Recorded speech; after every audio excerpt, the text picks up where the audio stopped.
Alright,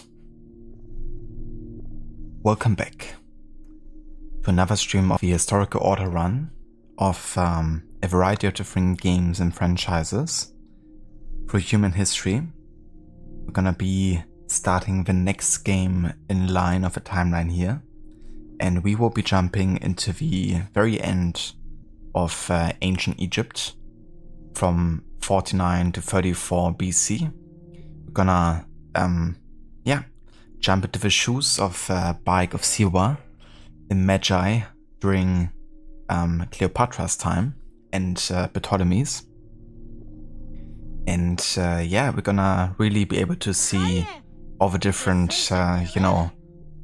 things we have seen in games like pre-dynastic Egypt and Pharaoh, A New Era, just many years later, of course, when all of these and most of these are in ruins.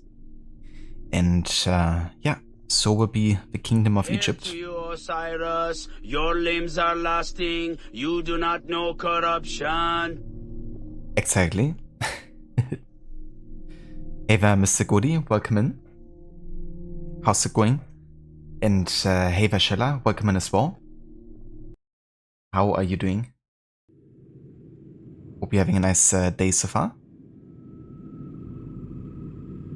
And doing quite well. Very excited to be jumping back into some AC Origins, this time with a very in-depth run, because we will be doing completions for the game on the highest difficulty. And we will also cover all of the Discovery Tour.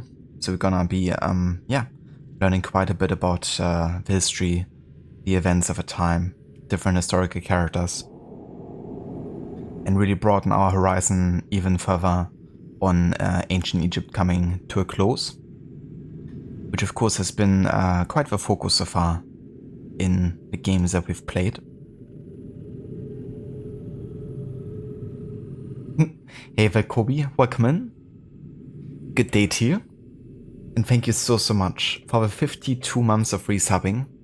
That's an insane number right there. Thank you, Kobe.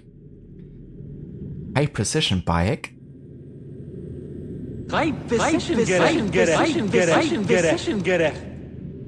Over high precision Garrus.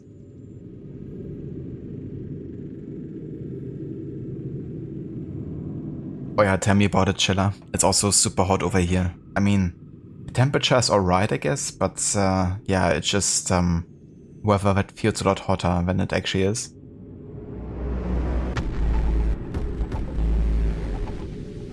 Bit of a delayed subscription there.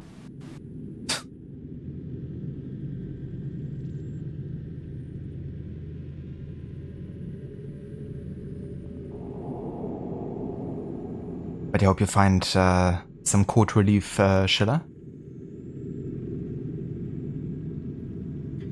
Gotta post more pictures of your magic cards, but you're also gonna get more packs to open soon. They're so good. They really are. I hope they make their way to Magic the Gathering Arena at some point, because I would love to have like a full deck. I really like what they've done with the, like the design, the flare text, but also just the abilities they have. They seem really fitting. And you can really tell that it was definitely done by people who know their stuff around the series.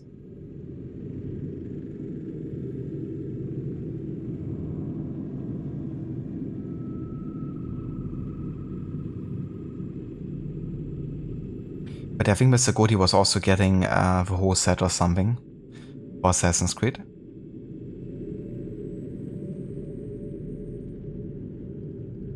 You have a place with Shadow?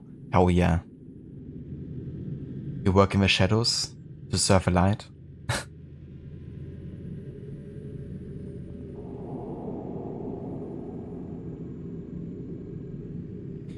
Okay, so the plan for Origins is we're gonna be doing all the quests in the game, and I kind of looked up like, is there like any historical relevance in like what order I have to do certain quests, because when I play these games I try to do things in order of like the events, like how they happen historically, which means if there's like any reference made to like a major event happening at the same time of a quest, I would like to do them in order.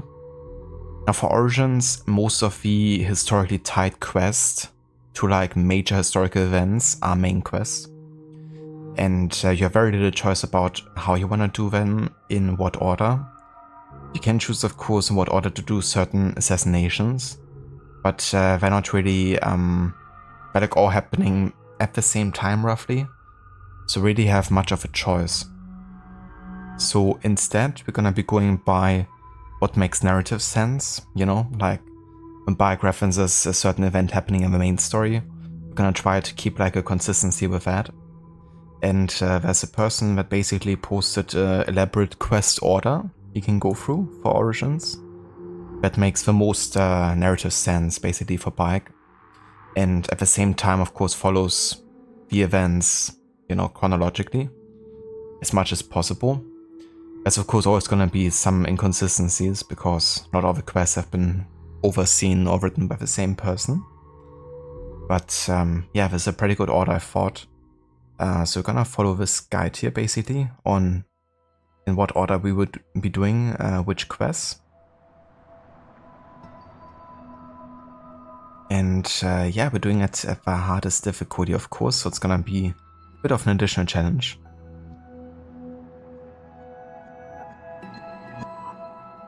But as you can see, there's more than enough quests in this game. But yeah, I love Origins, so I definitely like doing, you know, all the content.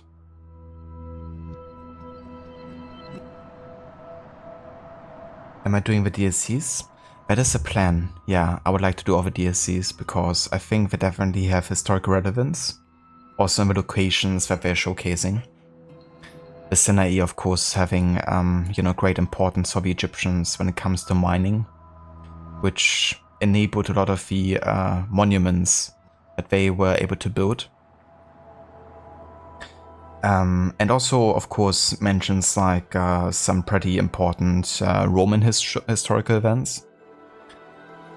And then Curse of the Pharaohs, yeah, I can argue it's like a bit more mythical and fantastical, but ultimately it mentions all the different pharaohs and the Valley of the Kings, which is also hugely important for ancient Egypt.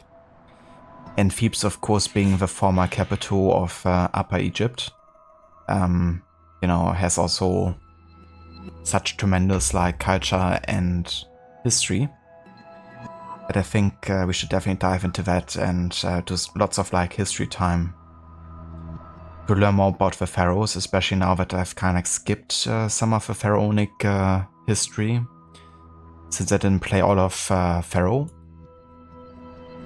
So it would be nice to use that as like a way to gain more knowledge and also to cover a bit more of that time, I guess.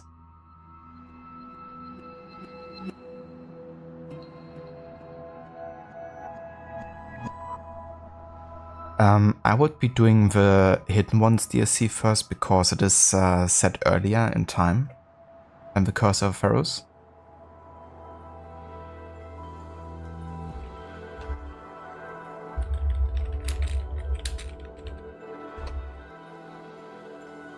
There's the timeline here on the wiki for Assassin's Creed.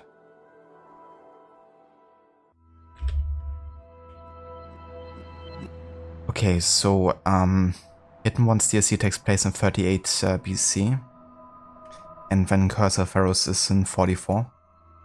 So it's like a 4-year difference between the two DLCs.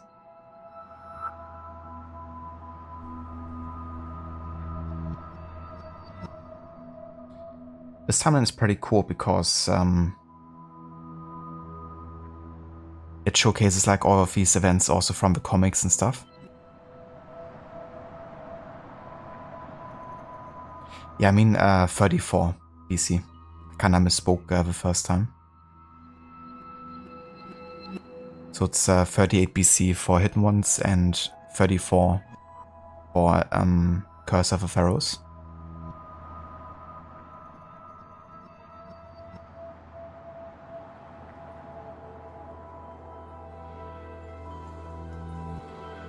So it's pretty easy and straightforward to follow because the release order of content and the level requirement order is basically synonymous to the historical order in lots of ways.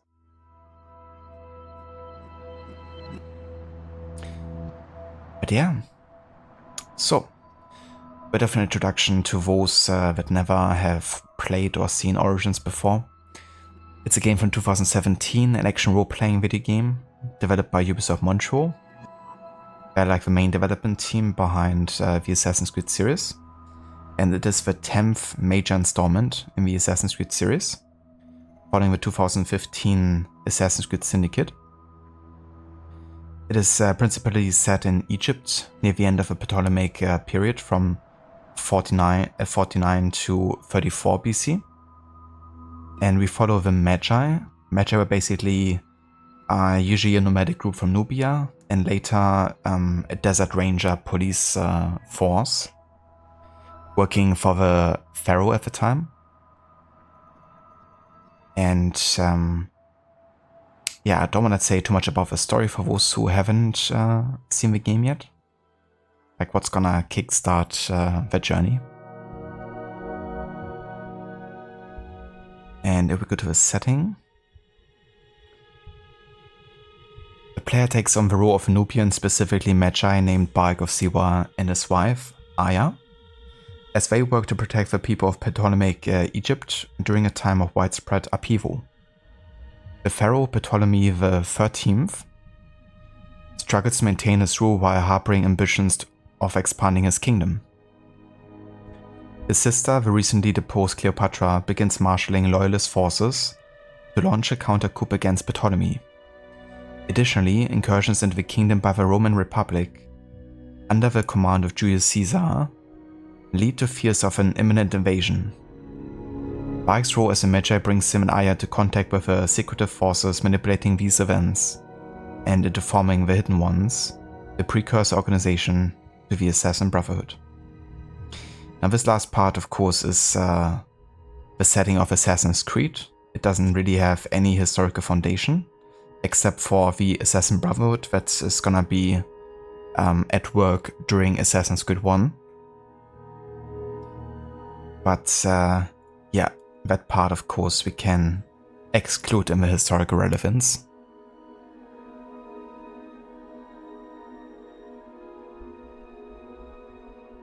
No worries, Kobe, welcome back.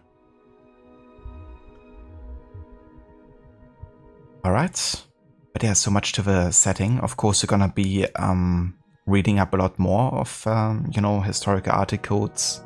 Gonna showcase some documentaries. We're also gonna watch behind the scenes for Origins, especially the parts where we focus on the historical research we've done to recreate certain aspects of the game. And of course, we will also do all the discovery tours. So yeah, a lot of the history will be covered for various different forms of media. But yeah, so much to that. For now, let's go ahead and start the game.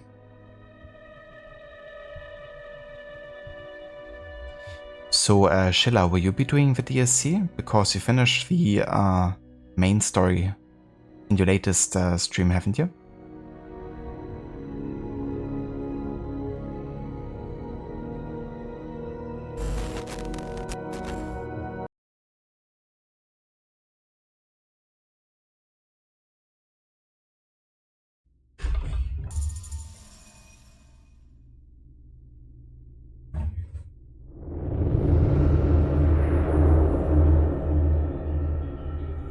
Decided against the DLC for this year because of time reasons. That's definitely fair. And, you know, whenever I run away, you can always, like, go ahead and play them another time.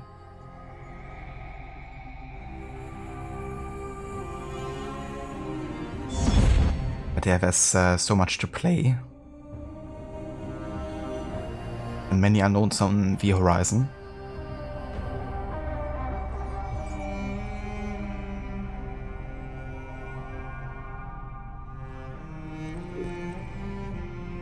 Okay, just gonna make sure we're actually running in exclusive full screen here for best performance.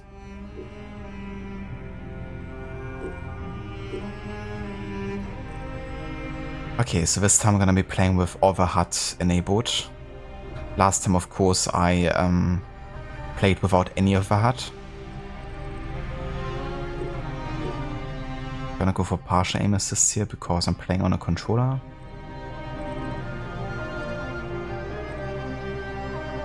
It's gonna be weird, you know, seeing like all the HUD again. I might even turn something off, but given that Origins didn't really have very in-depth HUD options, I might just keep everything on.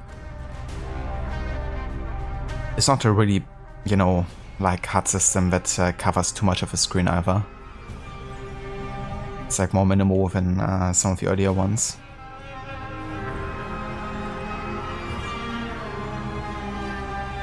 Music frequency always on high.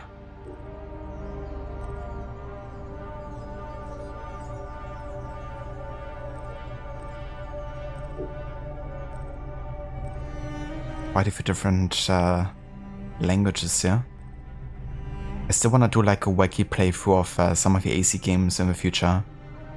For Origins I could go like with New Game Plus and then just do some ridiculous challenges or whatever. And then also like have a reward to change your audio language. I mean, like imagine, you know, Origins in like French or something. Italian.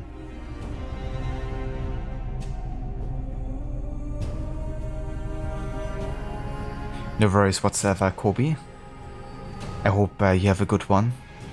And yeah, definitely enjoy the cool shower before heading to work. I reckon it's quite warm for you as well in the south. Enjoy Egypt and finding all the ancient writing from the Old Kingdom. I absolutely will. I'm also gonna enjoy hearing all the high precision Garrus. But yeah, thanks for dropping by, Kobe, and definitely catch you next time, and definitely post those pictures of more magic cards. Would love to see some more.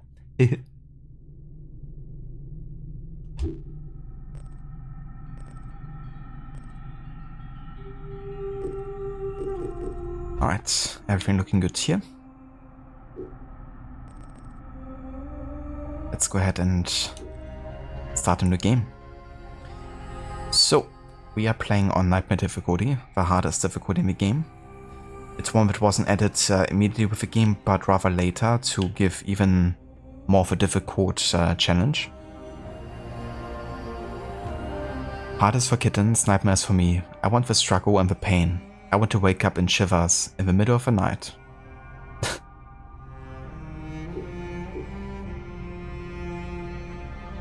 Let's do this.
Magi from Siwa.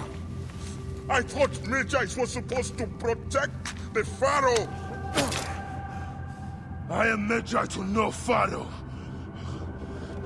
You see this? I can read my own name, Nat!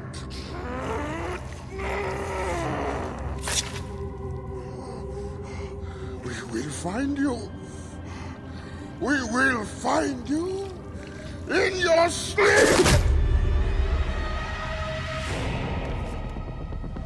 Sleep? I never sleep. I just wait in the shadows, and I will kill you all! Everyone who sniffed the air that day in Siwa!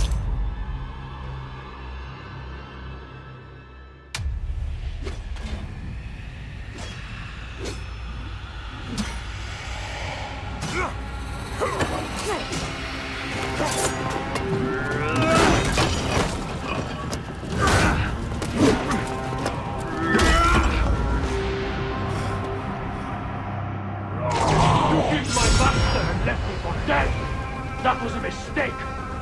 Your master was a murderer. I am his sworn bodyguard. It is a question of honor. I am the Magi of Siwa.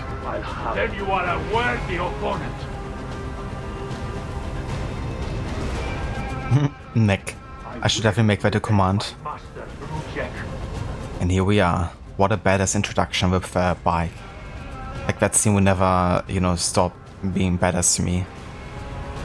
Also, you know, the whole look of Bayek, like so rugged, you know, completely savage looking in lots of ways, you know, with like all the blood tearing out like an arrow out of his body. Then, you know, getting rid of the tattoo engraved into his arm because he's tracking down his targets like that. You know, it's just like not what people expected whatsoever when they saw the trailers for Origins.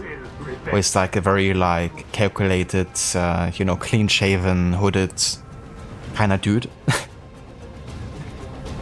But yeah, what a way to introduce the character. And also make you wonder what has happened right here. But technically we have jumped a year now, it's like 1 year later now, which means we are in 48 BC. However, I'm gonna keep a 49 BC in the title until we finish Siwa, because it's technically jumping back and forth between 49 and 48 with the memories that you see. So, yeah, gonna keep it like that for now. Alright, let's get Hipatos. Bodyguard through Jack.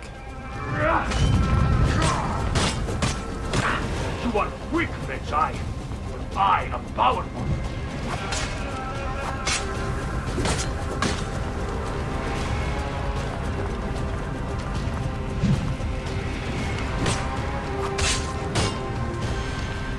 I would be proud to have fought the last Magi.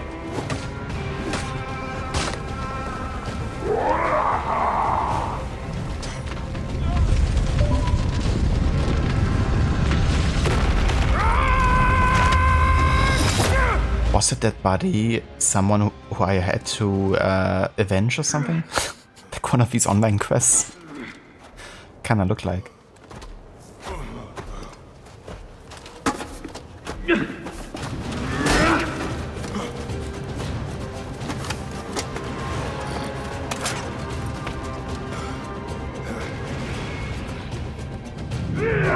A broken weapon won't save you.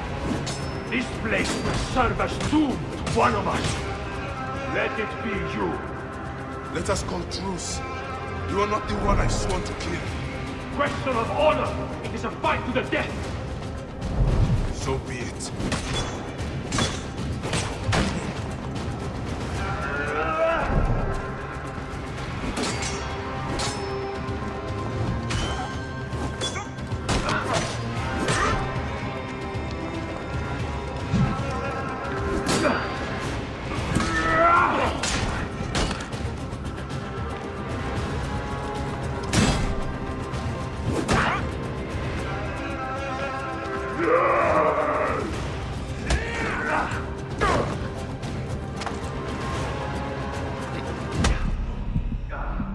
Jesus. What the fuck? Viducha charged 3 times at me. Broken weapon. For some reason I couldn't dodge it. This place will serve as tomb to one of us. Let it be you. Let us call truce.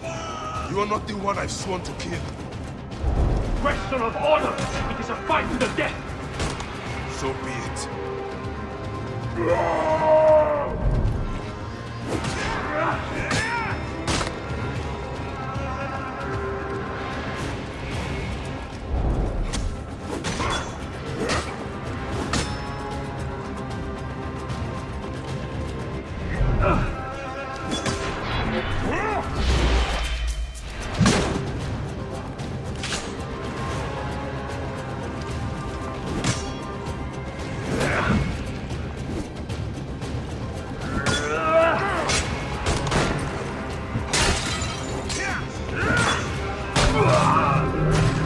Definitely not tankier on Nightmare. Awaits you.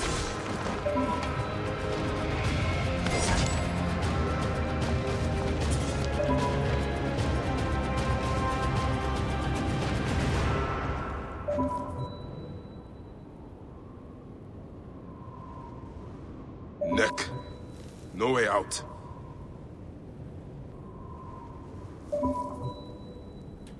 All the bonus content.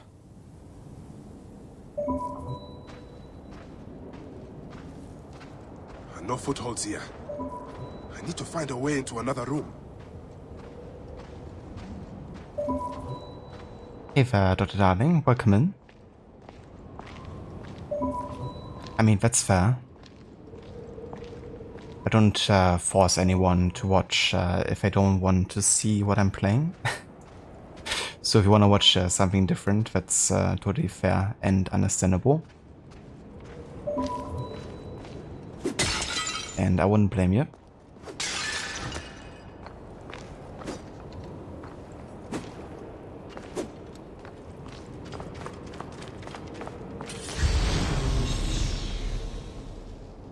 And that's how the Brotherhood was not founded.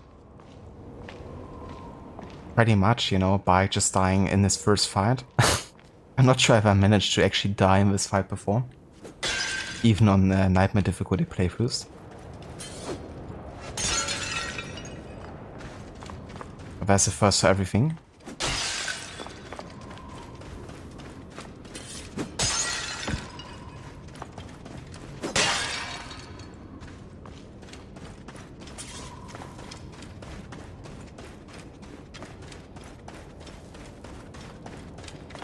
These scarabs must be coming from somewhere.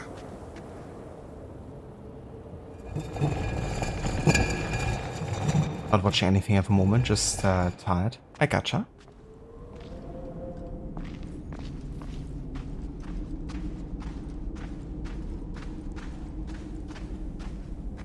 And it's so cool seeing, you know, all of these statues and monuments in like a 3D version of Egypt now. But also like so long ago after they've initially been built. Because this of course is like thousands of years later. And to Bayek, this is like truly ancient, you know. It's just crazy imagining like how long the Egyptian dynasties actually lasted and how consistent they've been.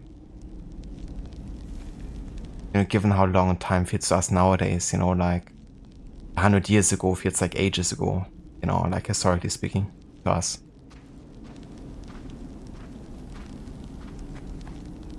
But yeah, having played now pre-dynasty Egypt and a bit of Pharaoh, it's definitely gotten me a greater appreciation for everything we've get to see in Origins. But also seeing some of the documentaries. It's gonna be good to do more of a discovery tour again. It's been quite a bit since I've last done it with this game.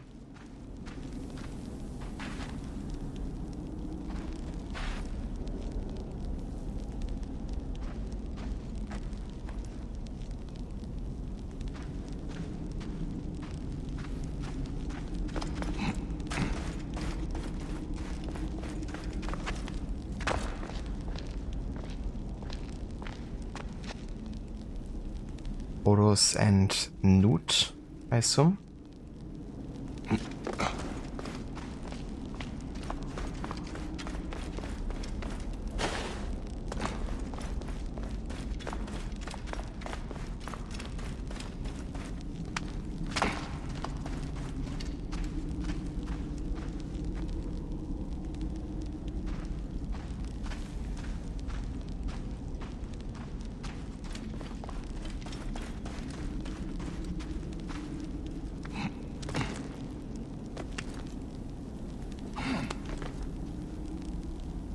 snake. Kinda looks like a statue of Ramesses, doesn't it? But I could be wrong.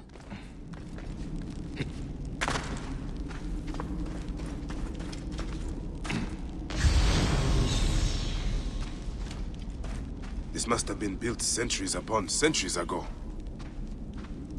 People changes not very actively. That's totally fair, Dr. Darling. Forgive me, Great AMUN. I have need of this. Yeah, I definitely get it, you know. If it wasn't for the historical order run, I also wouldn't have played Origins this early.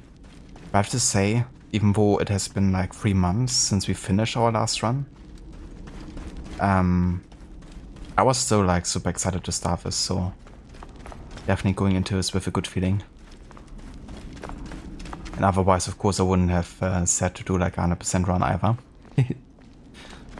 But yeah, it's gonna be definitely quite different to the no-hut run as well, because no-hut just changes so much about this game in particular as well. And we also, of course, didn't really get to finish a lot of the quests, so a lot of content we'll be doing in this playthrough we haven't done in the no-hut run. Cultural capital of the world? The fuck it is. The riches of the ancients. Cultural capital of the world. More like cultural tomb of the world. Hey there, Seraph. You bastard. How's it going?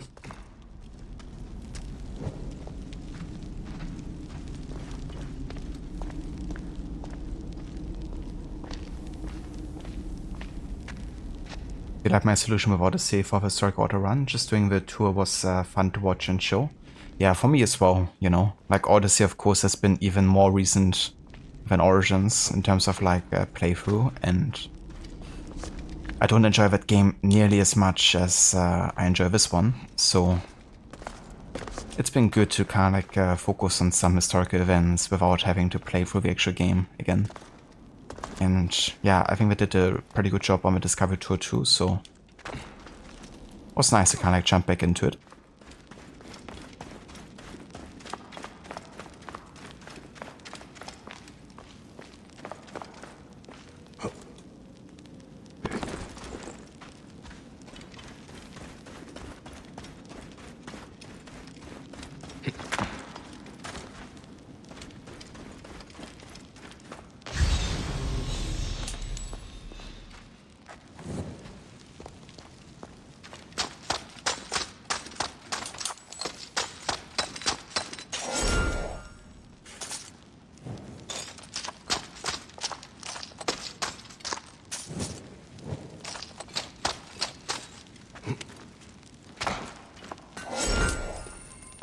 There was a good opportunity to highlight a bit of ancient Greece because Rip your heart out and feed it to the crocodiles!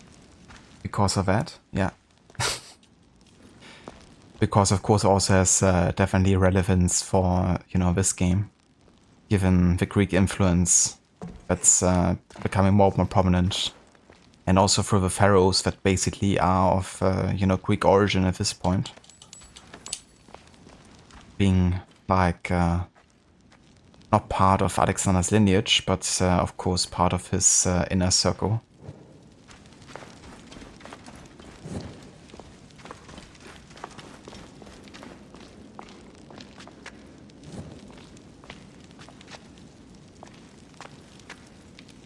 Hello, Seraph, you bastard. It's kind of funny how Automat even tagged it, although you can't like sense it.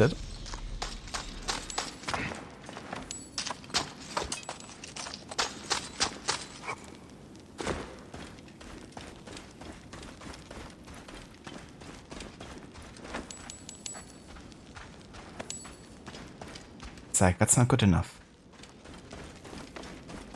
Oh, diarrhea got you stuck? Try leeches. Yeah, I'm stuck in this tomb. Maybe I should try some leeches to suck me out of it. I need like a mega leech or something.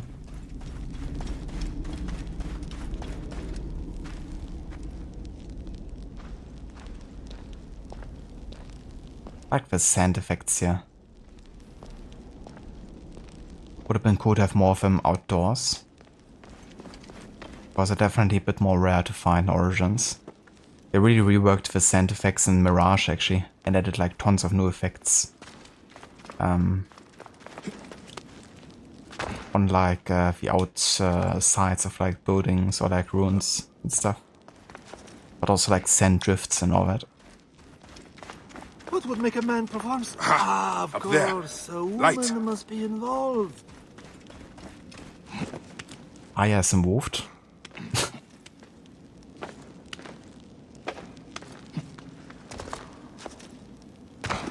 See you, chump. This wall.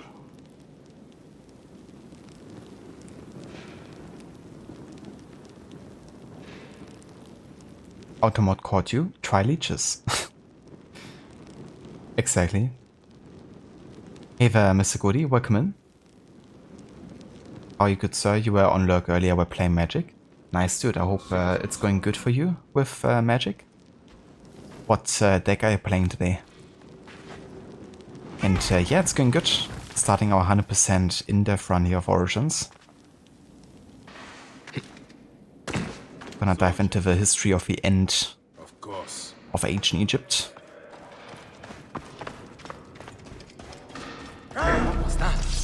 Get him! Die! Epsifa! Watch out! Bayek! Is that you? It is an ambush! You are telling me? Yeah, but definitely a lot tankier. Supposed to be dead. And you will be sure of that.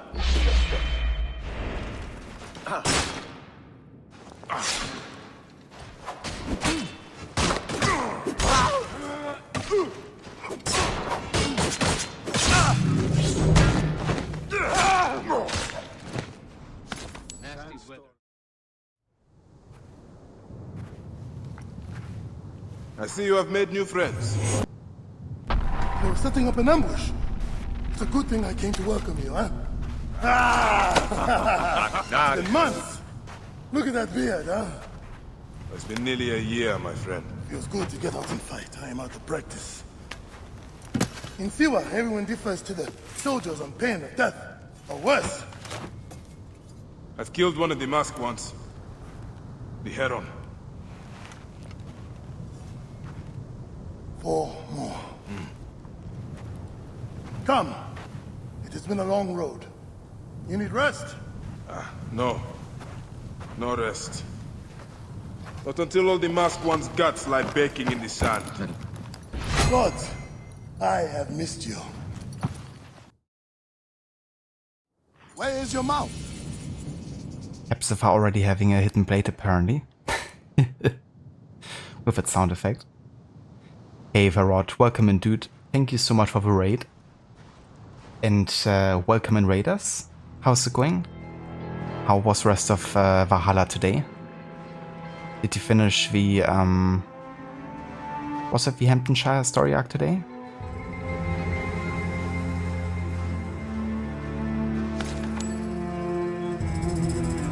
Did a pretty short one today, didn't you? But yeah, welcome in. We're just starting with our historical order run here of AC Origins. We're gonna be doing a quite in-depth run, meaning we're going for completionists, doing like all the locations of the quests. Part of remove testicles before hanging by the neck until dead appeals to your feeble brain, you idiot! We're an embarrassment to him.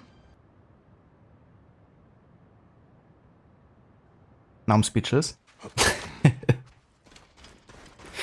And we're doing it in a certain quest order, which makes the most narrative sense.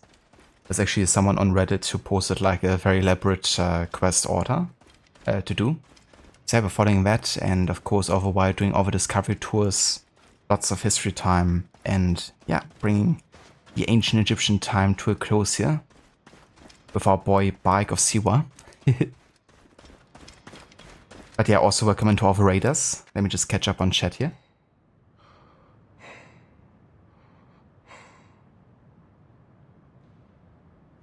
Hey, Lucinda, welcome in. Good morning. And how's it going? Hey there, AC, welcome in as well, dude. How are you doing today? Chilla, welcome back. Long time no see. Seraph, I see you made new friends. Rot Legion raid. Yeah, lots of new friends.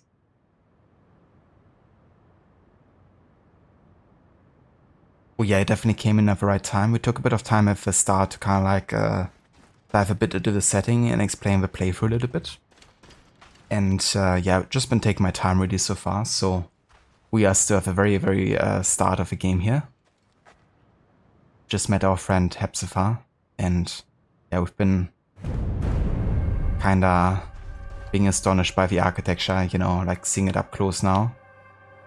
After seeing it more on like a ego perspective in both pre-dynastic Egypt and Pharaoh, of course.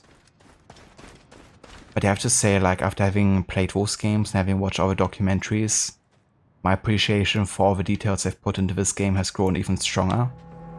And it was already, you know, quite strong.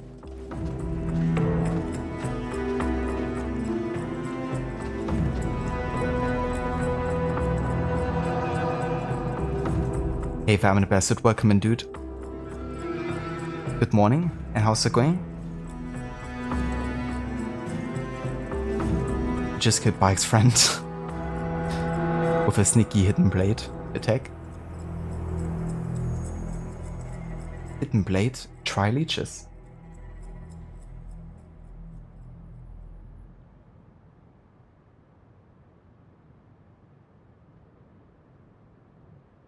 Oh, no worries, Godi. Sorry that I missed your message there. But that sounds fun. Hope you're enjoying your game so far with the decks. Exactly, listener. Bayek of Seaword. The one and only.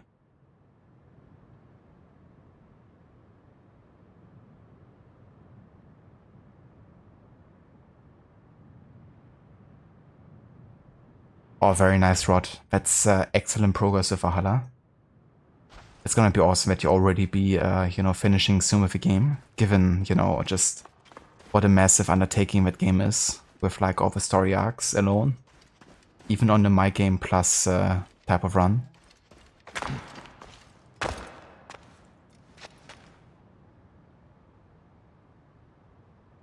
But yeah, I think it's so cool that they put Bayek into Valhalla, even if it's just, you know, for like a letter for me, that you get to listen and read.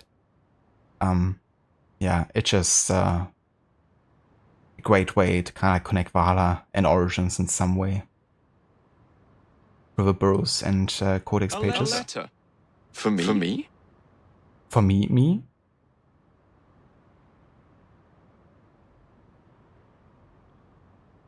Oh yeah, sure, that's been ages. Also, thank you for the lurk, Seraph. Hope you enjoy.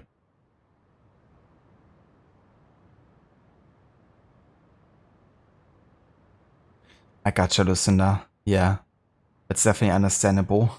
I hope you get some good rest in soon. I think you mentioned that you had like 3 days off coming in soon, right? So hopefully you can recharge a bit then.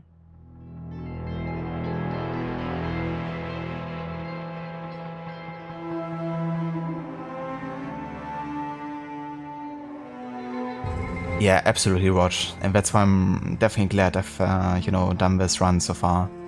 And also to focus a bit more on Egyptian history. Because it's just so rich, you know, and there's like such a long time and so much to it. And yeah, I'm looking forward to learn even more about it, because we kind of skipped, of course, a couple of years since I didn't play all of Pharaoh. But once you go to the Curse of the Pharaohs DLC, it's gonna give us an opportunity to learn more, even more about the different pharaohs and the kingdoms and what they've done. And that in turn is also gonna increase, I think, our understanding of like cities like Aten, for instance, that you get to see, you know, because otherwise they can feel a bit of out of context, or you wonder, okay, how much of it is real or like based on like actual plans and stuff. So yeah. Gonna be cool to investigate that also.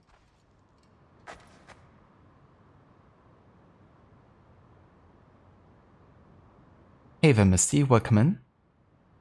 You just finished playing this again? One of your favorite AC games? Same here. Yeah, this is in my top 2 for sure, alongside Assassin's Creed 2 as my favorite AC games in the series. That's awesome. I hope you enjoyed the replay of the game.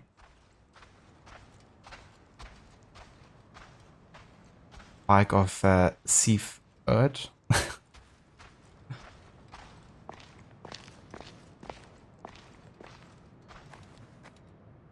Was fun, you got 1 card overpowered to 21. Jesus.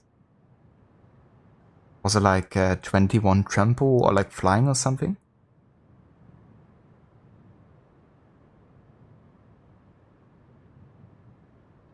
Yeah, the timing. Great minds think alike. Bodhi and Rod.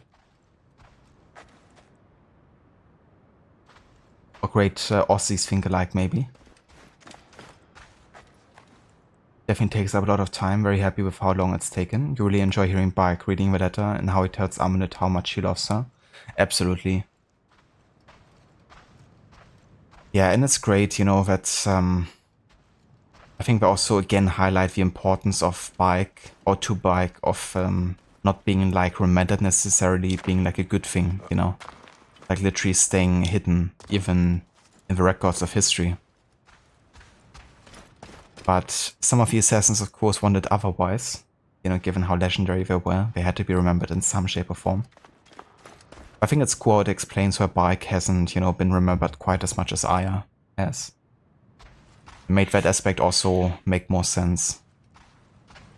Like why she has a tomb in AC2, for instance, and is mentioned in the Sanctuary, but Bayek isn't.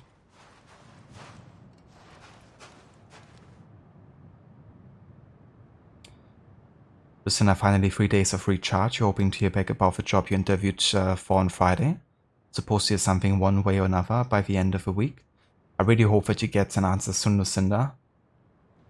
And yeah, also hope that it's gonna be a positive feedback as well. Would be great.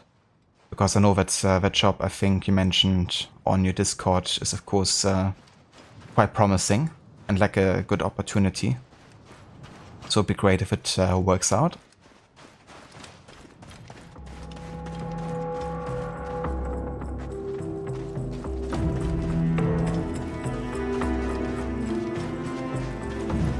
So will you be playing more God of War this week? With the 3 days off?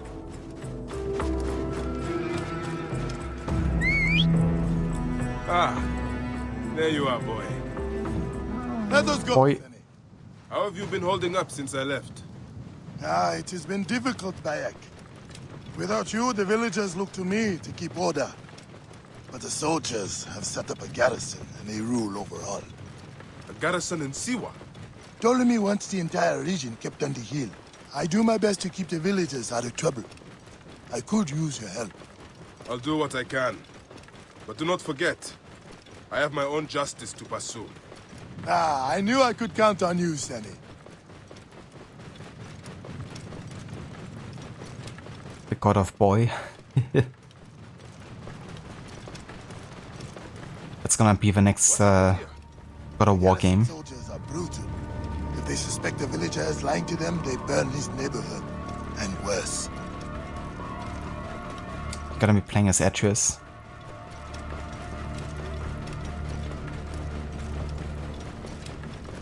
Hallo, Mona. Mir geht's sehr gut heute, danke. Wie geht es dir? Whoa. Welcome home, Bayek. Siwa has missed you.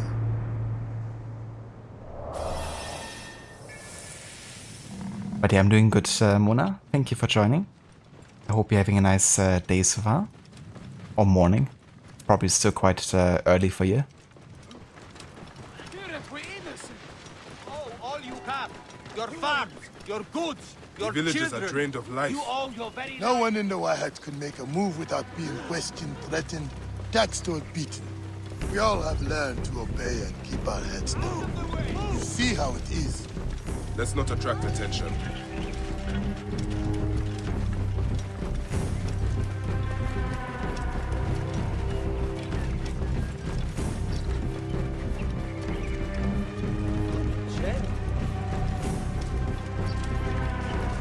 you going to go to your house? Nothing there for me. The foreshadowing. Tell me about the ibis. Ptolemaic. Is he here? He is the plague on the OASIS. As you can see, the soldiers have become more brutal since he arrived. Before they got drunk and fought with the villagers. Now that Ptolemaic is here, they are disciplined and vicious. All the more reason to kill him. Do not take him lightly. He is lean and sinewy, but very powerful. Siwa, behold what becomes of those who disobey Medunamun, priest to the Pharaoh.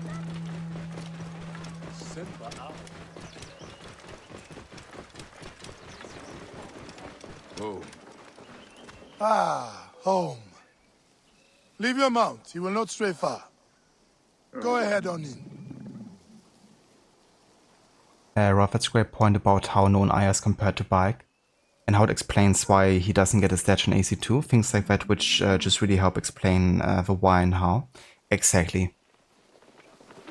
That's one thing I appreciate about Valhalla the most, I think, you know, doing like all of these tie-ins to other games. Like, it's definitely the game with the most tie-ins to other AC games overall. And it's definitely a good game to choose as well, given how in between it is, you know, between the old and the new. And how many locations you get to see because of Vikingers being like such travelers. Just makes a lot of sense, I think. If it's like Siege of Paris, or if it's like going to Vinland, you know. What kind of characters you get to see. And what is happening. It's just, yeah, very well connected, for sure.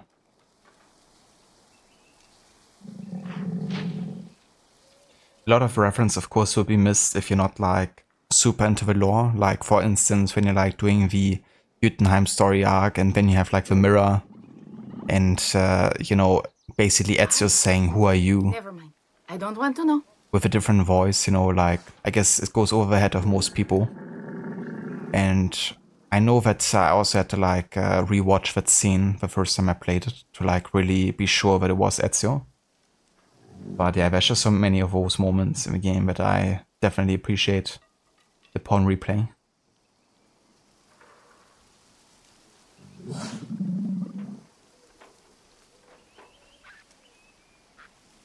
I don't blame you, Schiller. Like, when I played Origins for the first time, I was just enamored with the game. Especially once I got to Alexandria, you know, and seeing like all the architecture and stuff. But yeah, also the, you know, landscapes and nature. Siwa especially, you know, the oasis in the middle of like the desert and the mountains.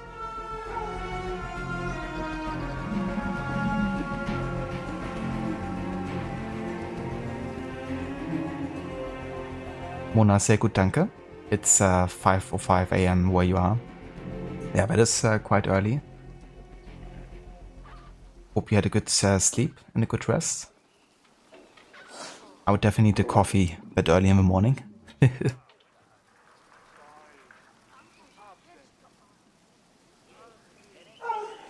Rod Legion raid, try leeches. Rod Saturn especially fitting, since there's also a lot of what Darby introduced in early games as well. That is true. Yeah, with Darby we have someone who's been with the series since Bloodlines, so since like the very beginning really of Assassin's Creed. And who's worked on all different, like also important lore aspects. If it's something like the Codex pages, or if it's something like, you know, the Sage storyline.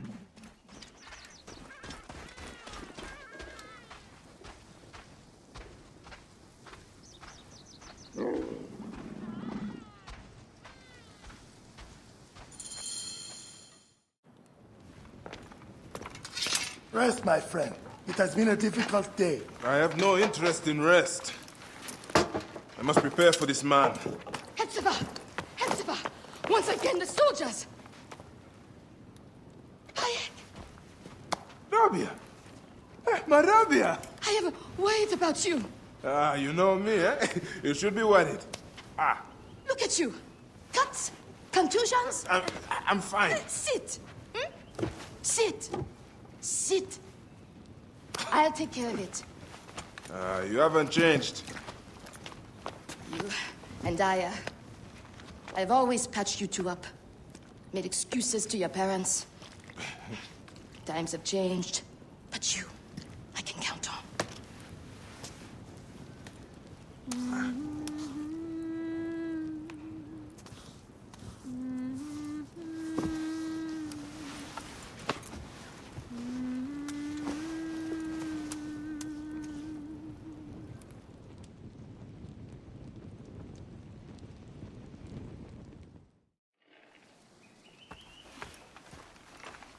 Slumbering Osiris. I thought you would never wake up. Rabia patched me up and I let you sleep. You need to be alert to tangle with Medunamun. In fact, my friend, A new bow? see if you like it. Best bow to hit is right in the head. Slumbering Osiris? You mean he stayed motionless? Motionless like Osiris? There are no worms with you. You are not repugnant.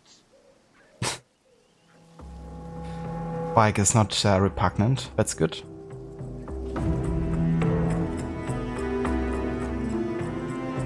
Well, that's not so bad working this early when you get used to it. You've always been an early riser. The good part is finishing work by 3 PM.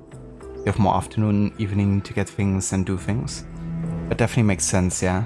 Especially if you're already like awake early naturally.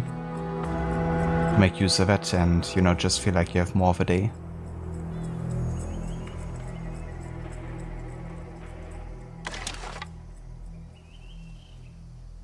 So I didn't know before, but when Rod did his runway, tried to trigger as much dialogue as possible. I saw that there's actually dialogue for missing and also destroying stuff, apparently. Now on this run I won't be focusing on getting like as much dialogue as possible triggered because it's not really a narrative. Like, that's not entirely our focus, it's more like, you know, we try to do more quests, trigger more like historical relevance things. But yeah, I'm still gonna of course like do some of that, and some of the dialogue I definitely try to trigger. But yeah, this in particular is a pretty funny one, if I like end up missing. Hey, that belongs to me. Sorry.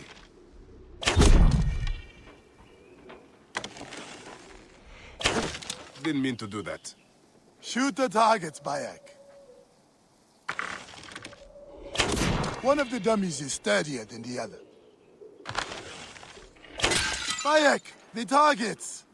I got carried away.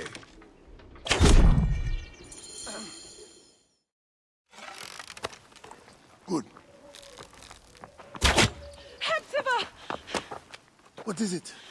Soldiers are coming for you! Go. Come, quickly.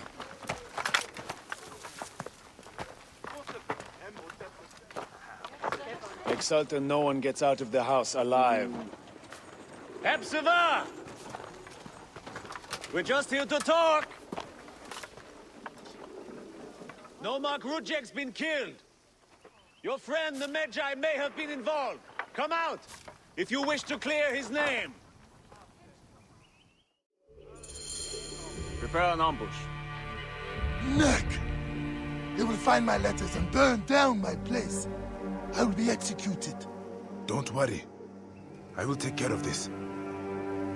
Watch out!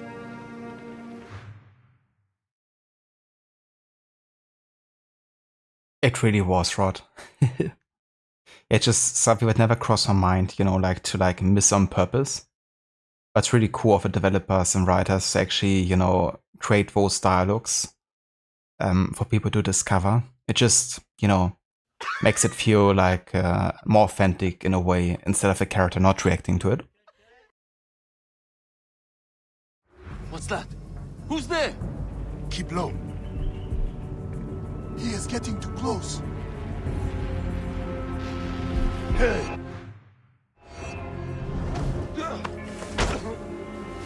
Now for the rest of them.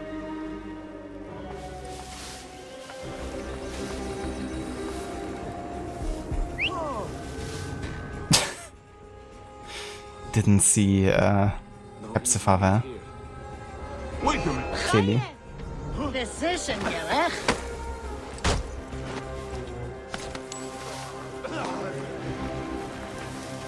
He's going to be surprised.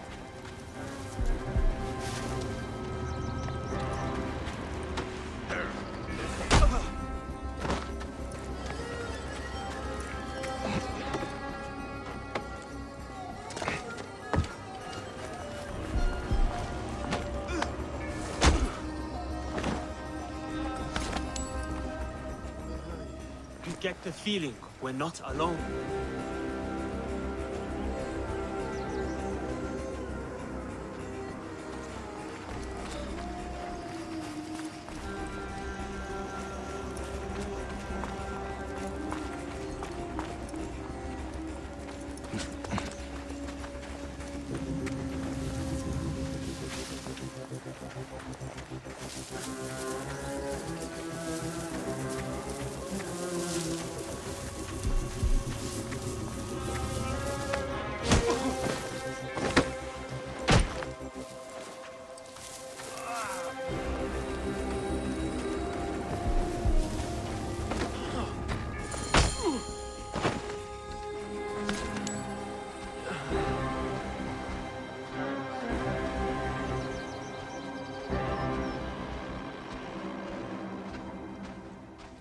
Prophet A1 timing, Mr. Goody.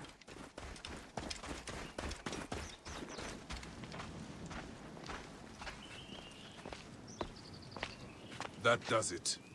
Thank you, Bayek. I told you these Nekatiadids do not care. I cannot believe their gall. It is sad. Come upstairs. I will show you all the Magi duties of Siwa.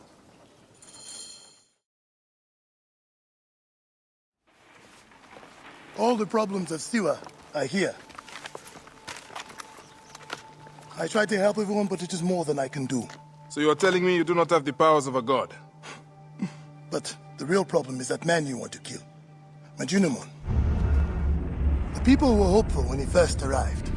Surely, things would improve. We soon learned the truth, actually.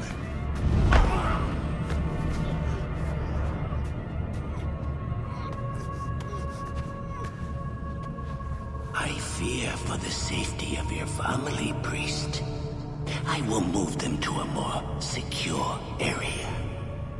That is the man you're up against. I will find him and kill him. Majunimon is a lot more powerful than he looks. And he is surrounded by the finest soldiers. I do not care. You'll be killed. You need to get tougher if you want to murder that spindly shit. For sure, you'll need better armor. I can make that myself. Weapons are more difficult. The soldiers took everything in the village. I will talk to the blacksmith. Yes, Benipe can certainly make something for you. Or Senu can help you find what you need. Senu? Senu is alive. Look who is coming. Senu, old girl. In fine form. Rabia has nursed her to health. I must thank her. The people are desperate for your help, Bayek. They'll help you if you help them. I understand.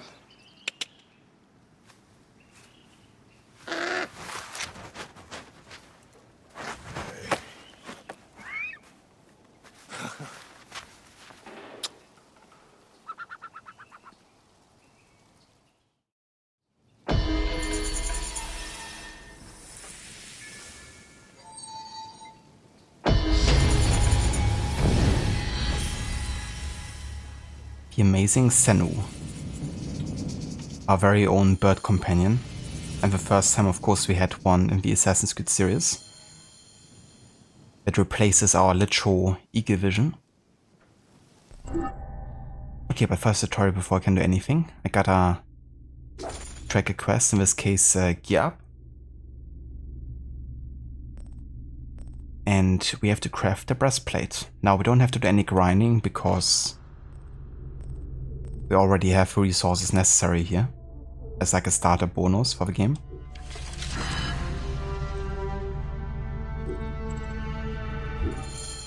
This will work perfectly.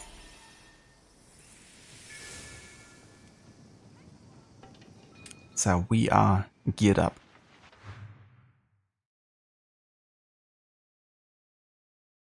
Also like how Senno just changed appearance there, because I still have my Discovery Tour skin enabled for Senno.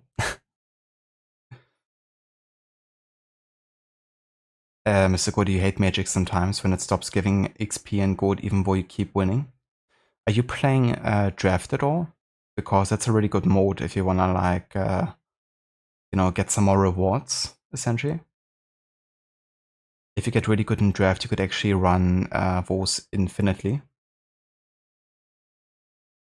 You can even use draft to basically just rare draft, essentially, just pick all the best cards, essentially, according to the rarity.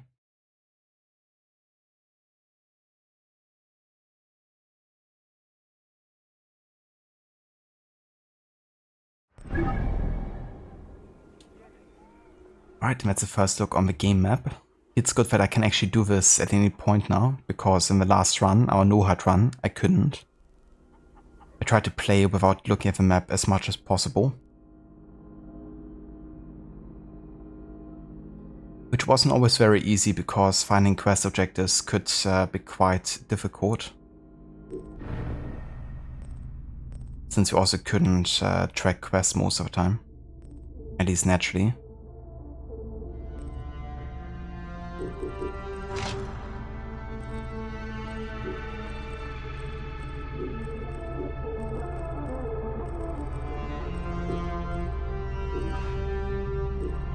Okay, I'm gonna go into the store and actually enable all of the items that we can, because some of them will be level dependent and that makes them a bit less useful later on. Just want to get all of these instantly enabled.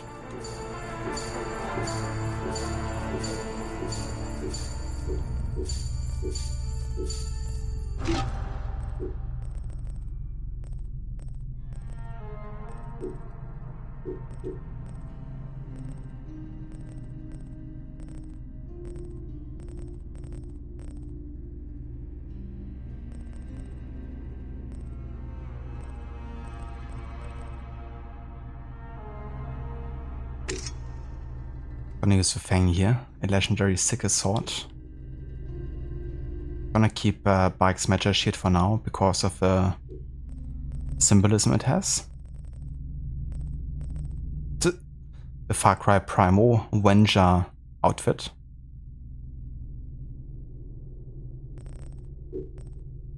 Bit too late for that.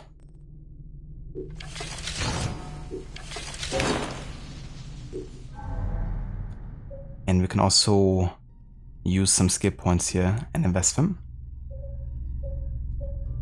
I usually like to prioritize the assassination XP or like headshot XP type of abilities, because they just give us more of a bonus early on and really help leveling up faster.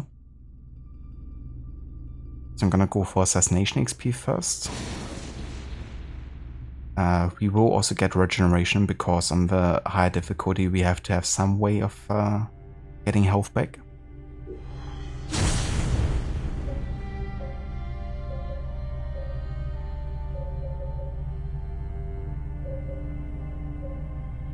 Let's get headshot XP.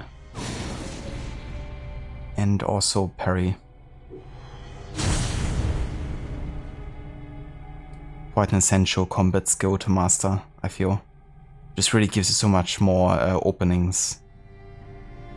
Especially for, you know, like brutes and the kind of like commanders.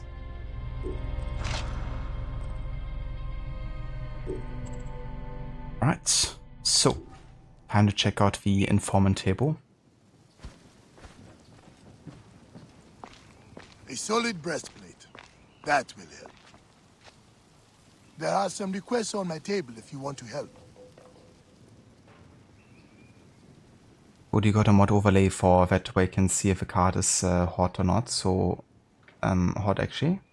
That's pretty cool. They do also have an overlay for magic installed, but it's primarily, I think, yeah, for like drafting, kind of like help you. But also deck building, I guess. to kind of like compare a deck list with your collection and kind of like showing you how many cards you might be missing before committing to it.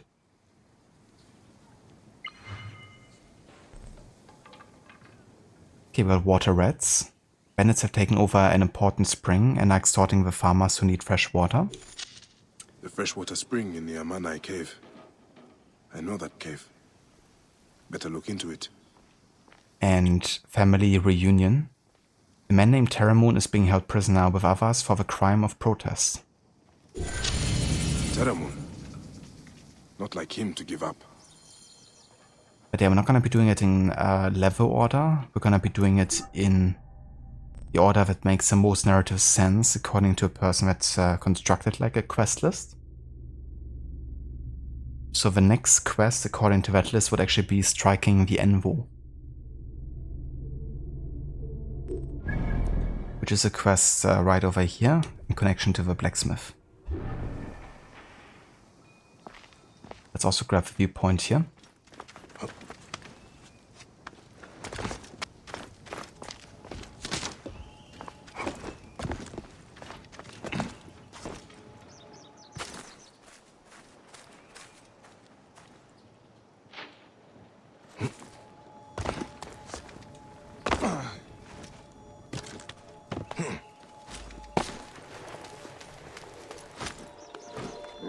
What was that?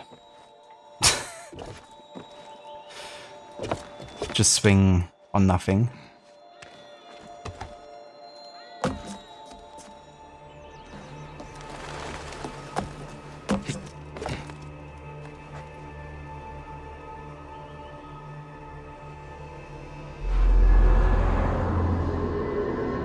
But you just remember to ask, do I have the Secrets of the First Pyramid quest, and would that be one which fits my historical order focus?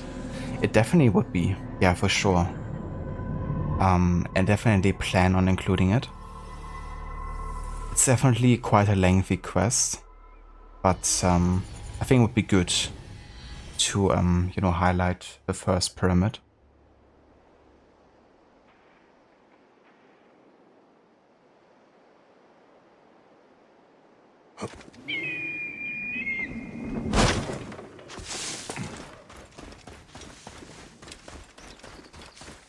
I would appreciate it if you could stay longer.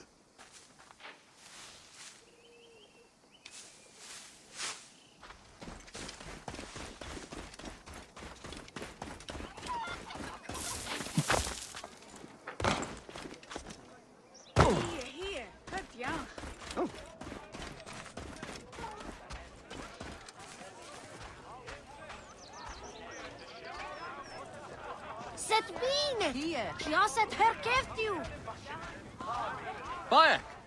Al-Majah! You're back. What happened to your blacksmith shop? Those naked-yaded soldiers. Ptolemai's captain saw me making a sword and accused me of being a rebel. He was not wrong. They confiscated my tools. Ah, bastards. All of Siwa needs a blacksmith. Even me. I cannot help you, Bayek. Not until I get my hammer and tongs back. And I have to get that ugly-ass Apap captain off my ass. Is this captain with the tools somewhere I can find him? At the foot of the hills west of here. Camp Shetje. I will get those tools back, and I will take care of the captain. Benipe said the tools are in Camp Shetje. And the captain who is behind this, he's in Camp Shetje as well. Thank AMUN. Bayek has returned to the Oasis. Swinging on nothing. Thanks for clipping that rod. Yeah, that looked a bit weird.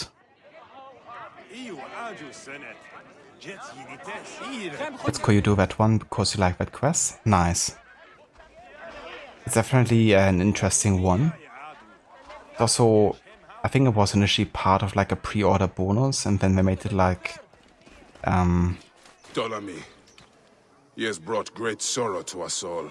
Ubisoft reward or something. It's definitely good they made it like more accessible to people who maybe didn't pre-order the game.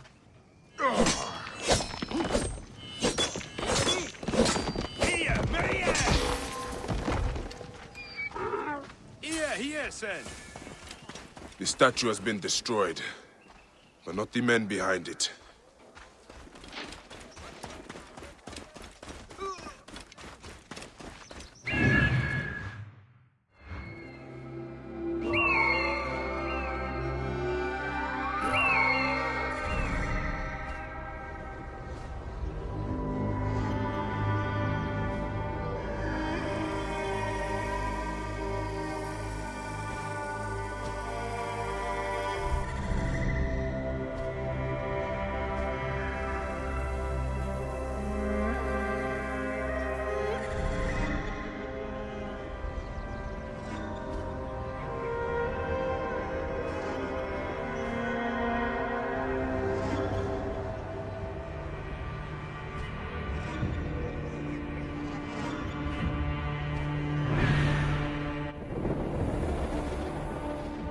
He was not wrong. I like how Bayek kinda confirms the suspicion.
That's for my friend.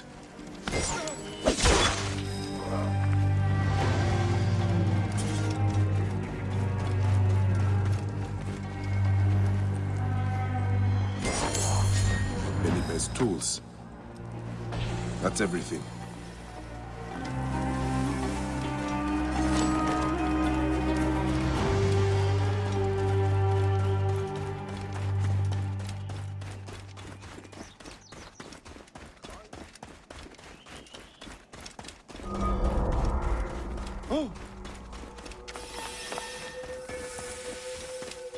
Yeah, the home location not gonna trigger until I think I'm about to leave. Or at least until we've seen what happened to Ramu.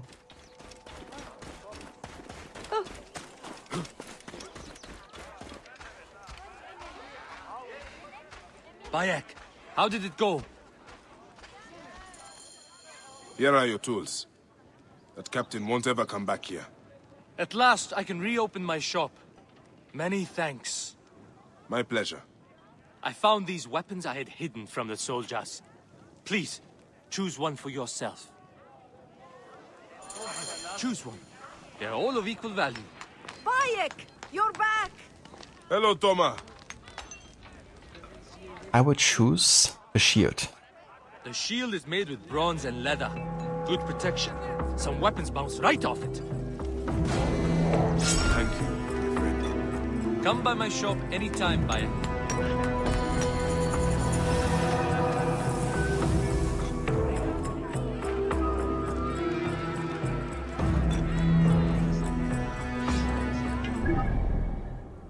All right.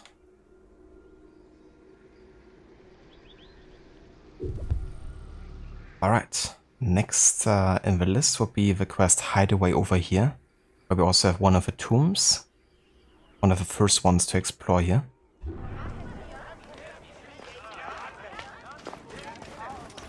I'll have to wait until level 4 before we can wield the shield, but it's gonna be a nice boost at the start here for health.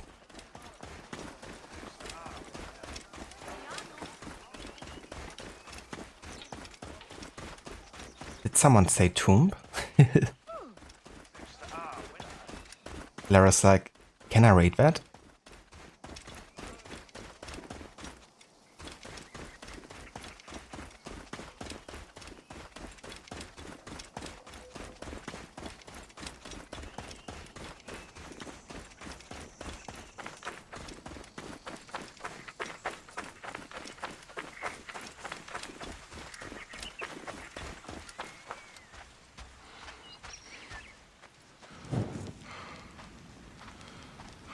Hey there, Amita. Welcome in.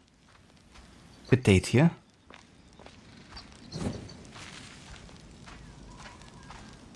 What has become of the necropolis?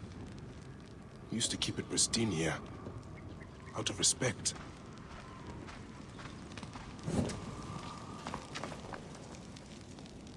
Animals. Using the necropolis as a den. No wonder it looks like this.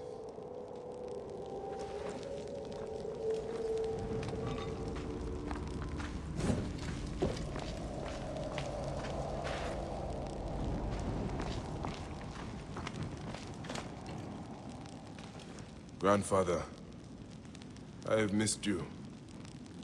I only wish you could have known Khemu.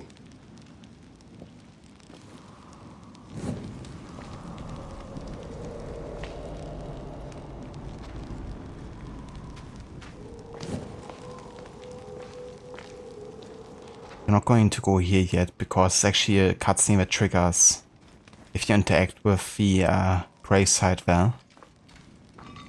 So I'll wait a bit longer before we go ahead and check that out.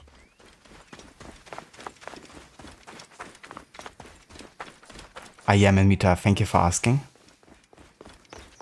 Starting our 100% run of Origins at the highest difficulty. Definitely gonna be an undertaking. But I'm looking forward to really dive deeper into the end of ancient Egypt. Because it of course comes to a close with Cleopatra as the last pharaoh.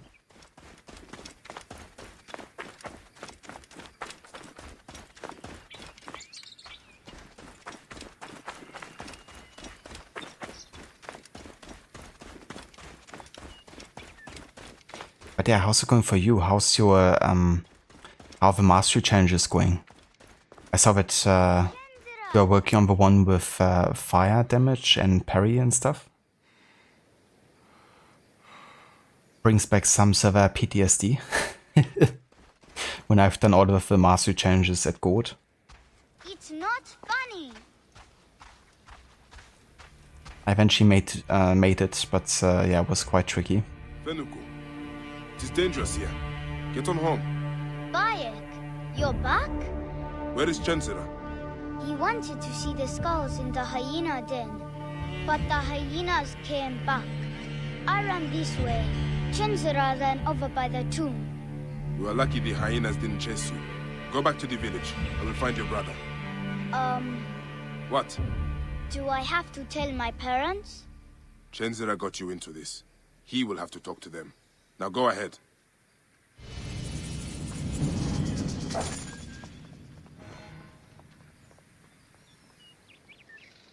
Doing well here at work at the moment. The mastery challenges are so annoying. One of them is being so buggy as well. Oh yeah? So which one is buggy for you? Actually gonna go and change to the regular Senu skin here. Also get a bit more health.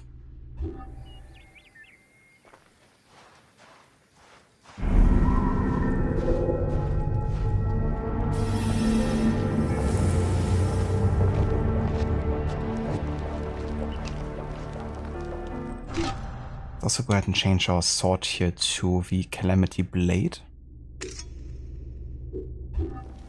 Bit more damage here.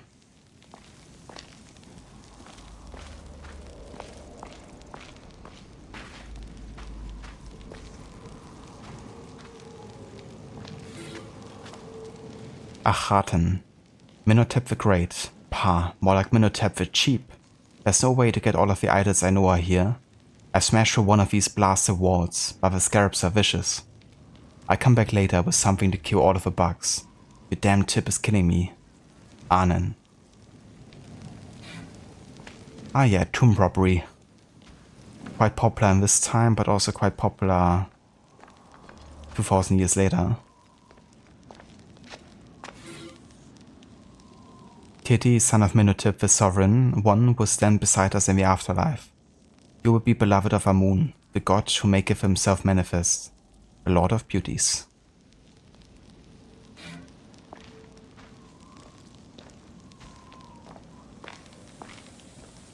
And that's also a name that Bayek will later give to himself. AMUN, the Hidden One, and Aya being the female counterpart, Amunet, the second half of AMUN.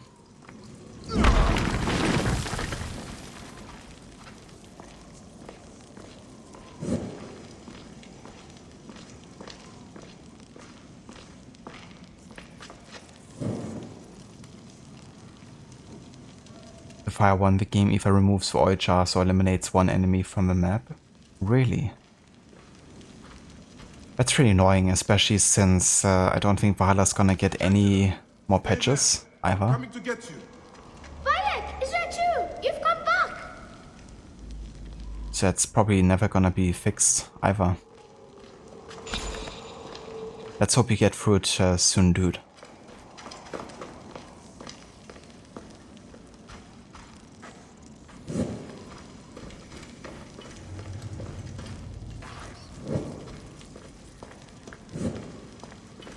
How did Chenzira get through here?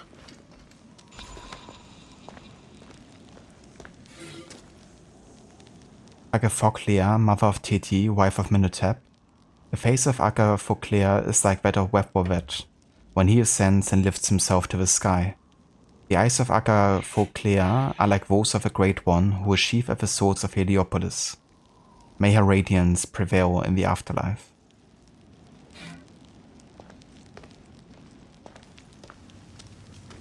That's a pretty funny looking statue here. It's like a dachshund, like a hot dog meets a pharaoh or something. A very long dachshund. Or some people might know it as dash hound, which I guess is the American pronunciation.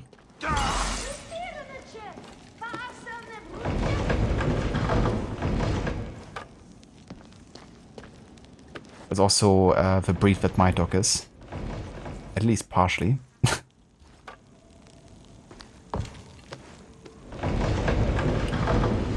She looks like a dachshund, but she's actually only 30% dachshund.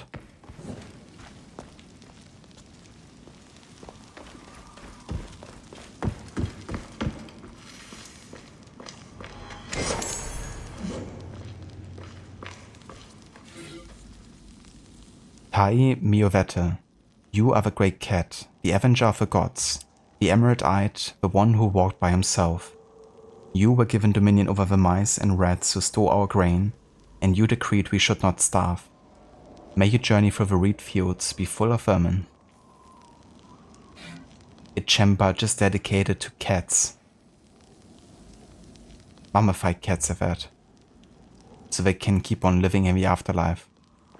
It shows you just how important cats were to ancient Egyptians, because in a way, you know, they really made sure that the fields of grain and the fields in general were like clear of, you know, any kind of like parasites trying to eat at it and destroy the crops.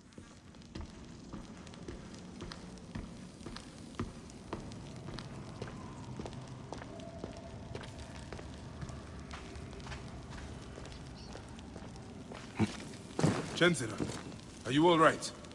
I can't believe you are back. You should not be in here. I'm hiding from hyenas. Fenuku told me about that. It is not enough to get yourself in trouble. Now you put your little brother in danger? But it's with Hemu gone. All right, I understand. Let's get you out of here. Bayek, look at that. What is it? I would like to know myself. Must be very old. Someday, I'll learn to read what it says. Which way did you get in? That way. But that's where the hyenas are. Bayek, I want to tell you, well... What is it, Chenzira? It's my fault. They asked where you were, and I didn't think it would hurt anybody if I told them. Chenzira, don't feel bad. You had no way of knowing what they would do. Anyone would have done the same thing in your place. I guess.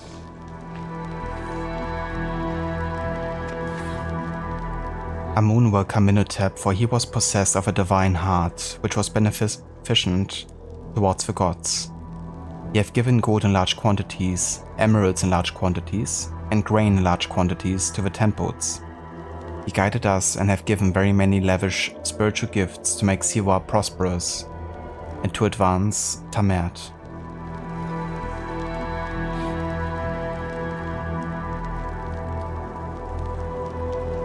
Making lots of sacrifices to the gods, so they would be pleased and welcome the pharaoh into the next life as a king.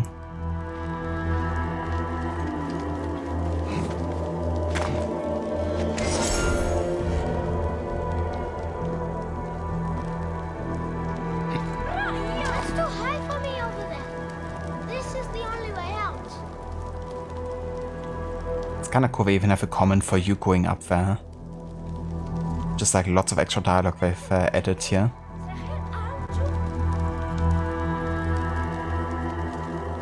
Ancient writing from the Old Kingdom.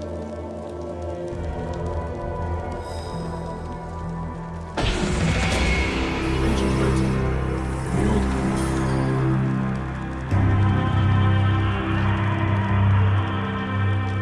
Kingdom. Ancient writing from the Old Kingdom. Keep close.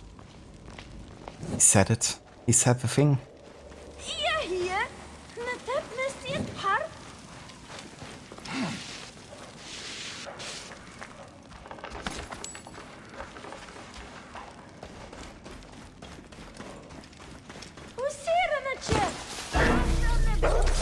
Hyena! Genzira, hide! They're still here!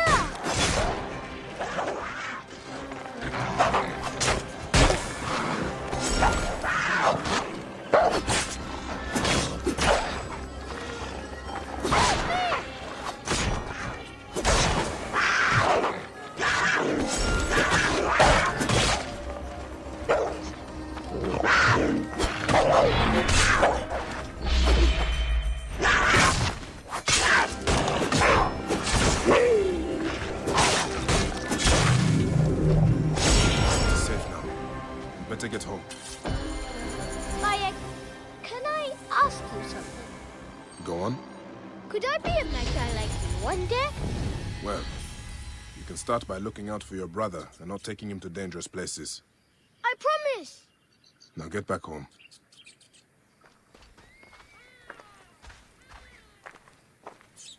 And that finishes Hideaway.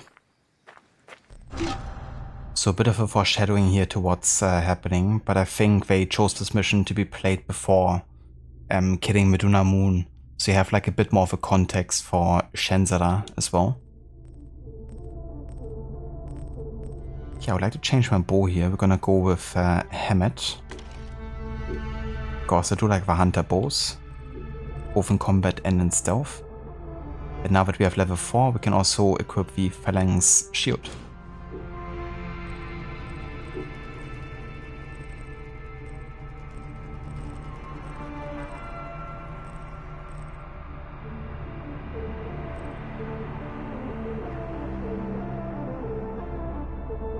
I wouldn't mind actually enabling the reward to change my primary weapon type, because it would add like a bit more of a challenge maybe on top sometimes, especially if I don't have like a you know, weapon on my level. I'm gonna wait until level 5, because at level 5 we have like more of the weapon types enabled here. The only one I'm currently missing are the dual daggers.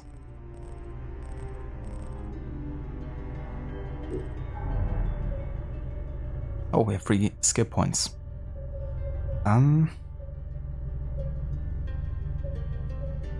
Let's get the assassination loot. To automatically loot an enemy after assassinating them. I'm gonna wait 1 skill point to get the stealth kill streak. For more XP we gain through assassinating.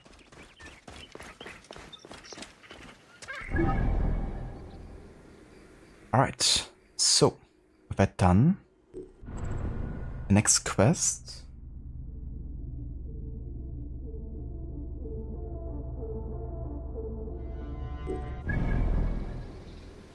Mountain of the Dead Tomb I've done, which is also marked apparently. Like the tombs are also part of the quest order.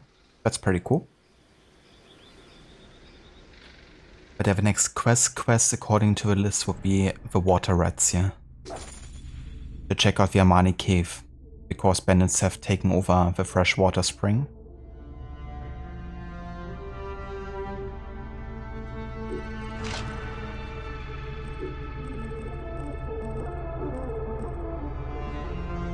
It's great I'm doing 100%, we'll be able to re-experience not only the main quest yet again, but side quests. Exactly. And it is, you know, quite the opposite of a no-hut run in lots of ways, you know. So it feels quite different. Also like having all of these additional information again. And it's just a different way of playing the game too. And in the no-hut run I've of course started a lot of quests, but I didn't really get to finish most of them. Because of how the no-hut kind of like functions with the game. So it's gonna be nice, you know, getting all that extra story again. But I didn't get to trigger quite as much with a no-hut run. And another great thing, given the level requirements, I'm gonna have to worry less about it, because I will get more than enough XP to be appropriately leveled. Because it was also a bit of a headache with the no-hut run, you know, like at times it was more difficult than nightmare difficulty, you know, because of a level difference just making it artificially more difficult. So yeah, it's gonna be much more calculated this time, but still challenging with a nightmare.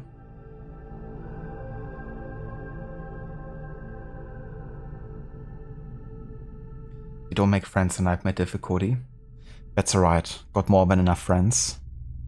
Senis and Senus.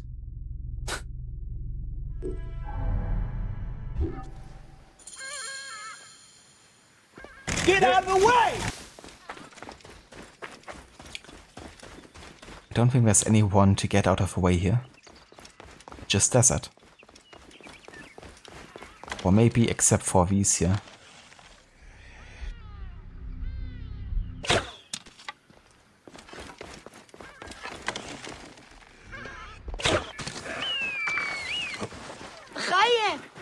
Precision, gerecht.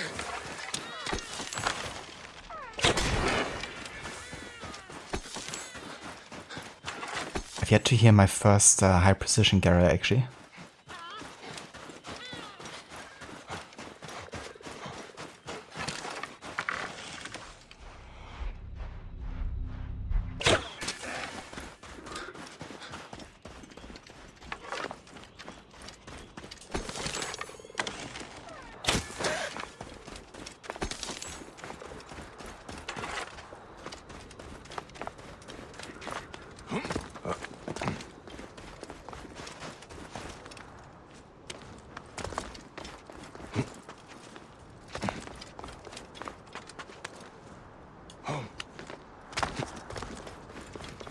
Ah yeah, one thing I actually forgot to mention in regards to the modern day, in terms of like how much I will be reading in the computer.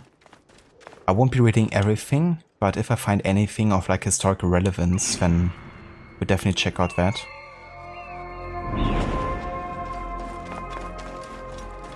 But yeah, if it's just connected to like AC lore and only AC lore, then I won't be covering that. Because I would reserve that for a run where I really focused a bit more on the actual like lore of Assassin's Creed more than the history.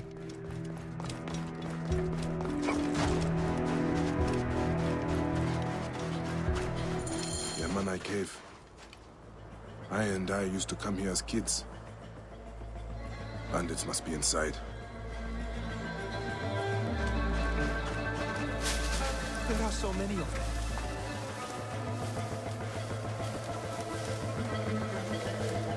Dear AMUN, help me.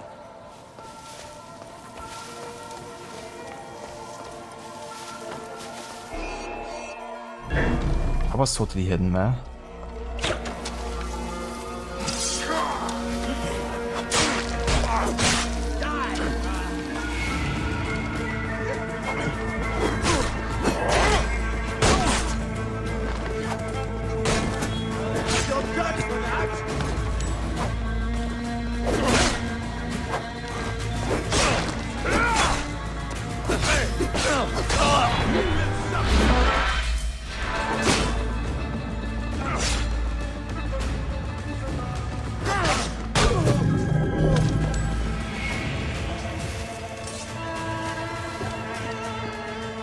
What then?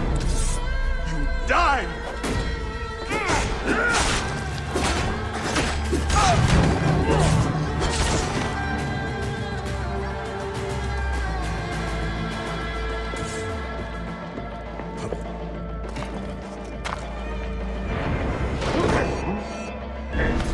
I'll kill you!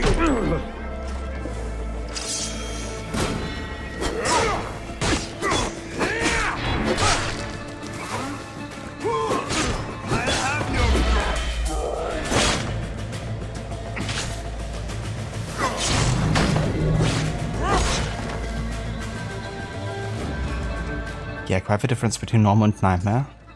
On normal you would actually one-hit kill regular soldiers with your overpower tech. But nightmare it's more like half health damage or something.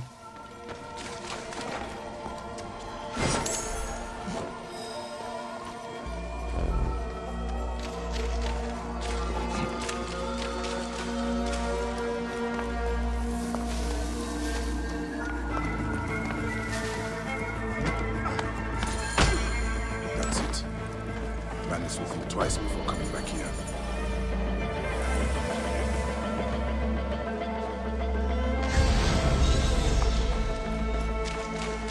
Okay, let's find the other treasures here. Also finish this location.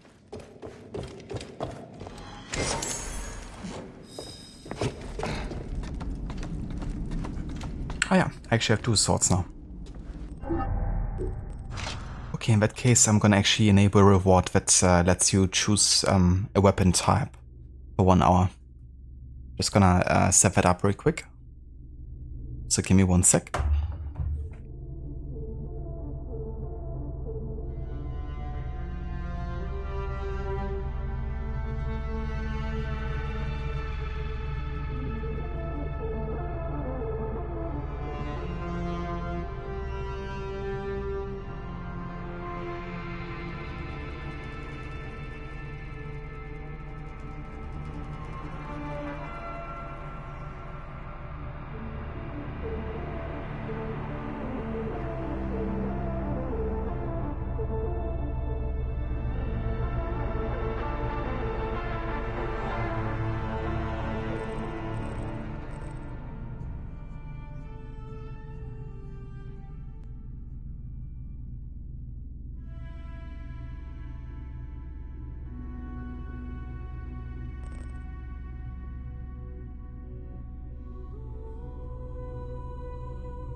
Alright, so now I can choose my primary weapon type for 999 points for 1 hour. So the current choices and for the game would be regular swords, sickle swords, dual swords, heavy blunts, heavy blades, scepters and spears. Which is my preferred type of weapon for this game? Tough one. I mean, the regular sword I think is definitely one of the best. Because it's quick, it has good range, it has stun, it has, yeah. The push and attack combo is also really, really strong. But I always like to change it up in my playthroughs of Origins. I like to use all the weapon types. But following the regular sword, my favorites would also include the sickle sword for sure. I think it really cuts through nicely through the defenses of the enemies, and it has a really good like ranged and also pretty good speed, especially with overpower tech. And I also really like the dual swords, I have to say, especially later on when you get some pretty neat legendary ones. Yeah, I do like the mobility I have with dual swords, you know, like jumping back and forth with like heavy attack into push and attack combo. It's pretty nice. Yeah. I definitely find great enjoyment in all the different types of weapons, for sure. Do you have a favorite one, Misty?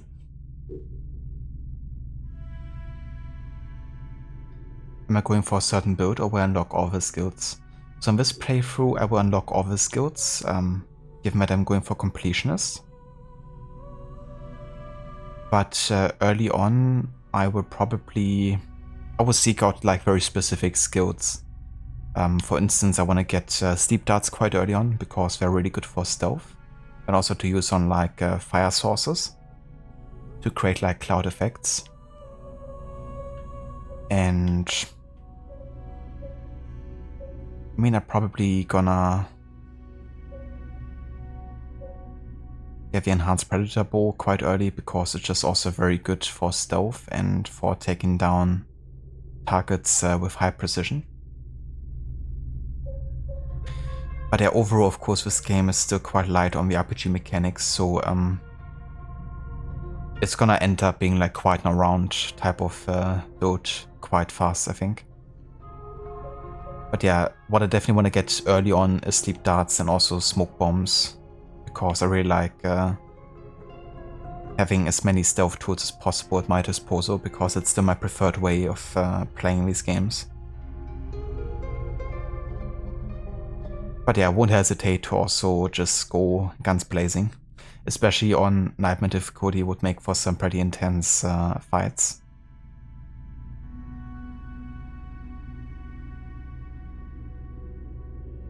You tend to go back to a spear. I do like the spear quite a bit, the range of it, but also the AoE range around you with a push and attack combo, or attack and push combo, is quite nice. I wish the charging was like a bit faster, because this is kind of like build up and it can be sometimes a bit tricky to time it right. But if you do the hold heavy, like charge heavy attack with a spear, that can really snowball into like lots of damage and stun. Because just so many like powerful hits back to back, if you time it right.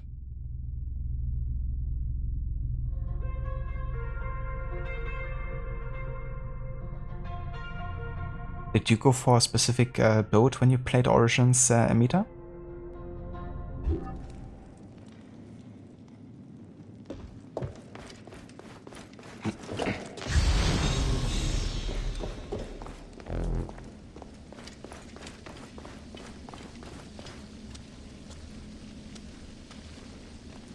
Okay, there's one treasure that I missed.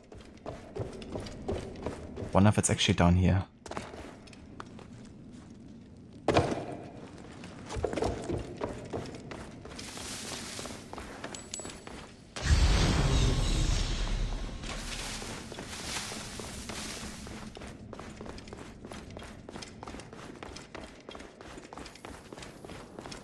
I don't think so.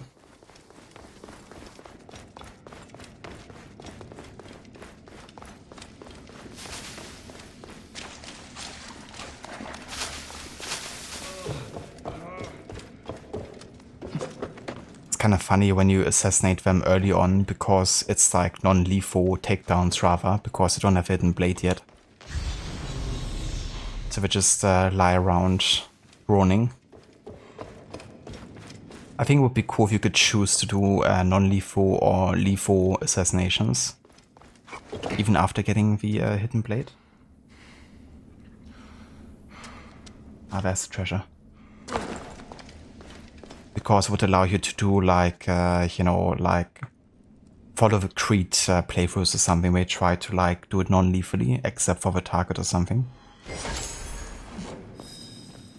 Bayek! The spring! You got it back! Thank the gods! The farmers need this desperately. I'm very grateful, Bayek. It's like having our Magi back again. I'm glad I could help. May AMUN walk with you, Seni.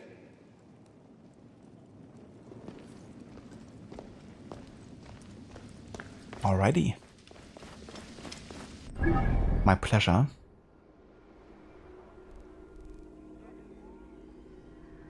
Alright, so far so good. Let's have a look what the next quest would be in the order here.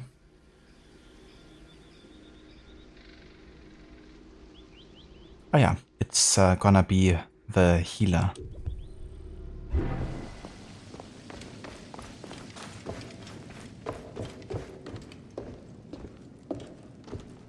You went to 100% as well, got all the achievements as well. You mostly used swords. Very nice. That's awesome that you've done like a completionist run. I'm actually still missing like 2 or 3 achievements, I think, that I didn't get to trigger when I've done my completionist run a couple years back. But maybe I get them this time. I think one of them was connected to like killing people with like oil jars or something.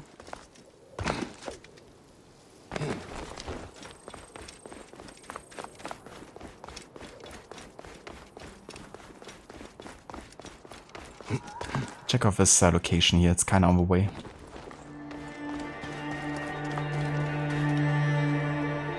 Gotta say, Smoke and Mirrors was a favorite bow, used a lot. Definitely nice, and having like a sniper bow with fire on it. Definitely used that one a lot on my first time playing as well, especially since you got it at least 2 times. Also through one of the Falakis.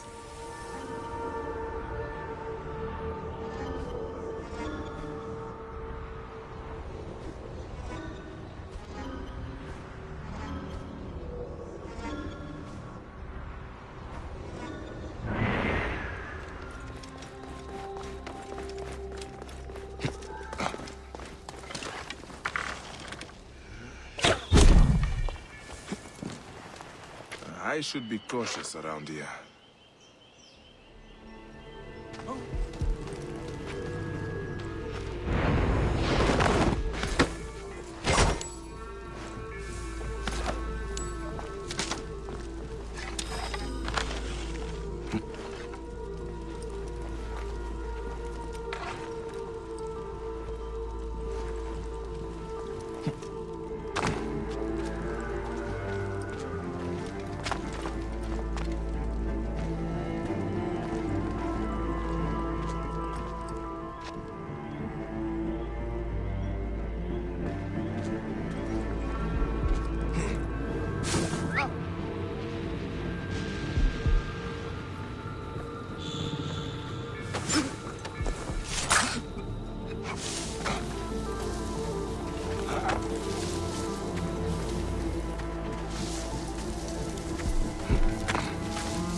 Hey now!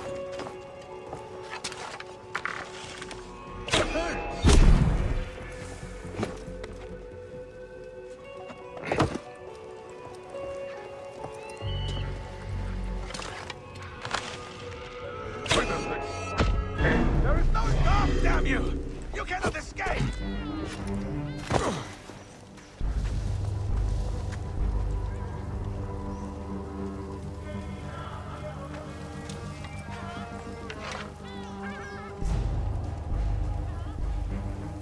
Show yourself, I dare.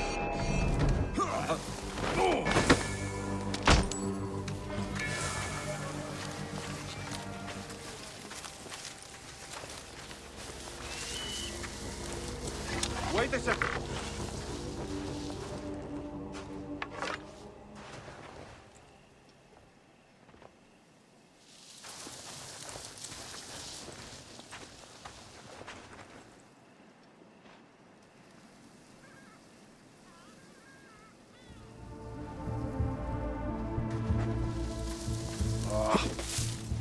Best keep on my toes, though.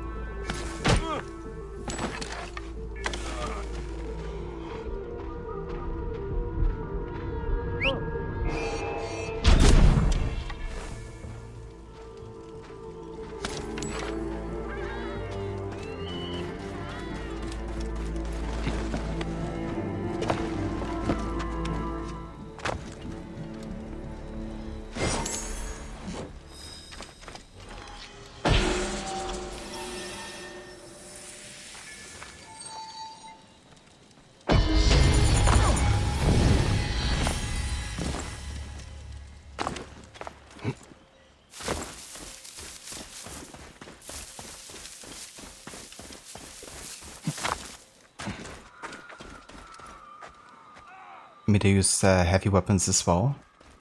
Most of them were quite easy. You up. Any excuse. The heavy blades have like such a good snowball potential as well, like once you get to trigger the push and attack combo. Especially if you get adrenaline for hitting the enemy and then you use adrenaline to like trigger more of like a whirlwind kind of attack.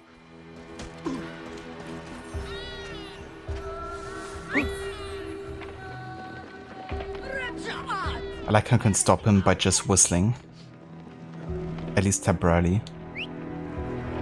What are you doing?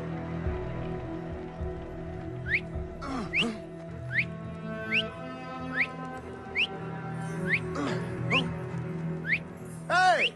What's wrong with you?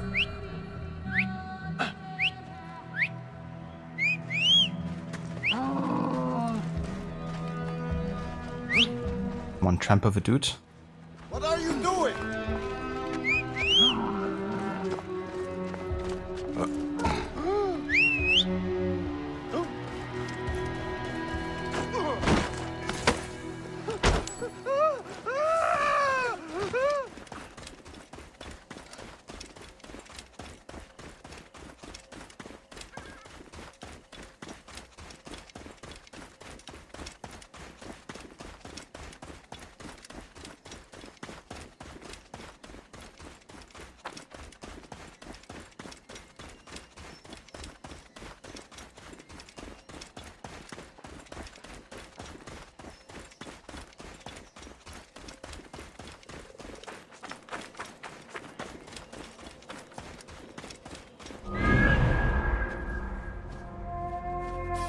Yeah, there's already the Temple of AMUN. And where we can already kill Meduna Moon if we wanted to. But that's gonna happen later.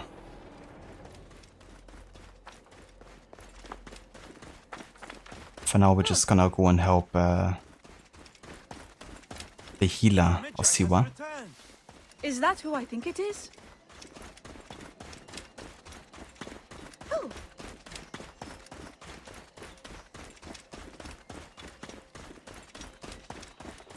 I could actually change my gear now that we have reached level 5 here.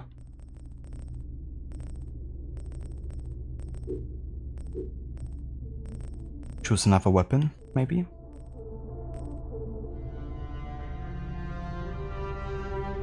Let's go for the Face Breaker. Mace, have you met Face? I would like to introduce you. And now we can also get the Stealth Kill Streak.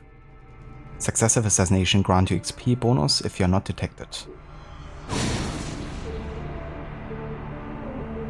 Yeah, we could already get Chain Assassination very soon.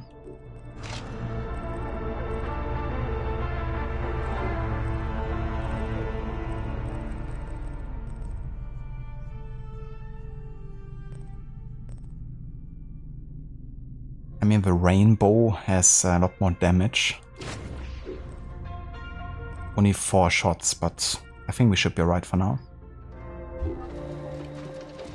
Out of my way! What's the matter with you?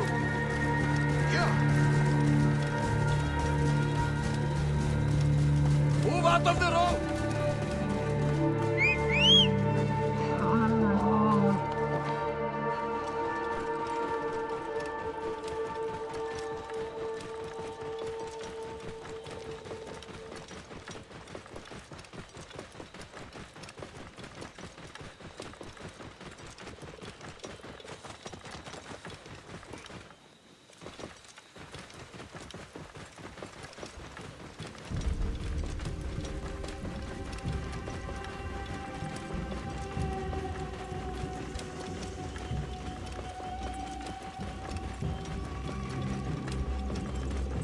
Whoa.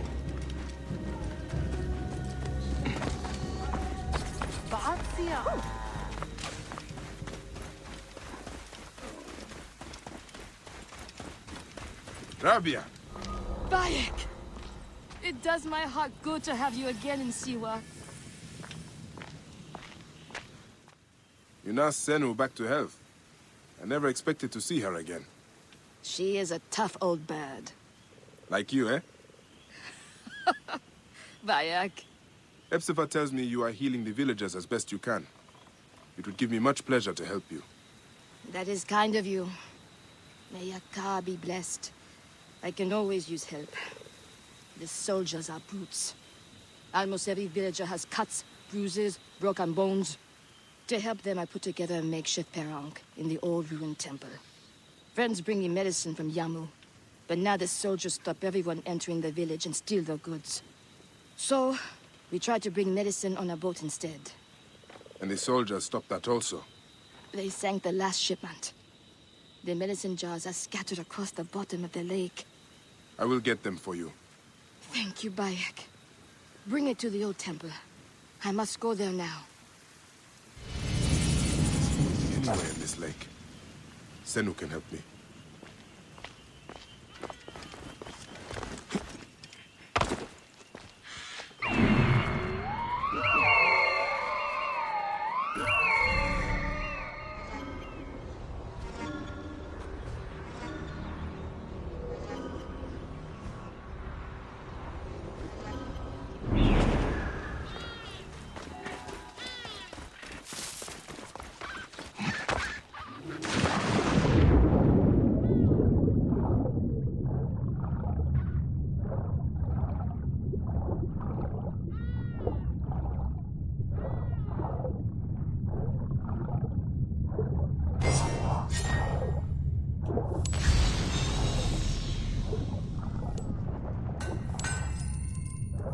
It's like a trail of breadcrumbs. At least that's what it feels like.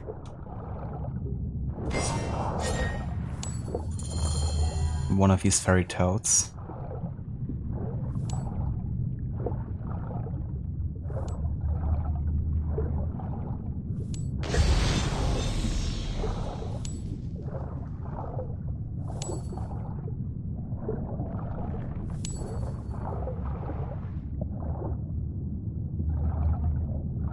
Okay, let's dive up here. Or rise again, rather. Rabia's waiting for these jars. I know Rabia's waiting, but I also want to get these treasures here.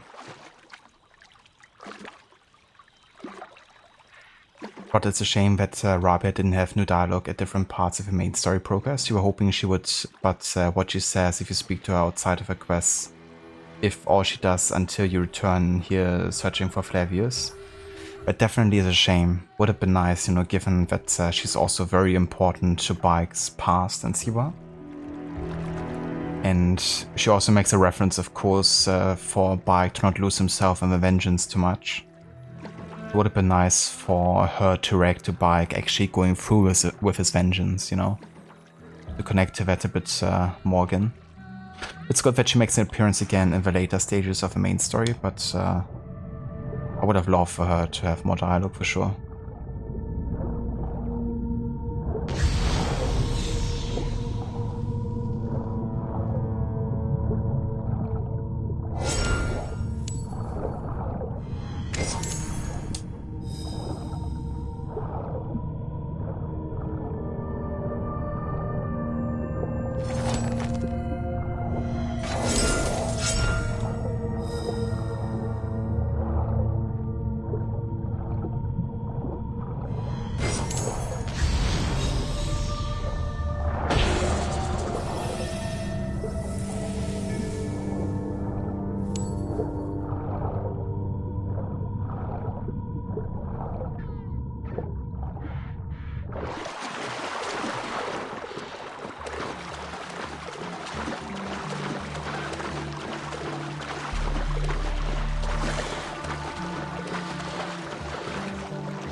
You'd love a breadcrumb star route except with coins. Exactly. That's how it is for Bayek. Just follow the breadcrumbs of coins to the next major, you know, treasure.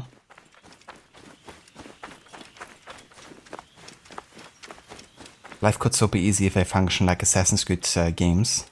You know, just have like chests free to claim everywhere, full of valuables and treasures. Then you just invest some money into like your renovations and voila. You have like a full, you know, self-sustaining economy. Nice income every 20 minutes. Easy.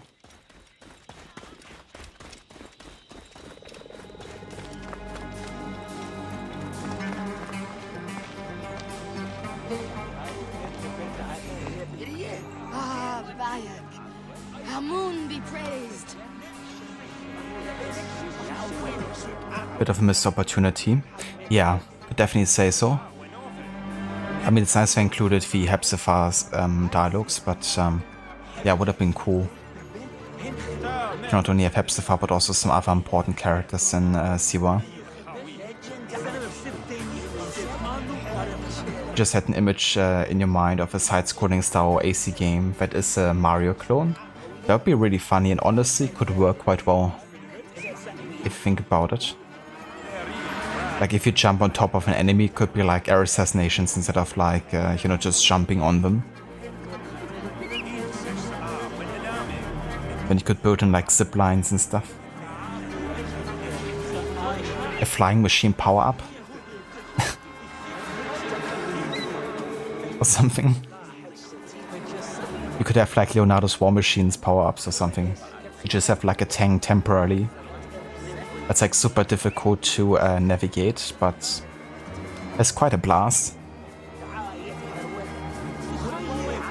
Would be quite nice, Amita. Nice idea, actually. What has happened? Why aren't the patients in the temple ruins? The soldiers threw us out. Even though I paid the Nomarch to allow me to use the temple, every few weeks soldiers come to take our medicine and food stocks. Always the same soldiers. They call it a tribute. A tax for the Pharaoh's royal army. We barely have what's needed to take care of the poor souls that need our help. Vultures. Don't worry, Rabia. I will make certain they don't bother you anymore. Be careful, Bayek.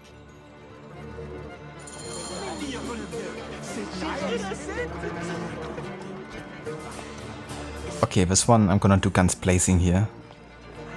Wanna use my face breaker in action.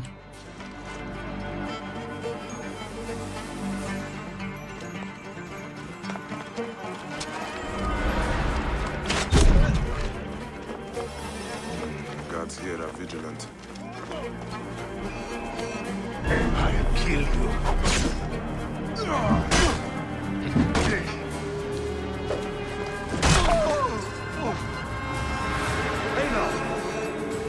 Worms can't have you.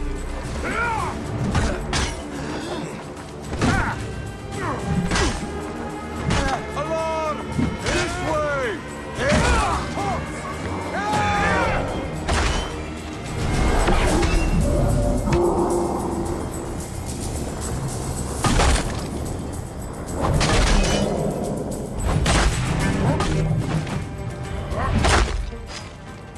More like groin breaker.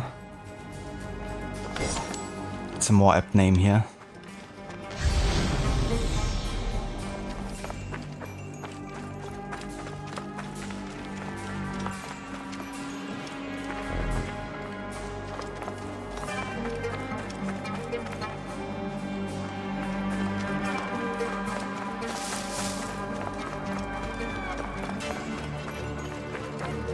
Okay, didn't miss anyone here, it seems.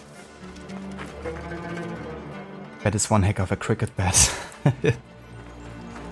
Definitely is. You don't want to be matched against a dude wearing this one. In a cricket match.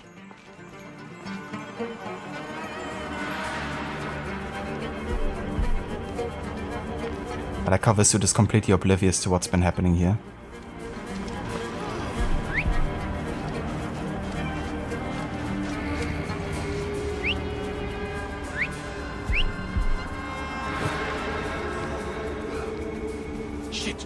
Where? Where are you? Where? Hey!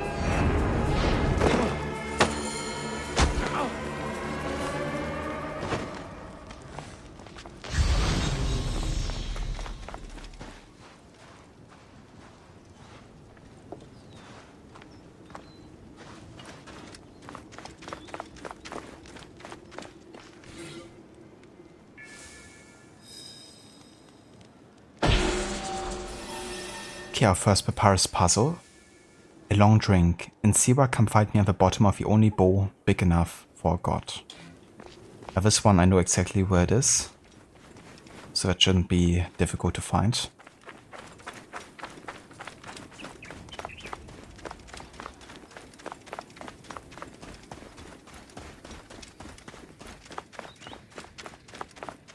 Bayek! Did you succeed? The temple is yours now. Those soldiers won't bother you again. All my patience, thank you. Ah! I almost forgot to give you your medicines from the sunken boat. In all the excitement, I forgot about them myself. The Oasis of Siwa is lucky to have you, Rabia. Promise me you will not become consumed with your vengeance, Bayek. I think of nothing else. By the grace of AMUN, one day I will be free of it.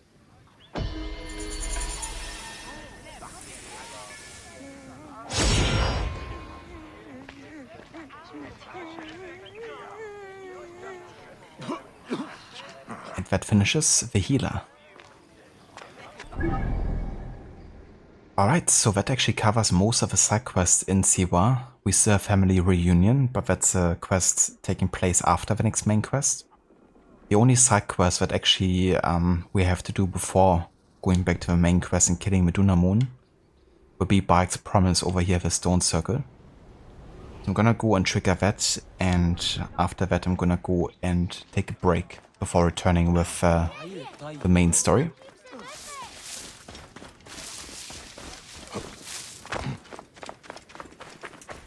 Let's call our trusty camel.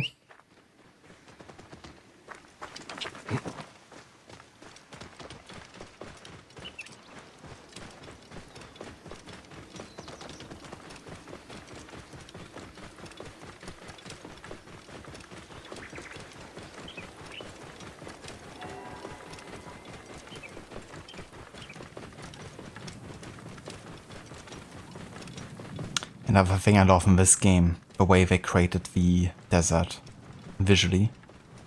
Not only visually, but also the desert really lives in lots of ways, you know. There might not be lots of wildlife to find, but there's other things like sandstorms, illusions because of the heat, you know, stories to uncover. The stone circle. I brought Hemu here not so long ago. That really make the desert a protagonist of its own in this game. Oh. Yeah.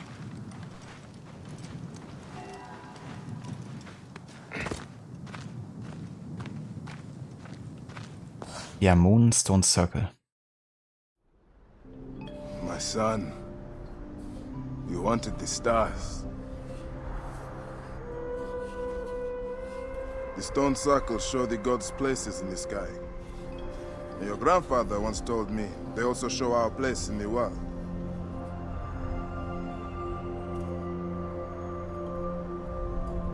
I'm going to find every stone circle, the Sphinx, and the pyramids too. And I'll find my place.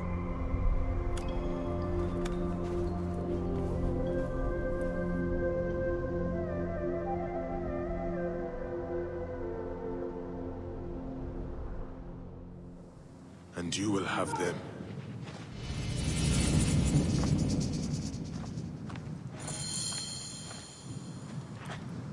And this just never fails to give me chills. And Bayek says, and you will have him. But also when you finish doing all the stone circuits and return here one last time.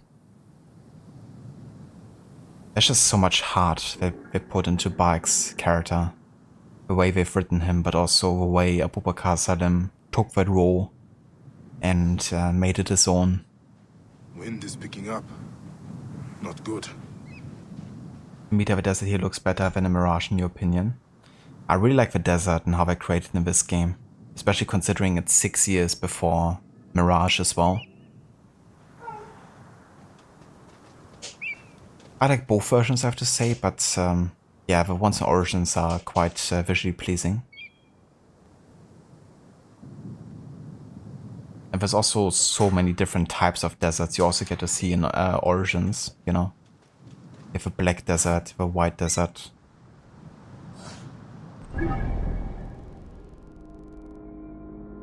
Great Sand Sea. The Desolate Desert. Which also I think really adds to the variety, like also with the mountains as well.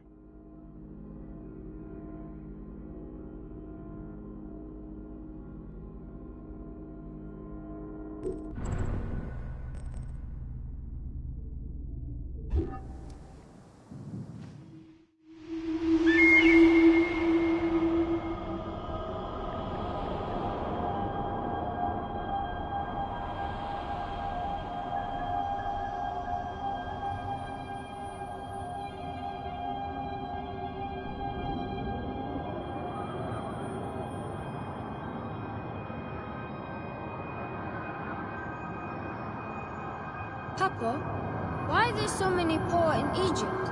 Yet those who don't belong here are rich. Egypt has forgotten who she is. Many chose wealth over honor. In the end, they got neither. Lost justice as well. But we are Magi. We will bring justice and honor back to Egypt. Yes, my son. We have not forgotten who we are. We will endure no matter our origin.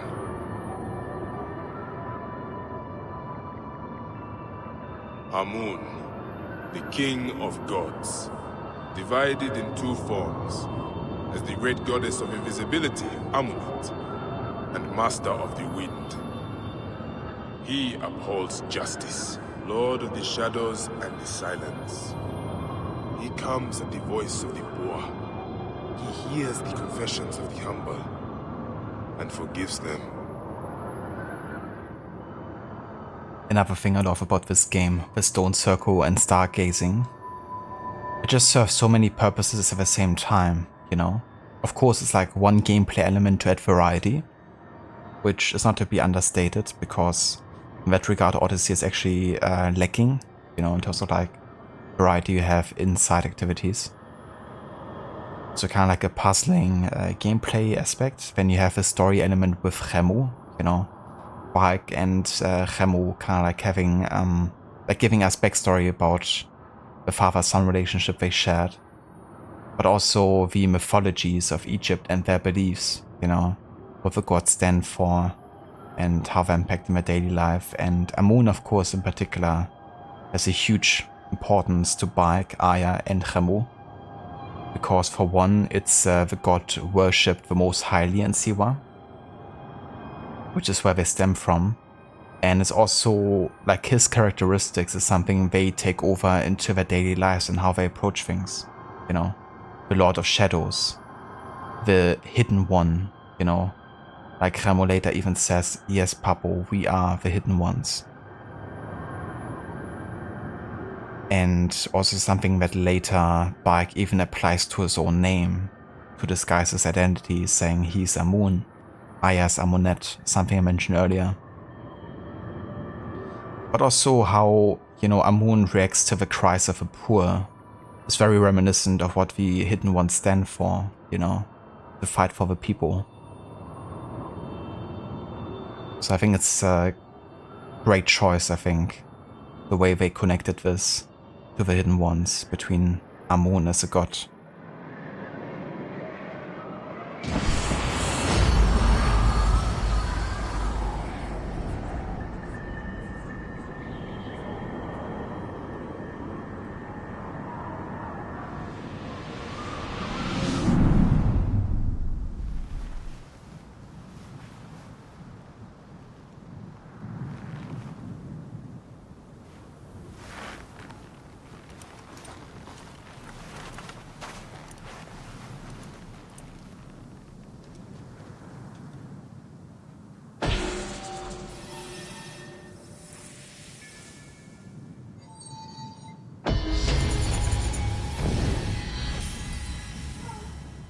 that's the first part of Bayek's promise.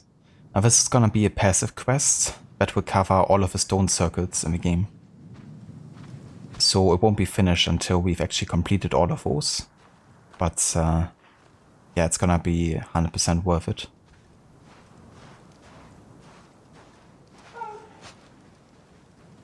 But these kind of things just make the origins of the creed so different to how originally intended per AC1 actually feel like it fits well.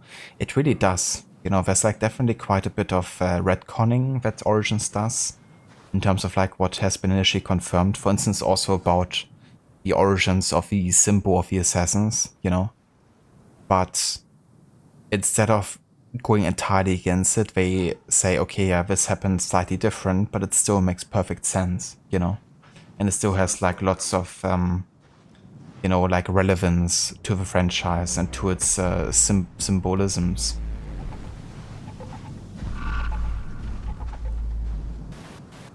Technically, we could call Bayek AMUN to fit with Aya calling herself Amunet. 100%. And what's really cool is in the Hidden Ones DLC, we have a letter that Bayek wrote to, I forgot her name, of course. Of course, I just can't recall names if I haven't heard it in the past couple of weeks. But he writes a letter to the Hidden Ones in the Sinai, and he signs it with AMUN. So really calling himself AMUN and confirming that as well, which I think is really cool.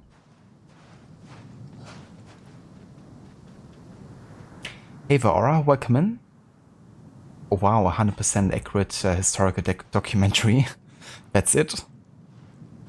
A gameplay documentary of Bayek of SeaWorld. Wait, Siwa. How's it going, Aura? Welcome in, and thank you so much for the resub. 30 months. I really, really appreciate it, Aura. Thank you for your continued support. Hope you're having a nice morning so far.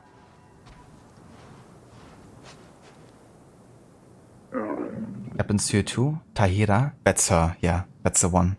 The one you meet in Heraklion Nome later. And then she of course is like the leader of the assassins in the Sinai.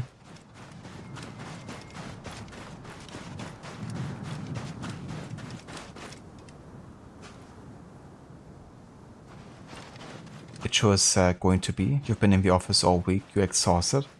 That's understandable, Aura. So will you get back to home office at some point of the week, or will you be staying in the office all week?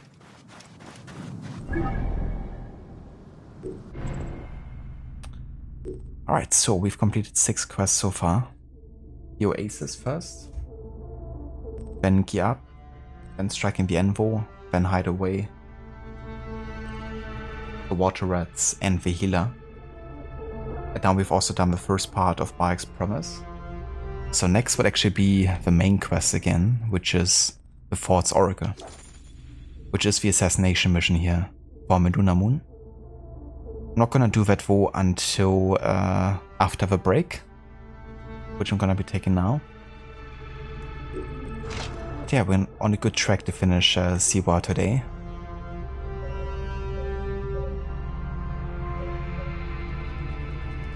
What ability will I be getting next for? Attack and push would be nice, but I also want to get some stealth abilities soon. So I think I'm actually gonna head for sleep darts and smoke bombs next year.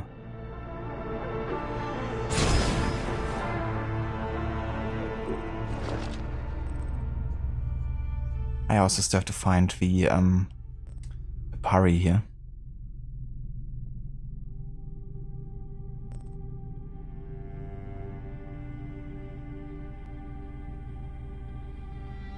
So this actually has some historical relevance here, the Magi badge.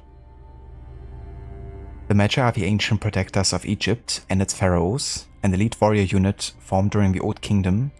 They are emblematic of true duty, honor, and ferocity.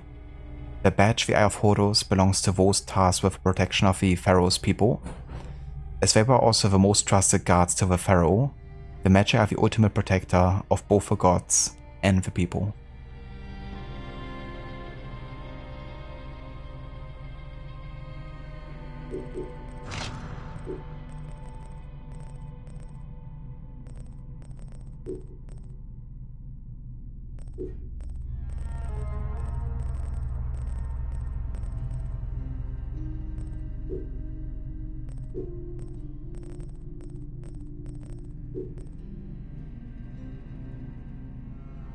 Thank you, Rod. I appreciate it.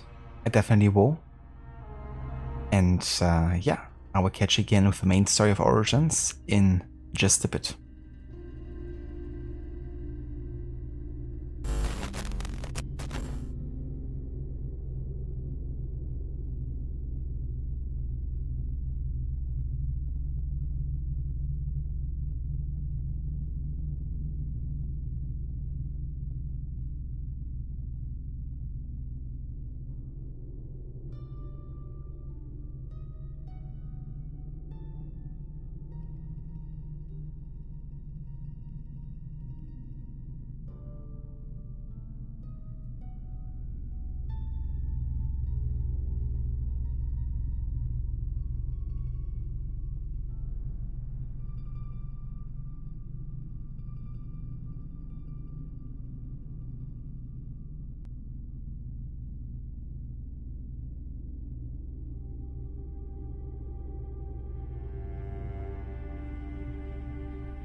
Alright.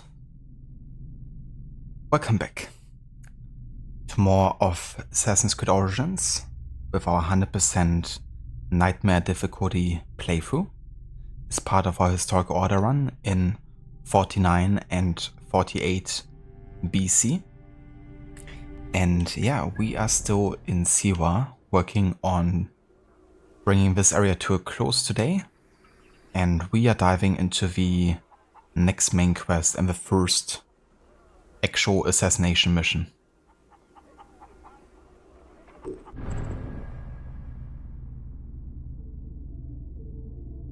And yeah, catch you next time, Mona. Thank you for being here and for joining.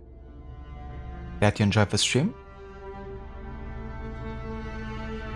Thanks, Danny. Welcome back as well to you.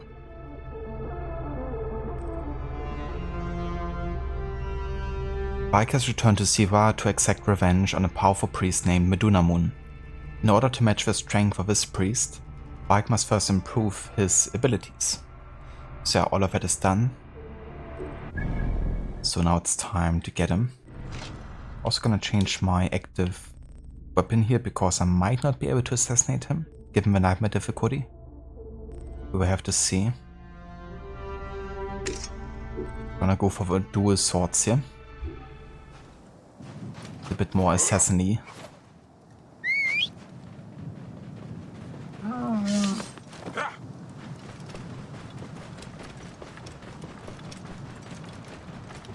And I think I'm also gonna make it nighttime for this mission.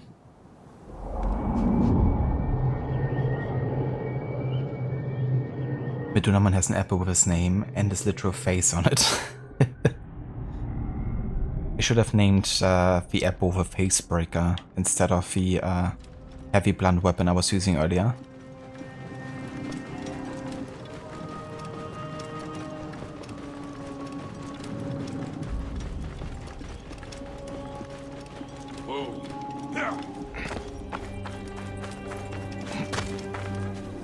You love doing that for the quests in your recent run.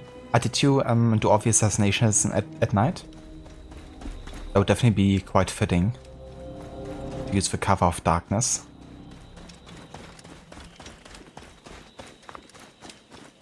But also it's kind of like a, you know, meditate before killing your target type of deal. Quite reminiscent of AC1.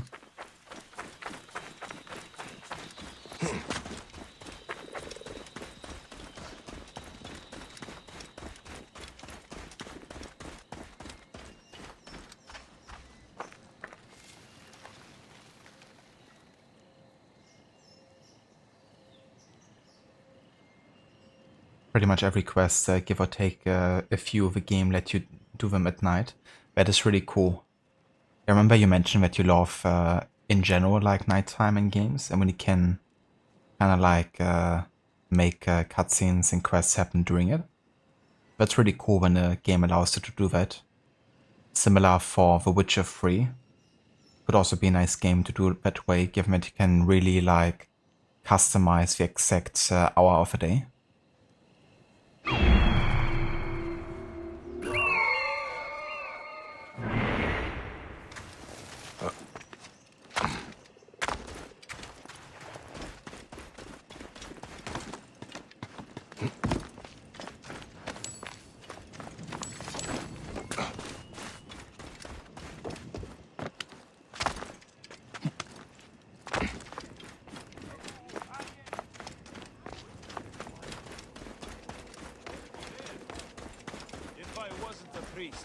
I'd bash in all your skulls.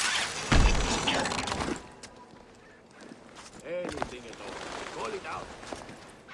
Hey! Something set strange going on. Get me out of here!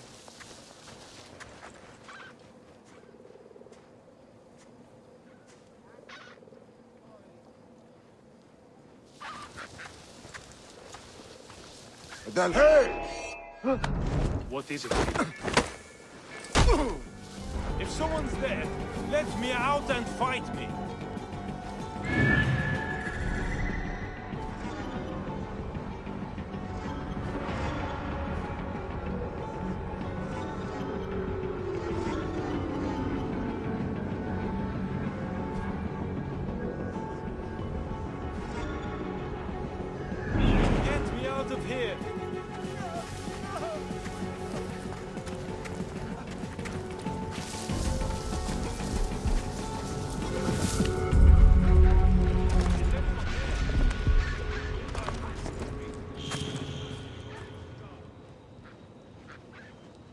you love the ambience of nighttime in games too.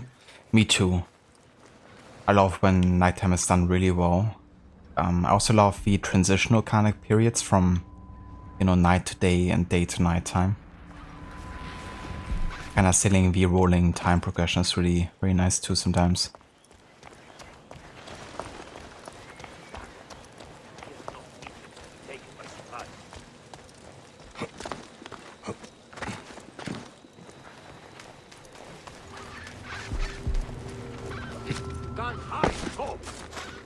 Is someone there? Damn you all!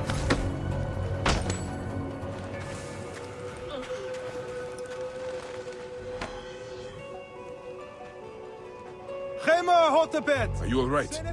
There are other priests taken. 4 of them. Stay hidden until you can slip out of the temple.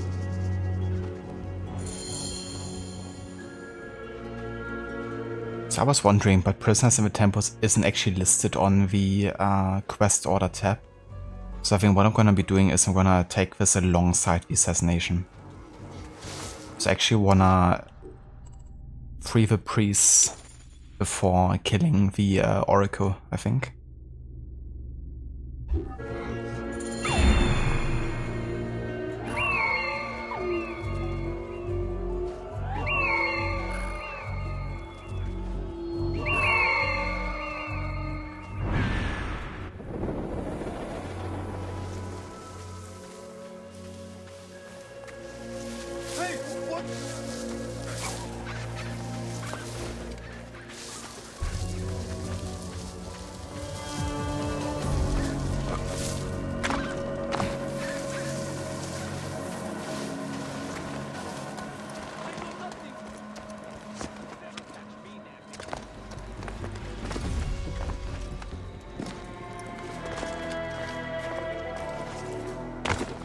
Please, let me out. My family needs me. Bayek? Is that you? Get me out of here. Wait! Bayek! Where are you going? I need to bury you. Quickly.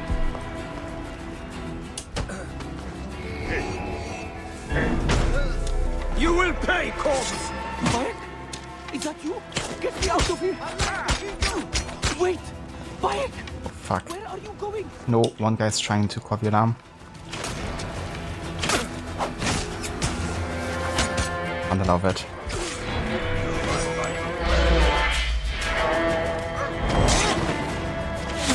Oh shit, that didn't do any damage whatsoever. Alarm!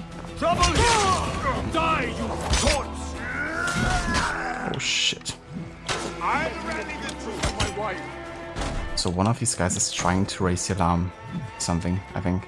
I have a shot! But who? Oh, that guy. Don't do it. It's a big guy as well. The end has come for you.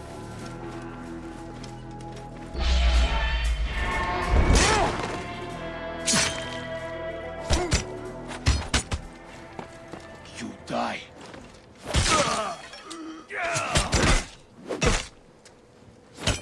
Well, enough fooling around.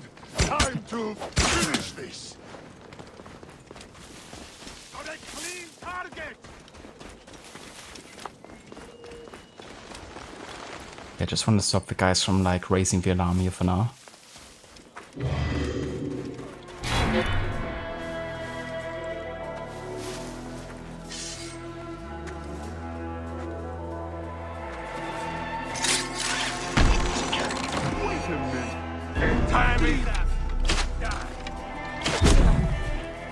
Let me at least talk to my wife.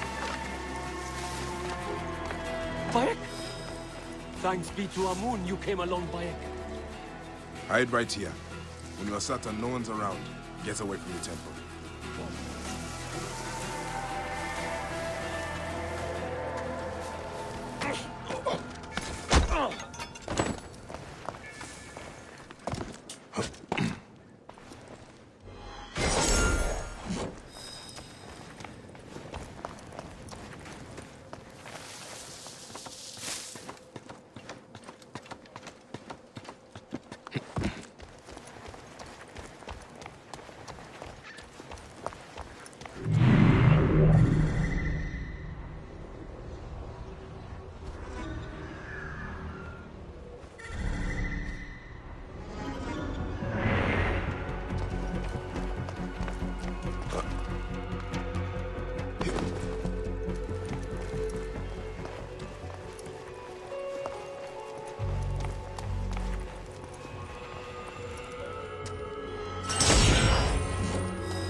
wonder if anything happens if I already go down here before doing the assassination. Because that's the entrance to the vault here.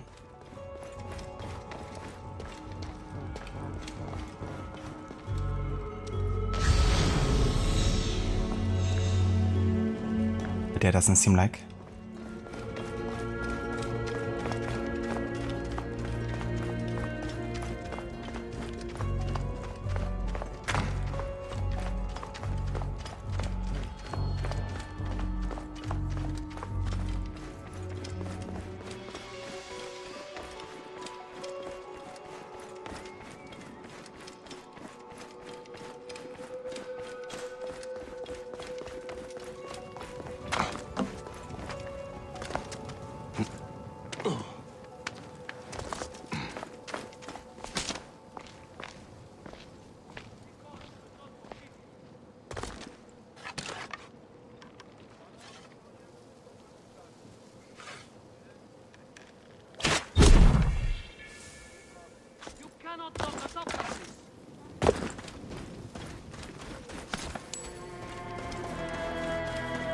Bayek!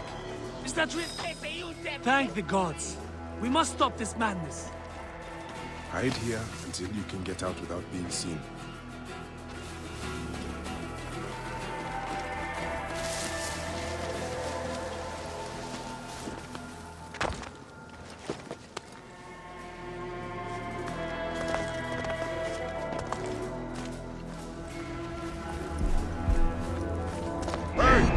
What the? How was that an instant assassination? Is it because he's like one of the guards of AMUN or something?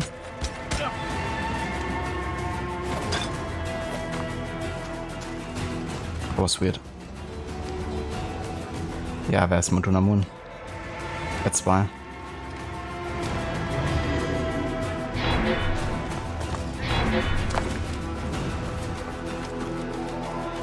Bayek, what are you doing here? Careful! Bayek, they will kill you if they find you. Race of AMUN. That's all of them.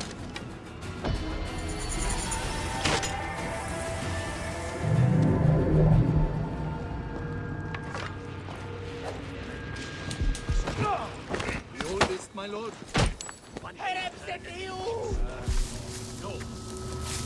Wait a second. We are a wall. We have...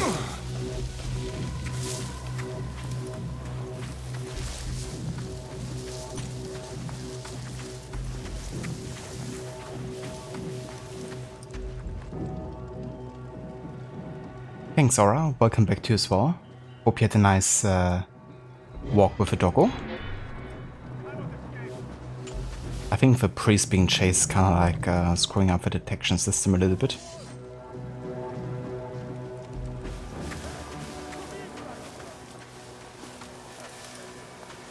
Keep an eye out for me. Keep the net safe.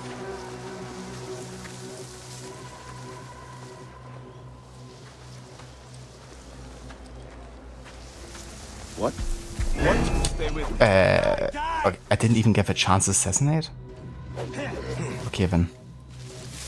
Take much dedication becoming a champion, idiot!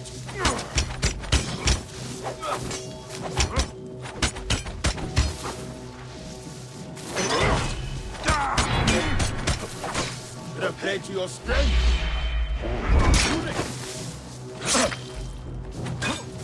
Hey! I've got trouble here! What do you? I can fix all your problems in a snap. Keep the net safe! I will squash you like the vermin you are! Something to do AMUN.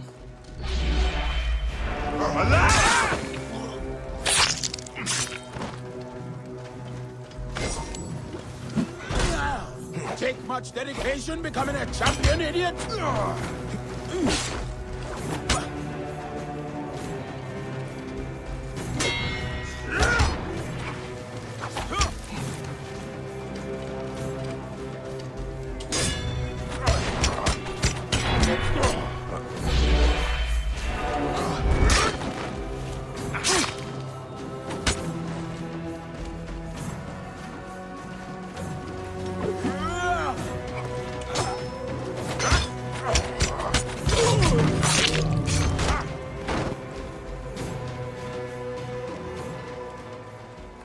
Got him.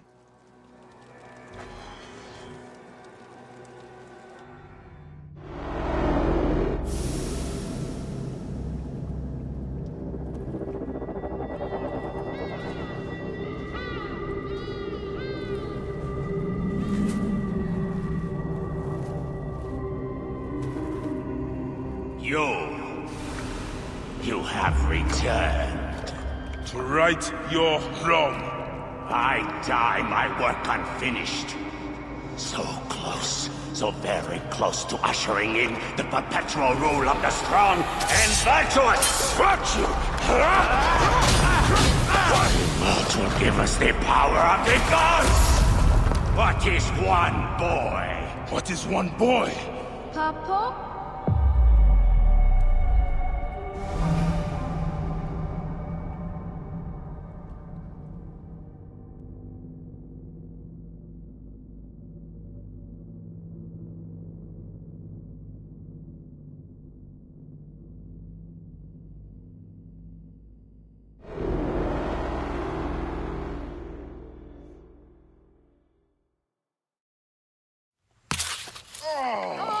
So close. Hey, one more. Okay. Hey. Well, I can try. This way, I'll get 2.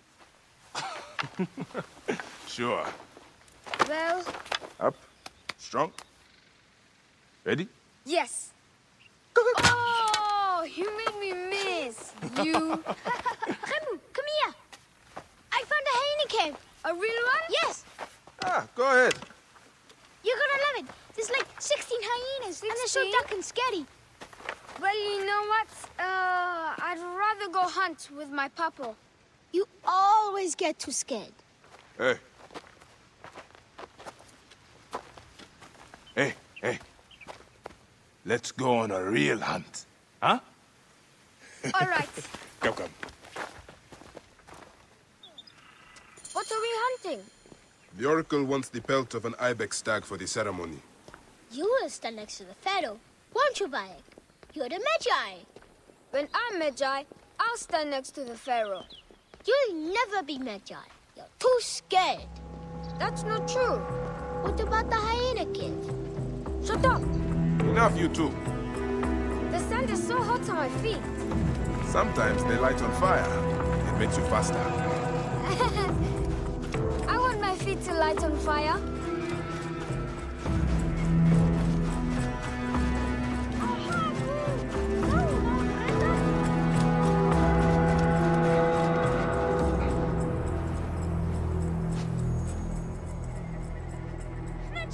Unfortunately, this Asi spoke of is like 2 people total. Bayek, yeah. It's kind of funny how Remo gets the idea of using multiple arrows, which is something that Bayek later uses for the warrior bow, of course, with like 5 arrows or something. He just lets his kids go to a hyena cave. Hyenas are nasty, dude. They rip you apart so easily. It's like one of the core trainings of becoming a Magi. If you can't deal with hyenas as a kid, then you're not cut out to be a Magi.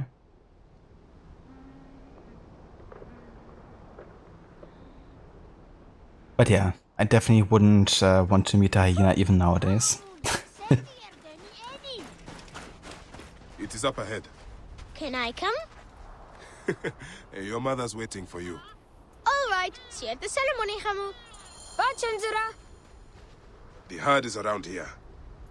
We don't want just any stag. We want the pack leader. Which one is he? Big, with giant horns. Quiet now. Do what I do. Hey, this is my favorite part. Stay low. They will spot us unless we become like AMUN, the god of hiddenness. Yes, Papa. We are the hidden one. Ah!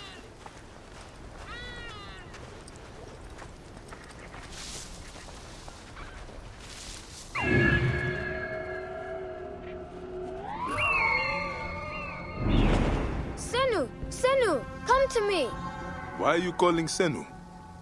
Chenzera told me I should steal his feathers, so that my weighing ceremony gets me to the field of reeds. Anubis weighs your heart against a feather. You cannot tamper with this weighing ceremony. It is sacred.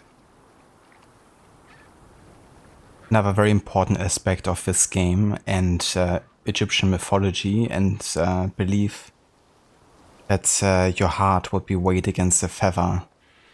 And if your heart is lighter than that feather, you would be unburdened and have an easier entrance to a field of reeds, and you wouldn't have to walk in the land of the Duat,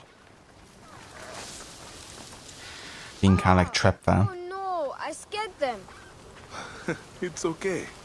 More time for us to spend together. Enjoy the journey. Stay with me. We can do it together.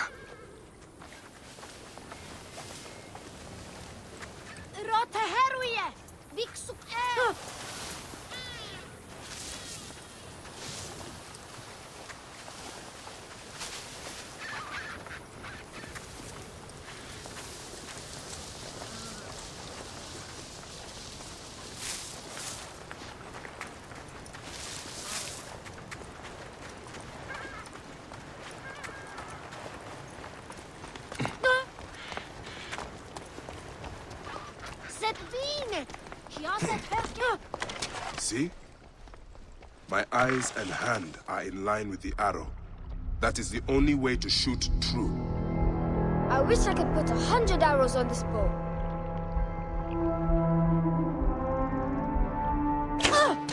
Hit! Did you hurt him? A clean shot to the heart hardly hurts at all.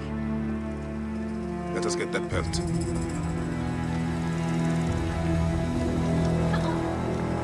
Don't yell, Khamu. That's not being hidden at all. Amun would be ashamed. We will take this to the Oracle before it gets dark. One day, I want to shoot an arrow through the sun. You can. Your arrow will have to become Senu. Imagine, all my arrows are Senus.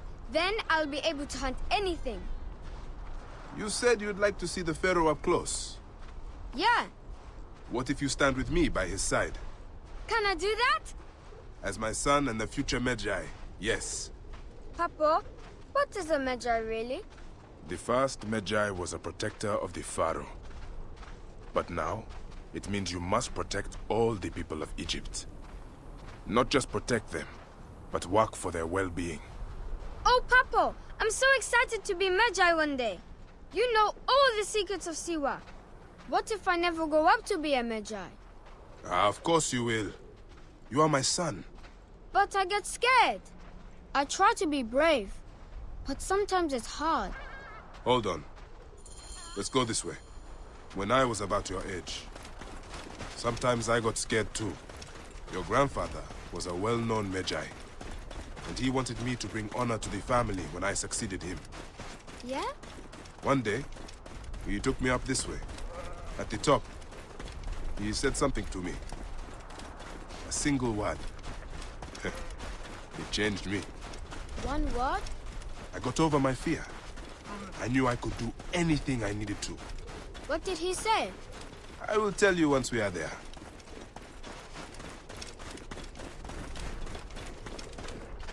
Bayek, stay quiet, Khamu. Hiya, precision, get it? It's like a meme that Stanley posted on Discord with the inhaling seagull. Did I just shoot him on accident? I didn't. I did plan to shoot him like that.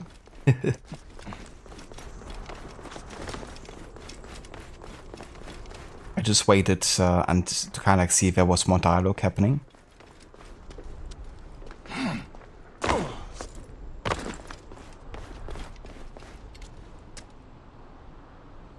Rod, he will show so much bravery. He definitely will. He definitely will.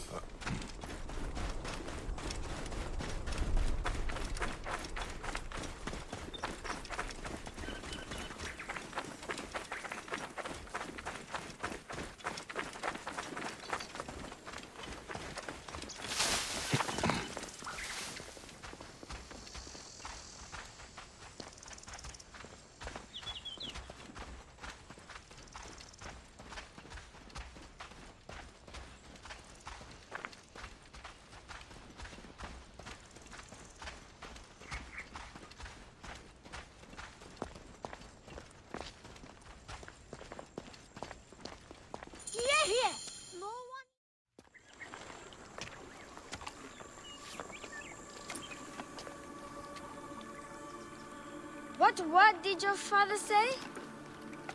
Jump.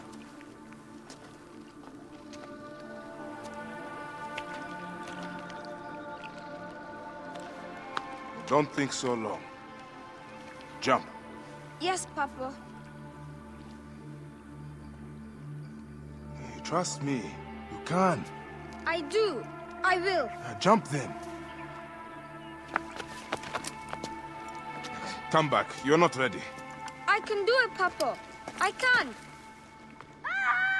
Shut up, you filthy little shit. Help! Help me! That's Shanzira. I said shut up! Run home to your mother. Chenzera will be fine. I will take care of it. Medjay Bayek! Go, now. I'm scared. I don't want to go home alone. Oh, Emu, just do what I say, please. Go!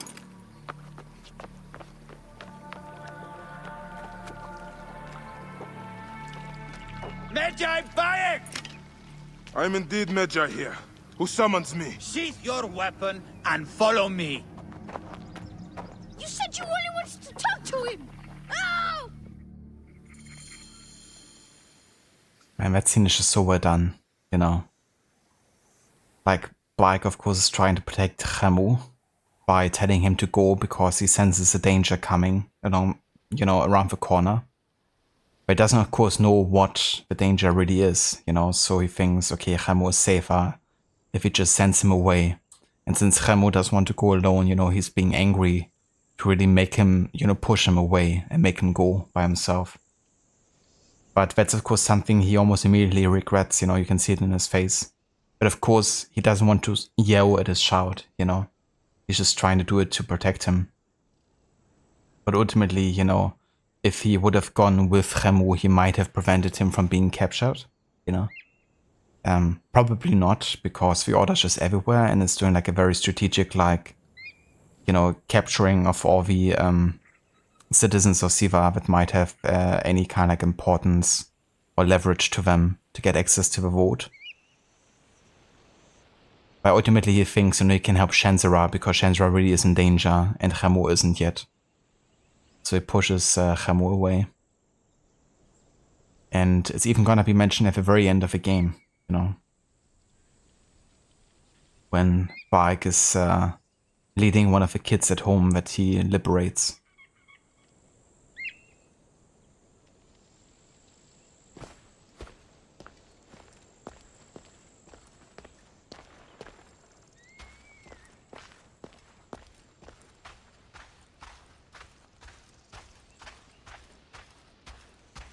Come.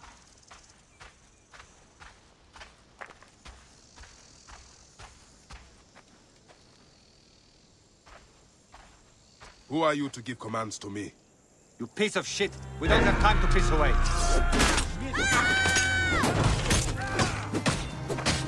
I have the rain! Hey, you have a death wish?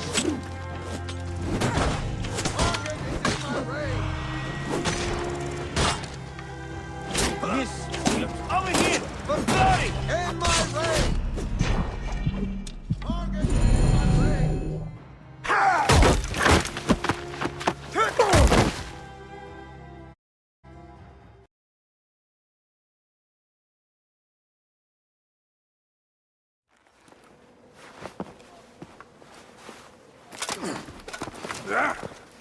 Make a sound and you're dead.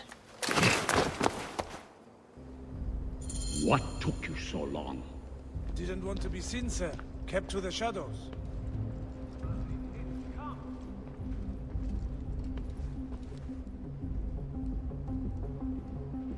Ready. Well met.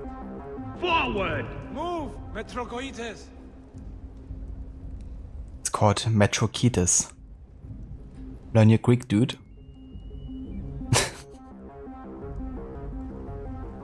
Ready. Or then later he frees Shanzira and she feels like Khemu's death is her fault. You look That is true. Stump, my friend. Yeah, we did that quest earlier, the Hideaway one, where Shanzira kind of like puts her other sibling into danger. a little bit. With a hyena cave. No stopping! But really like my analysis of that. Just more reasons as well why having motion capture cutscenes like that are way more effective. They really are. It just really brings you a lot closer to, okay, this is like what's going on in the mind of a character if you have like an animation for, you know, okay, the character's like changing their face slightly to show a certain emotion. You know, if it's like doubt or if it's like anger, if it's fear. If everything is delivered through dialogue only, it can feel like a bit detached from the actual character, you know.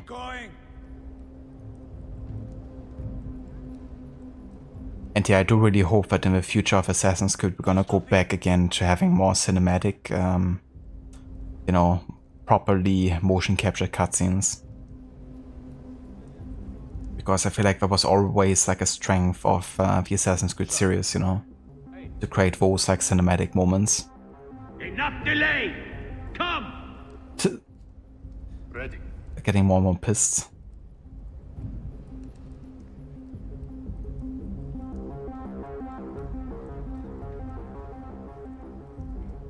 Keep going! These guys are so testy.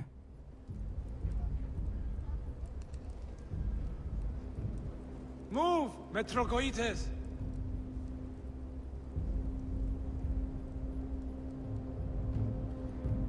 Just had to look at your emote value, Cinder. Wrecked. I like that. Is that one of the new ones that you've added?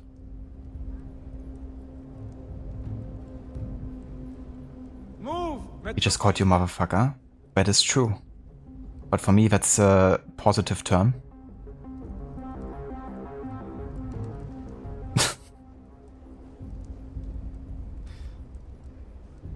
Welcome back, Dr. Darling. No stopping! Or so you know that you're not meant to win the fight against the soldiers, but you wonder if it's actually possible to do so. I did try it at some point. I think I ended up fighting probably for 5 to 10 minutes or something, and then I still died. And didn't really make much of a dent, honestly. But I don't know, maybe someone has like made a video on it and actually tried it.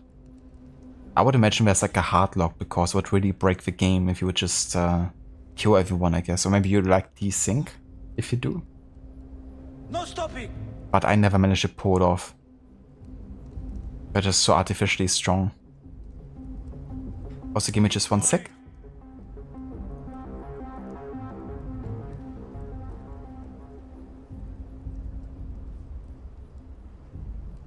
No stopping!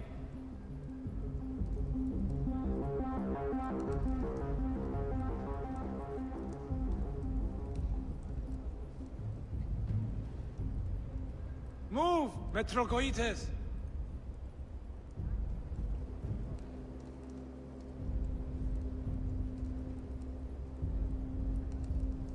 Keep going!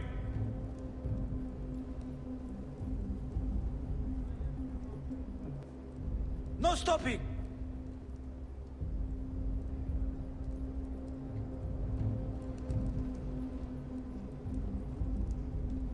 Keep going!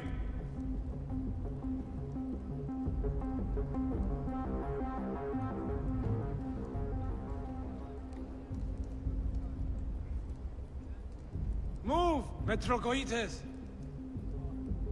Alright. So now yes, it's a tier 1. We also got a standard emote that is 1k bit 1. Ah, I gotcha. That's very cool. Good way to kind of like fuse those together. No stopping!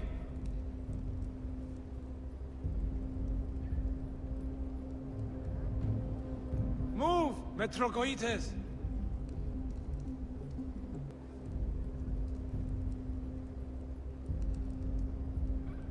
He said that testy because the first thing he says to you is you piece of shit when you ask him a question. Yeah, it's not a very nice way of reacting to a question, is it? Move, Metrogoites! Doctor, are you here just lurking, watching on your phone, trying to survive the heat? I don't blame you. Keep going! Yeah, it's also very, or definitely feels very hot over here. My PC is also struggling a bit. I actually have a side open. Move, Metrocoites.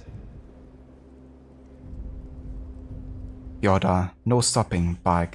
You're not my supervisor. He's truly training his ability of free will here. That's what makes him such a great assassin, because he doesn't listen to any orders. Magi! Also like how awkward Bayek is standing there with the legs and stuff.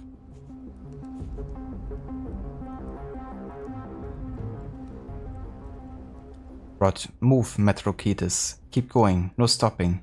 Just need the beat to go with it.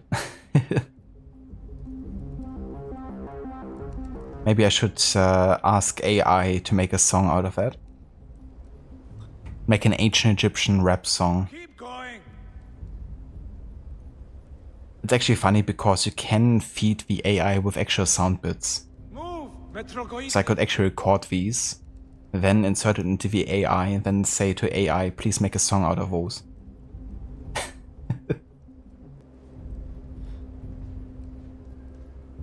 No stopping. Hey there, Ave, welcome in. How's it going and how are you doing? I'm doing quite well, and it's going very good. We've been starting our 100% Nightmare difficulty run of Origins. We're also going to be doing over-discovery tours and watch some behind-the-scenes documentaries and stuff to bring ancient Egypt to a close, before moving on to the Roman Empire next. But yeah, it's going good. How are you doing today? Keep going. That's awesome. What was the AI program or app that I used? I think it was called Suno. Let me have a quick look. No stopping.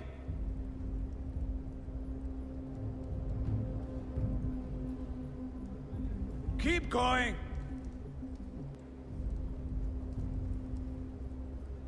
That's the one. It's also completely free. I mean, you just have to make an account, basically. And yeah, you can... I mean, so far I didn't have any limit on like how many songs I could create.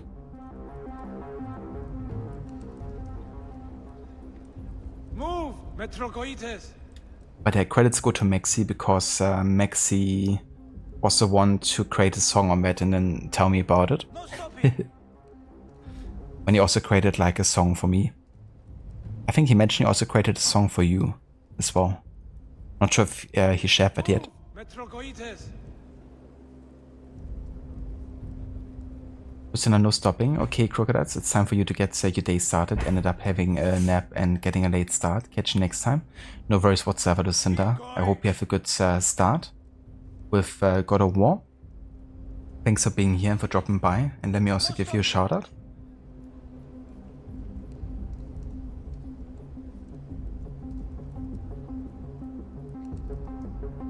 Keep going. So for anyone that hasn't checked out Lucinda's channel yet, I would highly recommend doing so. She recently actually played for the Assassin's Creed series for the first time. Currently she's working on God of War for first playthrough ever. She's also going to be playing some other PlayStation exclusives or former exclusives. I think you were also planning on playing Ghost of Tsushima at some point, weren't you? But yeah, currently it's God of War, the 2018 remake. Amazing game. The story of Kratos as a father going to the Norse pantheon. And yeah, definitely hope you enjoy your playthrough of it, your continued one, Lucinda. Definitely gonna try to drop by later and have a bit of a look how far you get.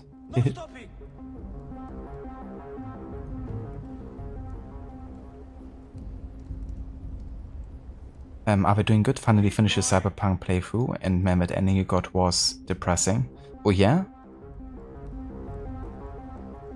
Yeah, I was definitely a bit conflicted about the endings, like potential ending choices. I was ultimately actually happy with mine, but it was definitely like, depending on the person you asked, they thought it was like a bad ending or a good ending. To me it felt like a good ending in lots of ways, but I can also see how I can make an argument against it. But I think some people in chat haven't played the game yet and want to play it eventually, so I wouldn't want to go into like all the details of the ending just yet. But yeah, I hope you enjoyed your Cyberpunk playthrough though. I really like the game, I have to say. Like, I expected to be liking it on some level, but it's definitely a game that grew on me the more I played it. Move, Metrogoites!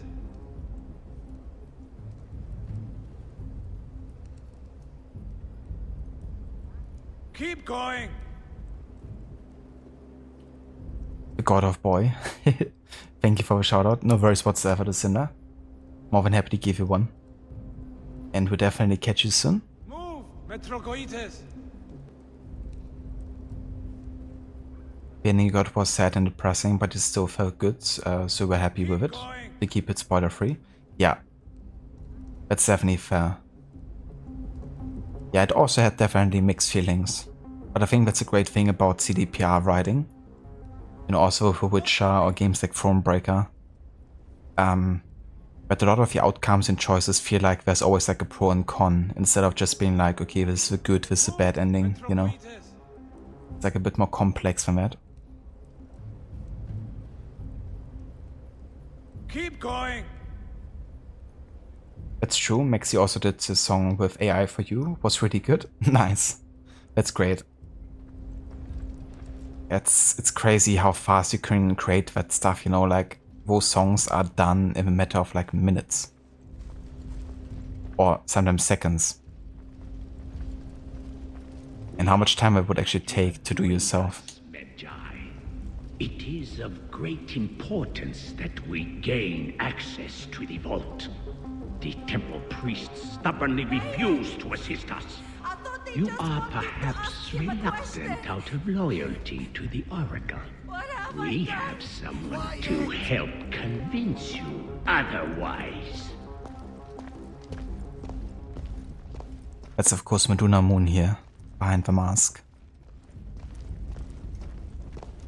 It's really cool because by the appearance alone you couldn't really identify the Order members because they kind of have a generic character model here for this mission.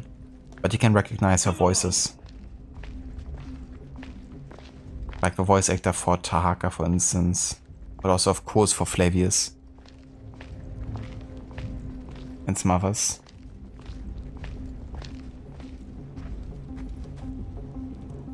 Or could it be... I mean, the thing is, they also reuse some voice actors. I'm not sure, but I think the one for AMUN could be the one also for the Lizard in Memphis. I think they sound really similar. So I guess you can't go entirely by maybe the voice actor to identify, but I mean, it would be likely for AMUN to be here. Be this one. See that no one comes in.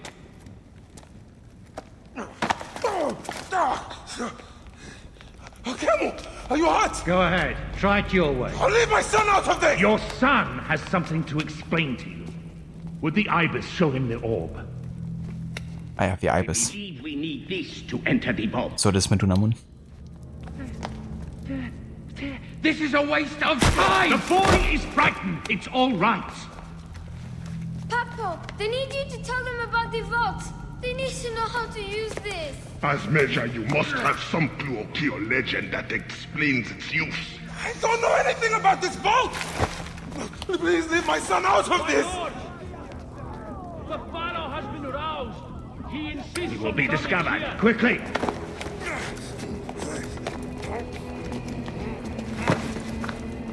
Talk to your son. If the vault isn't open when we return, you'll never see him again.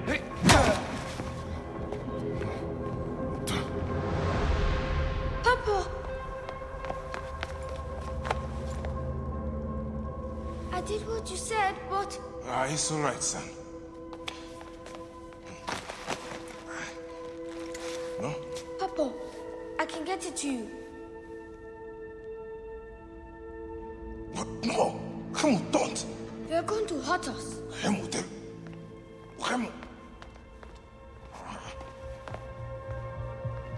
This foolish waste of time!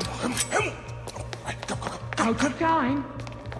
Tell us! I don't know. We must go now. I will cut the heart from the boy. Wait. He will never know the afterlife. No, I will tell you. I will tell you. He's falling for time. What's this? Stop! This is magic!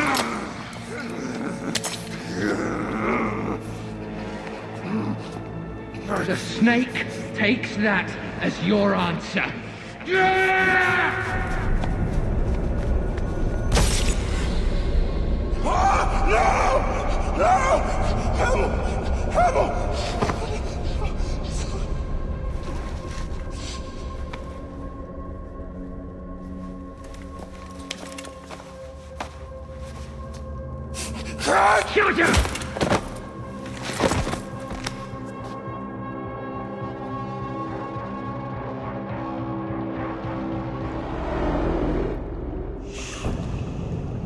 We thought you were dead.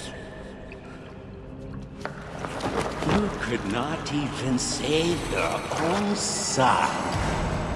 You are no one. Bayek of nothing. Father to nobody!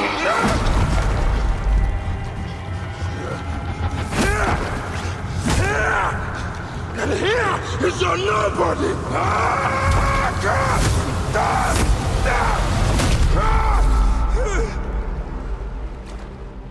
May the Hidden One greet you. The Lord of the Duat awaits.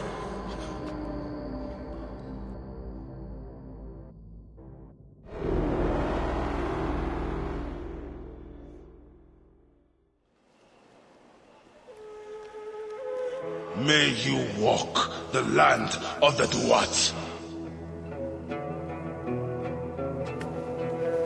What? No, don't have Sifa. Don't walk the land of a Duat.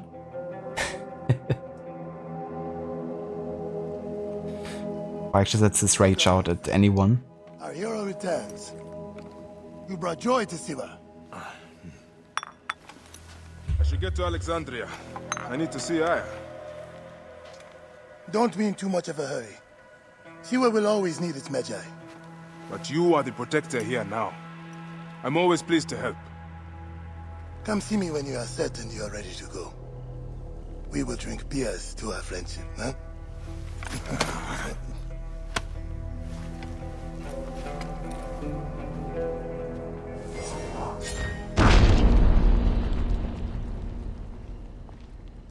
The Ibis is no more.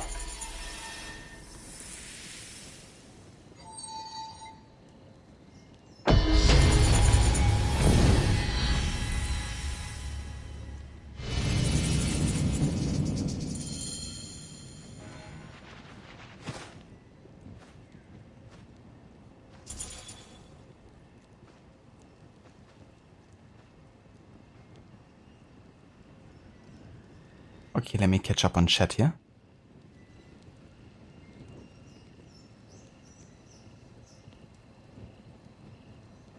That's true, Aura. Yeah, I did a good job in that with Odyssey here with the character models. Pretty nice how you can identify some of the clothing on the characters. Exactly, Rod. You know, like Flavius kicking Bayek like that, you know. You can really tell that Flavius is a lot more unhinged than some of the other Order members as well, you know. In terms of like how he kicks Bayek, and then also of course is the one to lead the blade and all the power that Bayek is pushing into the stab to make Bayek, you know, lead the blade into his own son. And later on Flavius of course says how this whole thing, you know, his initiative and this whole thing has basically given him new respect and power in the Order.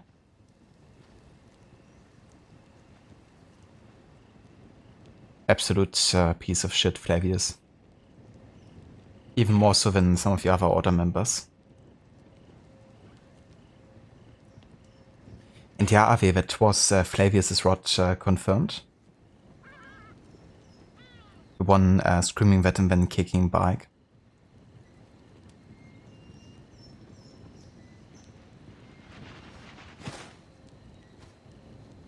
I can really tell, Aura, that they didn't really plan this too well. I mean, they used the whole ceremony of the pharaoh and, you know, being the puppeteers of the pharaoh as a time window to infiltrate the vote, and they of course don't have much time, but maybe they should have, you know, sent some scouts prior to this here to already uncover some of the secrets, you know, before there's such a short time window, so they had to act, because the reason it escalated so quickly was that they were thinking that they would be discovered, you know, anytime soon. Which kind of like forced them also to act more rashly. But yeah, it was just a very badly executed plan by the Order here.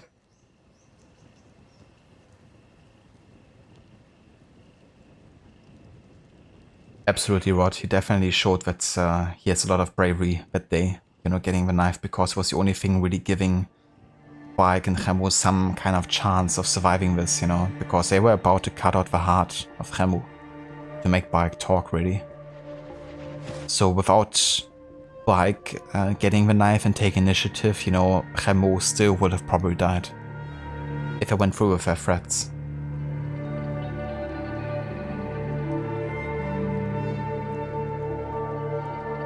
Exactly, or, you know, like saying that he killed his own son couldn't be further off the truth. He may was the one to carry the blade, but he wasn't the one to make the decision. They did rot, yeah.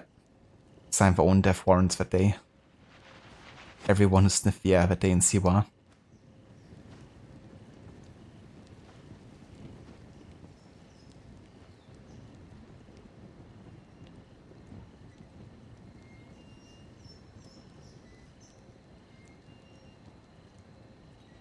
Hey, the code, welcome in.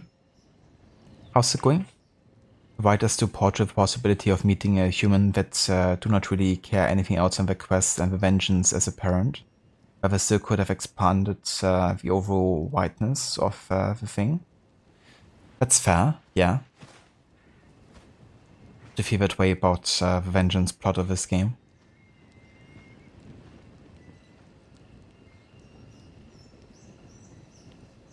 May Apep devour his fatted heart. May Apep do so. Usually not the biggest fan of Apep, but in that case, yes. Oh, I actually missed the treasure here in that fort. Okay, so we are now in cleanup time here for Siwa, which means I would like to finish the rest of the locations. And there's still one more quest, which is family reunion that I want to be doing.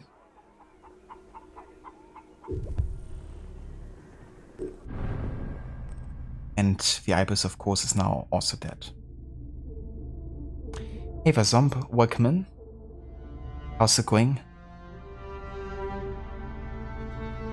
Well, that's true, and it's not like Flavius completely lets go of Bayek's hand. He still is in contact with his hand as he moves past and then into Khemu. Exactly. He's like releasing, but then still guiding the hand very much, you know. And then, of course, announcing his decision to do that before.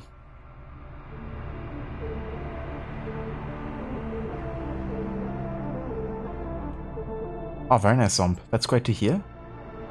I love Watch Dogs 2. Such a great game. It feels so different to Watch Dogs 1, but still very well connected, I think. And I think the cast is really cool, and like all the new abilities you have. How have you been enjoying your playthrough so far of that game? We can also get sleep darts. One of the best stealth tools in the game.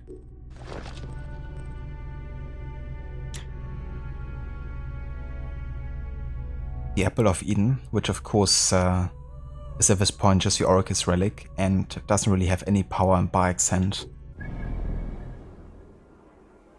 It's a bit funny how the apple gets more used as a blunt instrument than for its actual purpose here at the start of the game.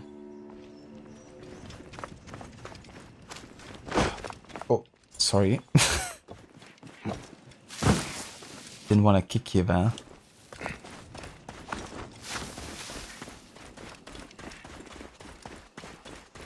Ah!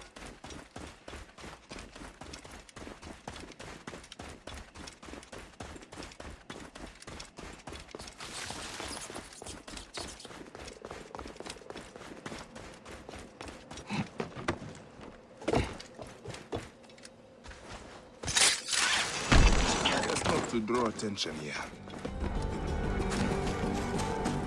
I wonder if some of the guards respawned here if they're still dead.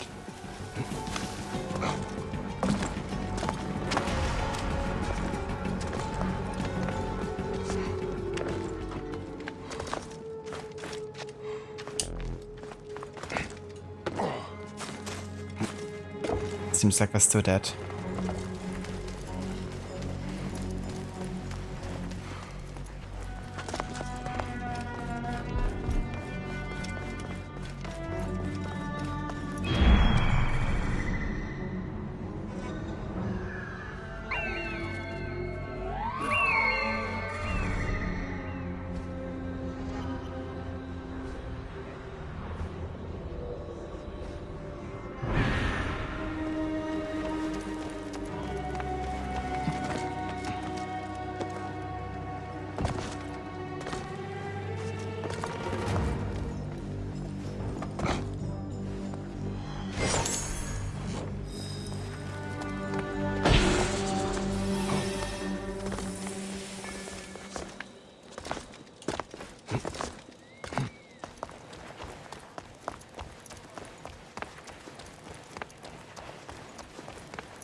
Dead should stay dead, don't you agree? Yeah, I would agree with that.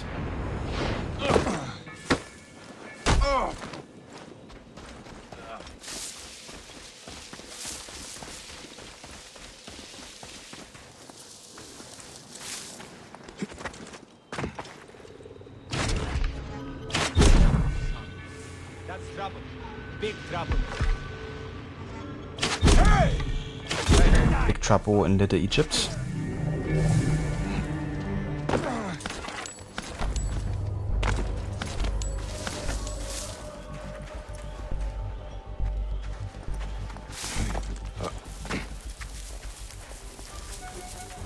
That's Bayek. He will save us.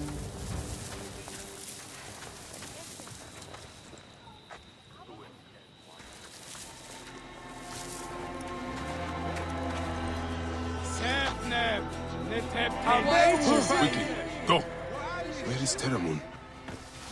Ah, the AMUN. He has died from his wounds. His family will want to bury him properly.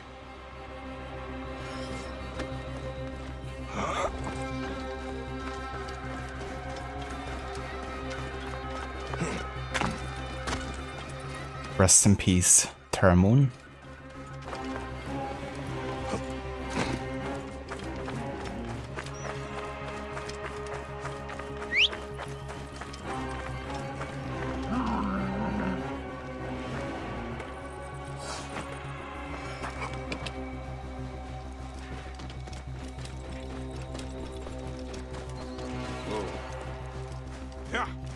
Oh, there's actually a boat I could use here.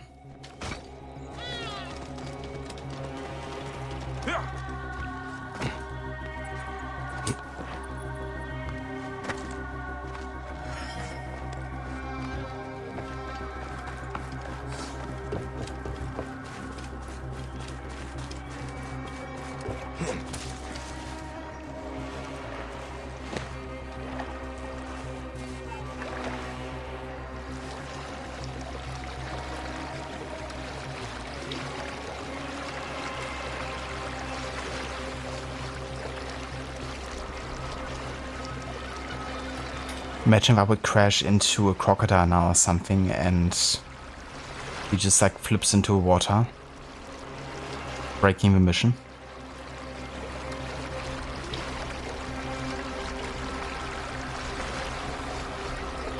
No worries, Aura. Catch you next time. Thanks for being here and for joining.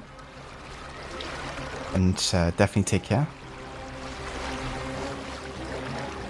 So there's some annoying parts to it.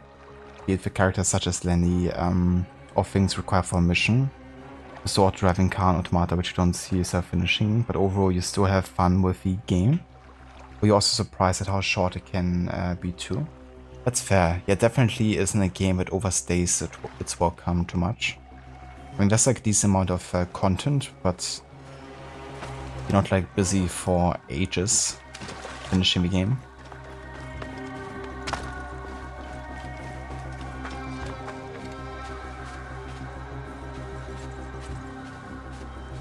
But yeah, Lenny was quite annoying as a character, I agree. What have they done to Ptolemai's farm? But definitely some funny or also good missions in connection to her. I think also DLC. I bring sad news. Where is Issa? She lies here, with her son and daughter. The entire family? Sadly, I see Terramoon also paid the price for his recklessness. I warned him that his rebelliousness would bring torment and suffering. But what happened? They saw the soldiers coming and hid in the cellar. But the soldiers burnt the house to the ground to teach everyone a lesson. Ah, I am sorry. Put the body down there. They will journey to the door together. So many deaths in the Wahat. We cannot give them a proper burial. It is not your rebelliousness that got you killed, Seni. It is Ptolemy's sick regime. He is a bad pharaoh.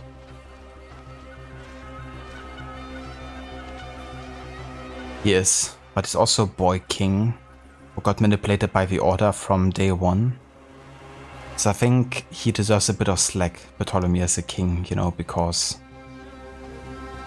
he didn't really choose to be king, was very young, and then, you know, actively manipulated. And if you're getting manipulated as a child or teenager, you know, that can of course have a huge impact on you.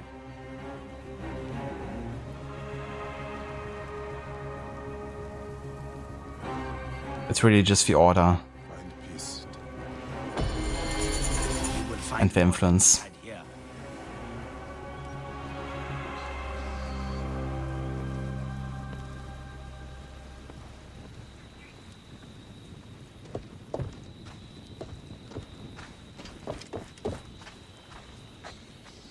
Alright, so that finishes all of the quests currently in Siwa.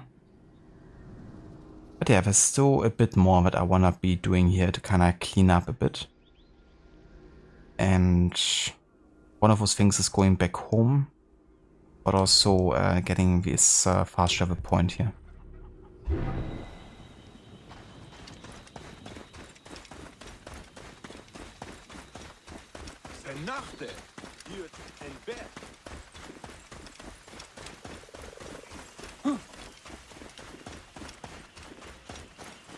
So I'm Lenny still annoying in the DLC mission. If anything, she ends up adding being creepy in a perverted way to her traits as she hits on Josh. Kind of forgot about that, but yeah, she definitely does. Clear the way! Hurry! Watch out, coming through! Hey, what? You must die! This dog. The free bronze here.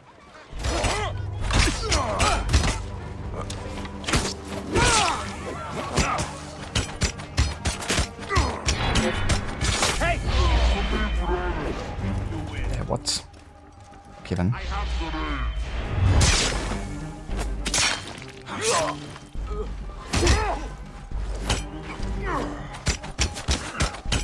Yeah, horse caravans on Nightmare mode actually really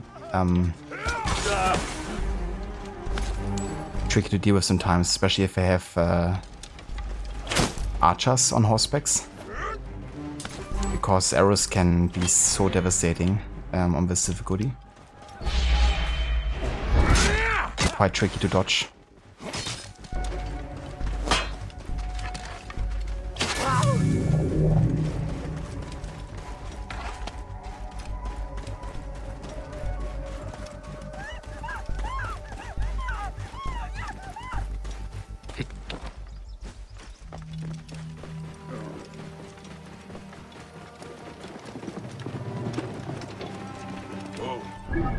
Oh, another thing, because actually quite close to it. I wanna go over here. Because that's where we have a papyrus puzzle location.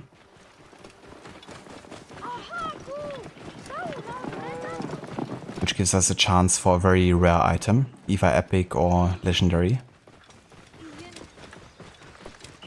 A bow big enough for a god.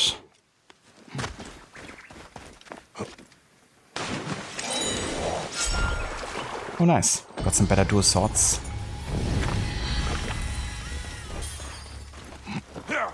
And we're now level 8. Oh yeah. Another skill point. I'm gonna go for firebombs so we can get smokescreen next.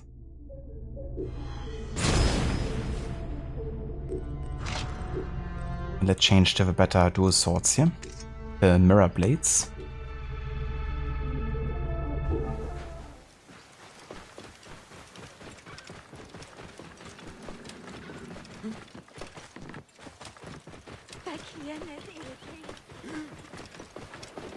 Move!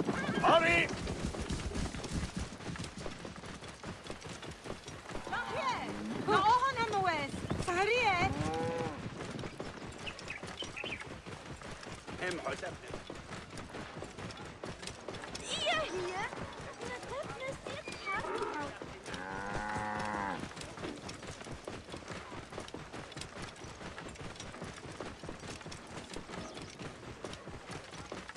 Whoa.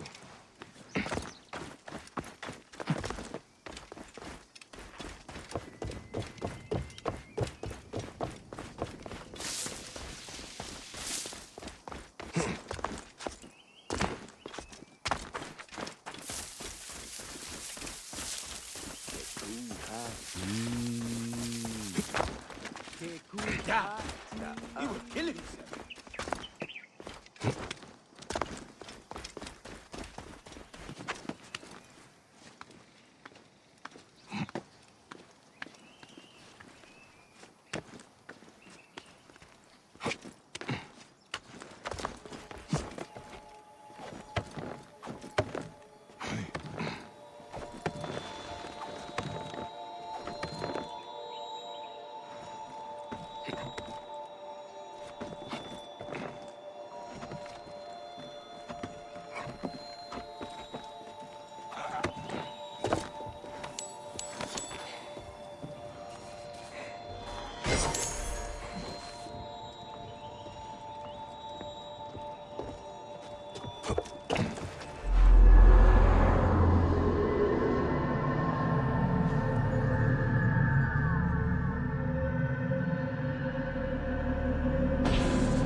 I mean, that's fair zomb. I do like Geordie quite a bit, both Watch Dogs 1 and 2. I mean, yeah, he's a bit of a loony and quite dangerous, but I certainly enjoy his presence in the AC game, in the Watch Dogs games.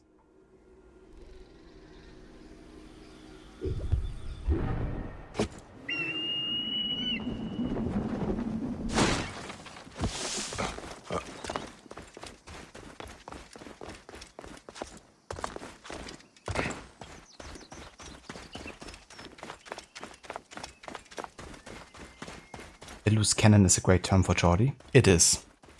That's a good way to describe him. So here we are, home. Or what's left of it. Bayek, Hamu and Aya once lived together.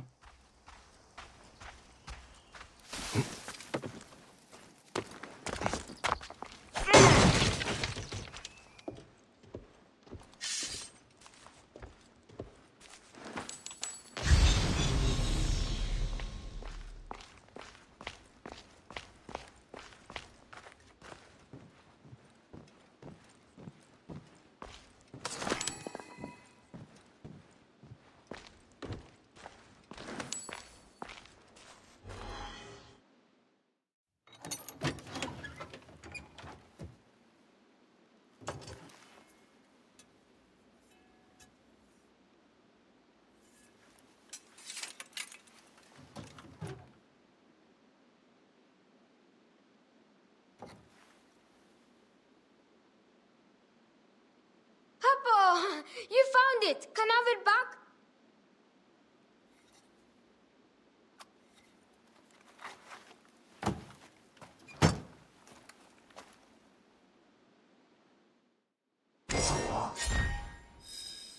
Ja. Hamus toy.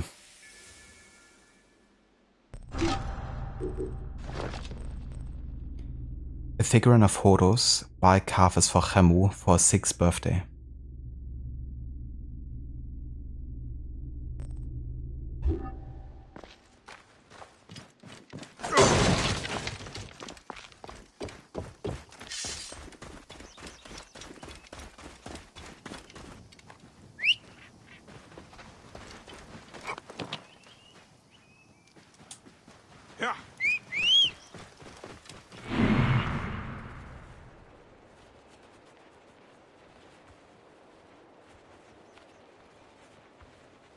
One thing I love doing in these games is let the animal, like either horse or camel, just follow the road automatically, and then going into the eco mode kind of like survey the environments. You have to make sure to be close enough to your character, otherwise they stop going.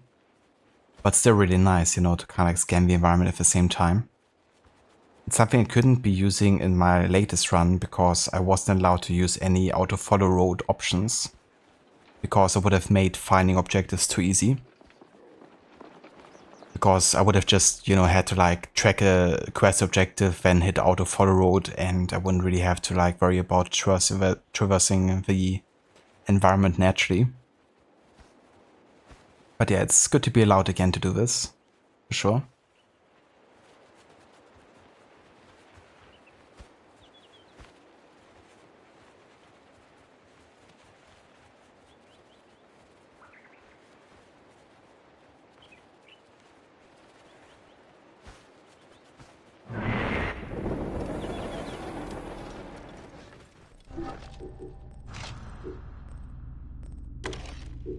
Whoa.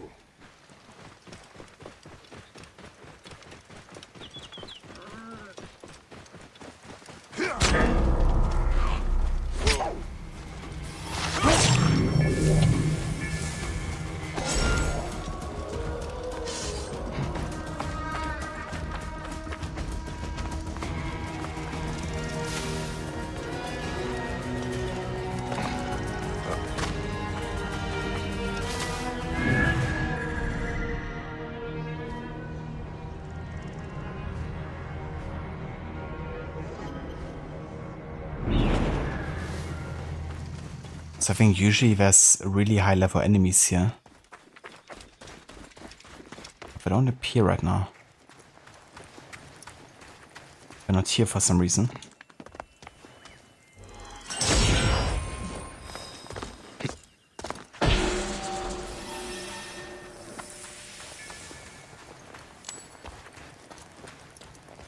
This of course where... Brought Hamu here.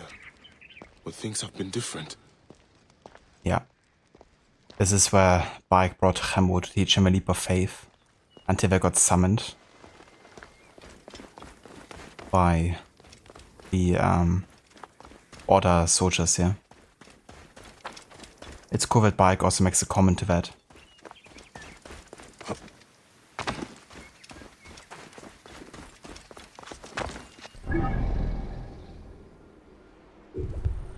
That's where we killed the ibex with Hamu.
Also got a hyena lair here.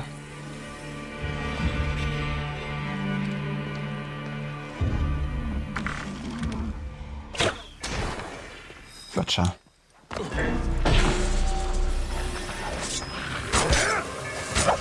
Right decision gerecht.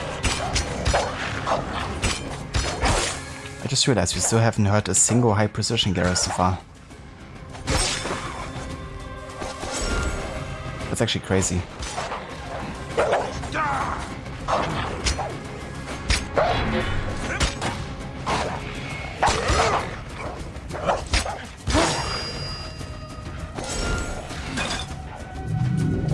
High precision gerecht. High precision garage?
Let me fix that again. Yeah, honestly surprising. I don't think I ever played for the entirety of Siwa. I never heard a high precision garage before.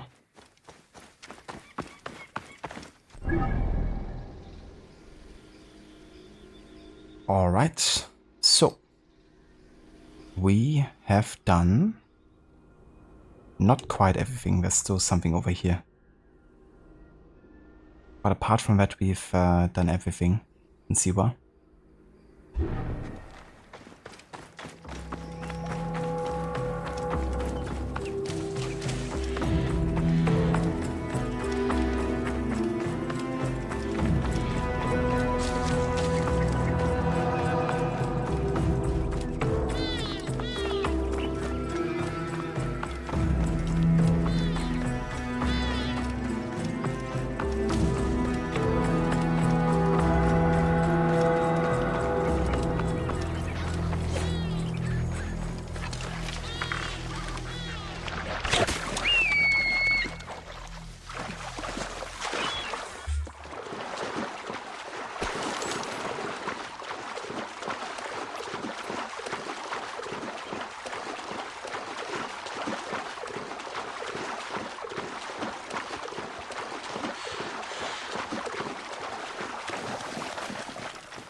Lots of vouchers here.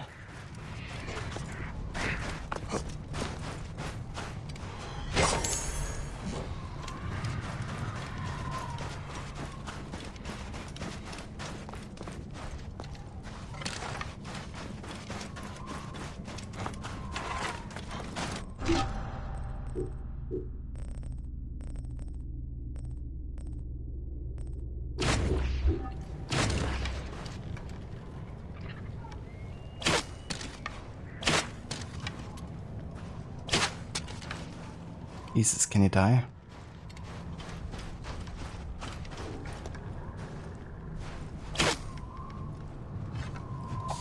Guess not.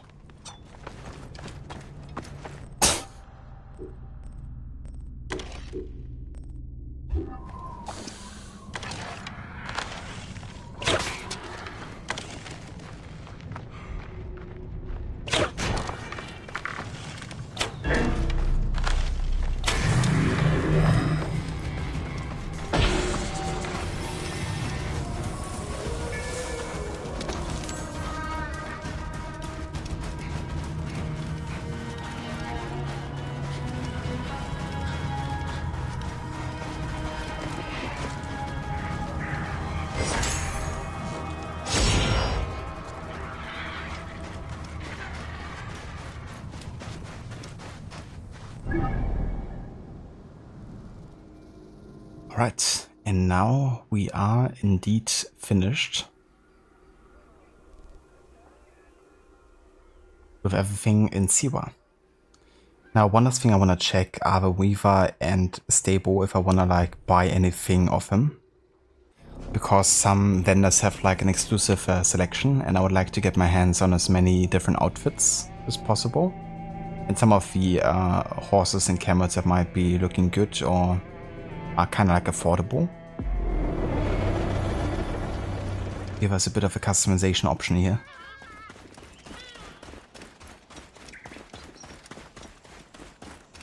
Bayek, take care! Siwa is a dangerous place.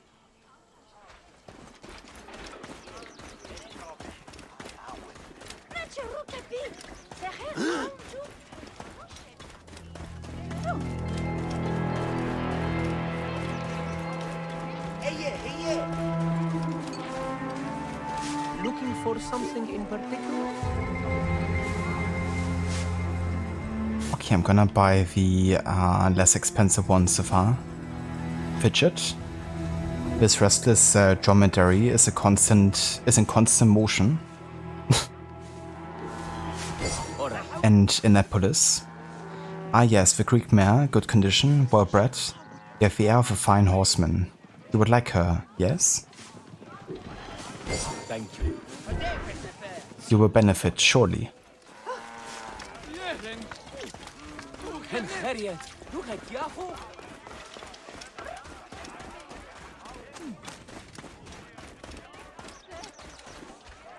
Looking for anything in particular?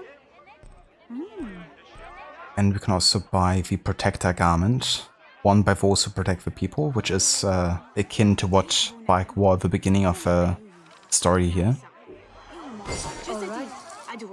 The Marauder garb. And the Heliopolis Marauder. Clear up now! Halt! Stay there!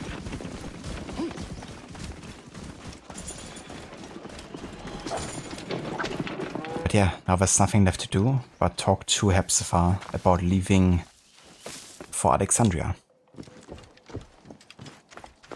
Then we're already getting into our first modern day section. So early on in the mission block you consider to be perhaps the most dope of the entire game, Robot Wars aka the tightest one, aka the one with the spider tank as a climatic component. And you save as 4 if you got it right, the second to last mission block for the entire game. That's really cool. Yeah, definitely liked that whole mission because it gave also a bit more of a foreshadowing to what we will be seeing in Legion to some degree. Not sure if you have played Legion yet, but drones and stuff are gonna have a much greater importance than previously. So it's a bit of a kind of like reference as well there to the dystopic future of Legion later.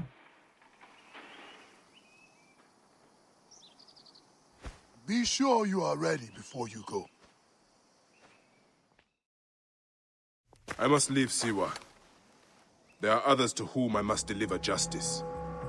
Especially the one known as the Snake. How will you find these men? Aya has been tracking them in Alexandria. I must find her. She said she would be visiting her cousin at the Great Library. Great Library? And she said if you are coming to tell you one word, Serapis. Serapis? The god that Greeks and Egyptians share. Of course, I see. And Bayek, do something about that beard. Goodbye, my friend.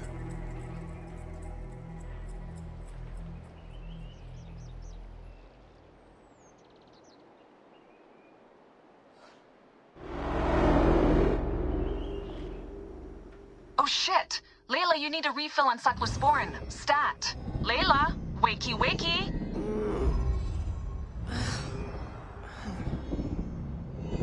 Don't make me come down there. Layla? Layla! Come on back. Layla, are you with me? Habibti. Told you not to call me that. Thing is, the fastest way to get your attention is to piss you off. I'm paying attention. Okay, you need to take a break. The Animus is rejecting you. I'm fine. Yes, but your kidneys aren't. Go add more cyclosporin before they shut down. Yes, Nurse Geary. That's Medical Officer Geary to you. So? How did it go? My mods are holding. Subject's memories are perfectly clear. If this doesn't convince Abstergo to give me a place on the Animus Project, nothing will. Amazing! Who do you have in there? His name is Bayek of Siwa. The death of his son turned him into a killer. Think he'd be of interest to Abstergo? Don't start. You know, they're not gonna be happy with how he handled this assignment. They know I don't work by the book. Well, this time you lit the book on fire and then stomped on it. Anyway, none of this will matter if you're comatose. Now go get that cyclosporin. Yeah, the comatose thing comes later. We're seeing a vision of a future Bayek is having. Exactly. Yeah, that's of course a thing with Assassin's Creed games. There's always like multiple timelines. Historical one being the primary one. At least, I mean, being the one we spend the most time in. But technically modern day is the primary one.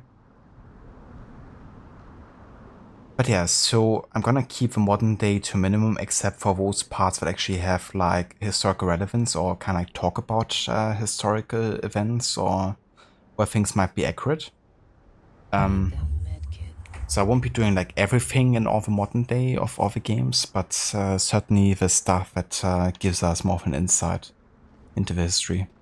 So I'm gonna be very selective about it. Still looking for the cyclosporin? I definitely...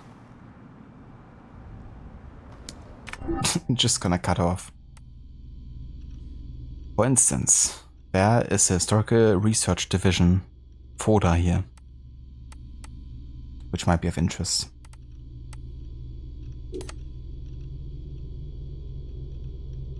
There's like the employee menu and the field guide, but it doesn't really talk about any kind of like history, I don't think. I'm just focusing on really what mentions like historical events and stuff.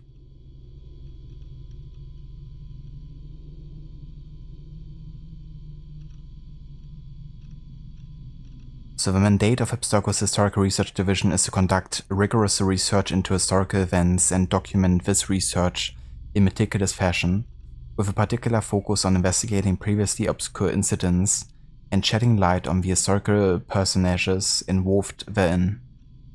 Research conducted and compiled by the Historical Research Division teams represents a broad potential benefit to a variety of academic disciplines, including archaeology, anthropology, environmental history, and political science.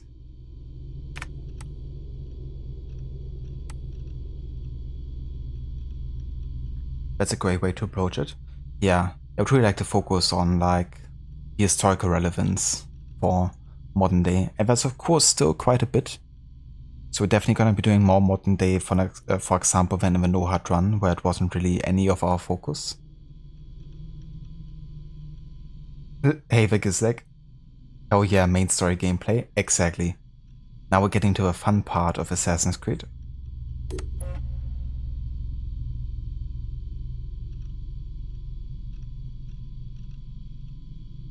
Okay, this is just in regards to AC lore, so I'm not gonna read this.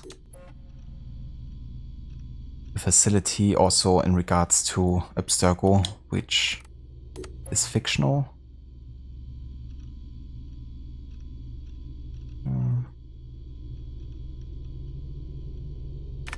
Yeah, no.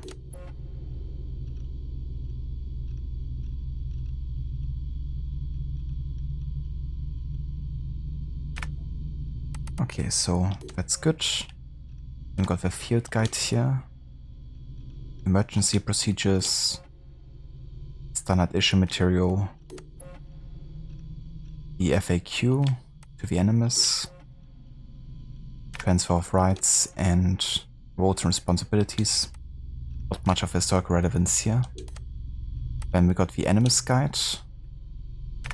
Not gonna read any of this either because it's all connected to a fictional device as part of a series, but has not really much to do with, you know, actual history itself. Unless they're, you know, really talking about specific settings here. Which they don't. It's like the history of the Animus.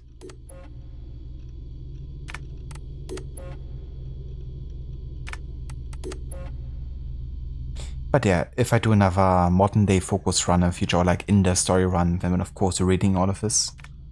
But yeah, here we'll be more selective. Then the field briefing. Okay. So, that's good. We got notes for Bayek. But again, I'm not gonna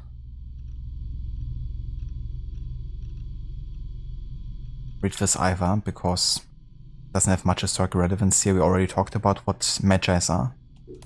Then we have the gun files. I'm gonna completely ignore these as well, because they're just entirely tied to the lore.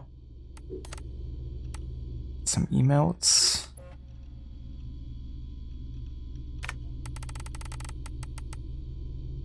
I'm gonna ignore these as well. Got some pictures, which I'm also gonna ignore.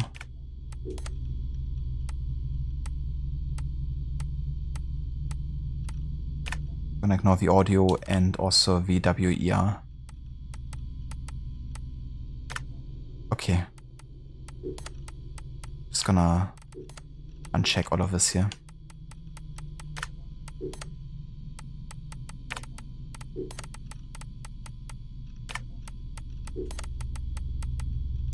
Okay.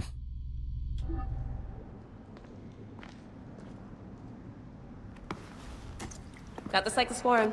2 cc should do it. Don't forget the alcohol wipe.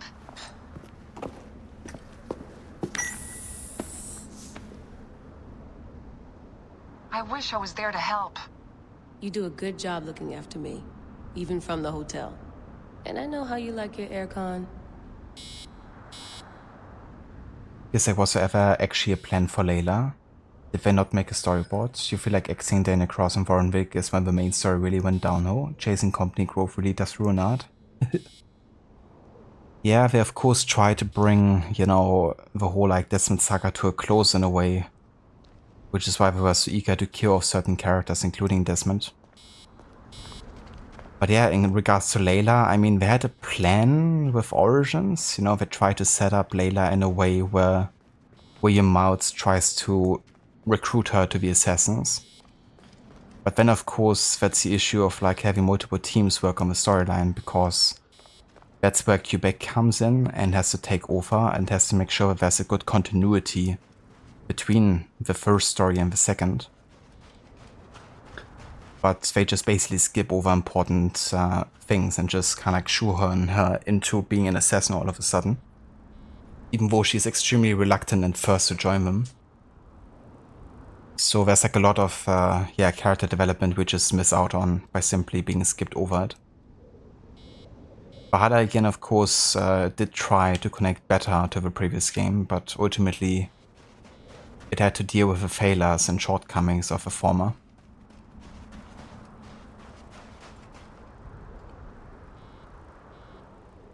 Wasn't half of it in the comics? I have no idea, honestly. I haven't read that comic if they ever covered that. Let me have a look, actually.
I muted myself. Just had a look, and it doesn't appear like there's a comic about her that covers that. There's a comic about Xiao Yun, like a manga, where she has a cameo apparently, but that's not a connection to that, I don't think. Plus that comic, I think, was confirmed to be non-canonical, I think. At least according to the Assassin's Creed wiki and looking at appearances, it isn't listed there.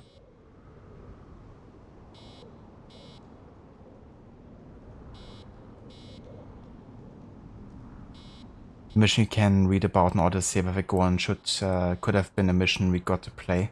Exactly.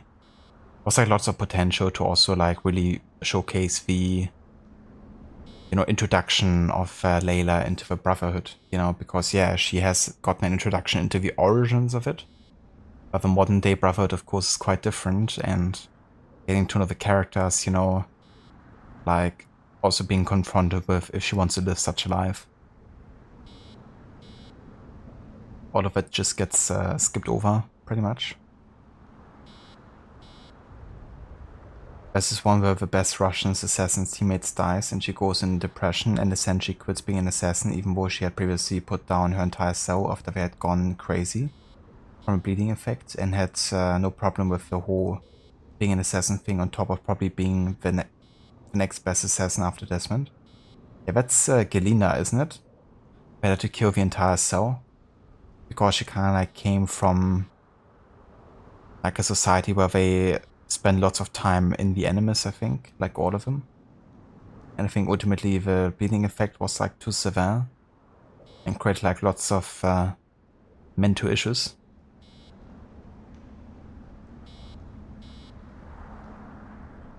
So personally, for you, Black Flag is the best AC game made by Yubi. However, Ghost of Tsushima is the best overall, and for you that's not just pertaining to AC type games, but games as a whole. That's fair. I don't blame you for liking both Black Flag and Ghost of Tsushima so much, because they're both great games and really nail many of the also gameplay aspects about it.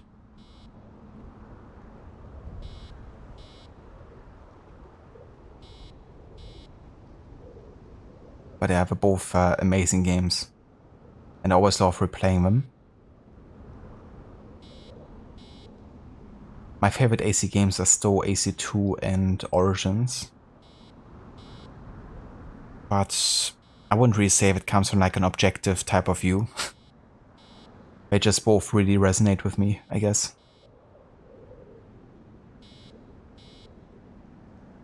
But oh wow, Ubisoft a cameo by Xiao Yun in a non-canon thing. Exactly, and we could also have been shown how the modern day assassins perform a ceremony. That as well, or if they perform a ceremony as well. But there's so much we could have shown.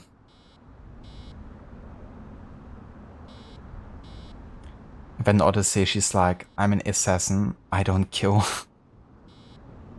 Yeah, that's just, even Sean AC2 says, I have killed before, I will kill again, it's just I prefer not to, And it's especially stupid for Layla to say, because she has killed already. She has killed to defend herself from Abstergo. And then, of course, joining the Assassin Brotherhood, a brotherhood literally with the intent of killing people that have a negative impact, So, yeah.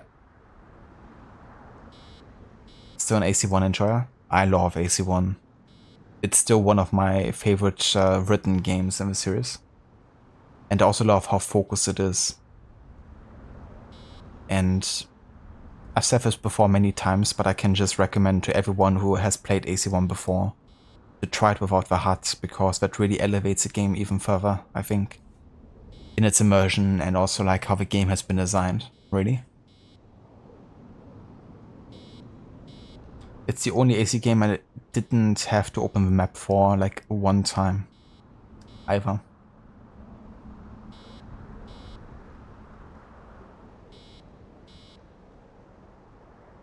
Abstergo's elite squad with bows and arrows. too lazy to include an actual like gun animation. Can't have it. So I won't be going back into the Animus today anymore. However, we're not quite yet done. We're gonna actually dive over to the Discovery Tour. Because as I mentioned before, we're gonna be doing all of that, and when we finish with a region, I will go back to the Discovery Tour and cover the Discovery Tours of that region afterwards.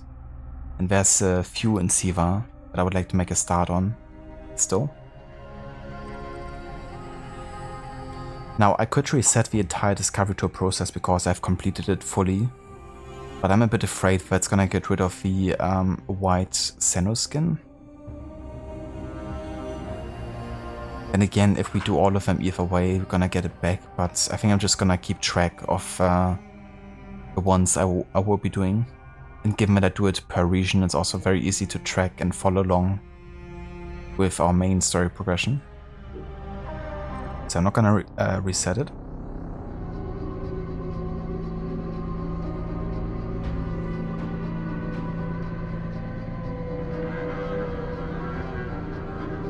For the best we get to see of any kind of modern day ceremonies in the Lost Archive DLC, where you have the pillars on either side with the assassin logo, with a leap of faith point at the end of the hall. That's a good call actually. Yeah, that's true. Man, the Lost Archive DLC is so underrated, I think. On a narrative and ambience standpoint as well. Both that and Desmond Journey. Just fantastic.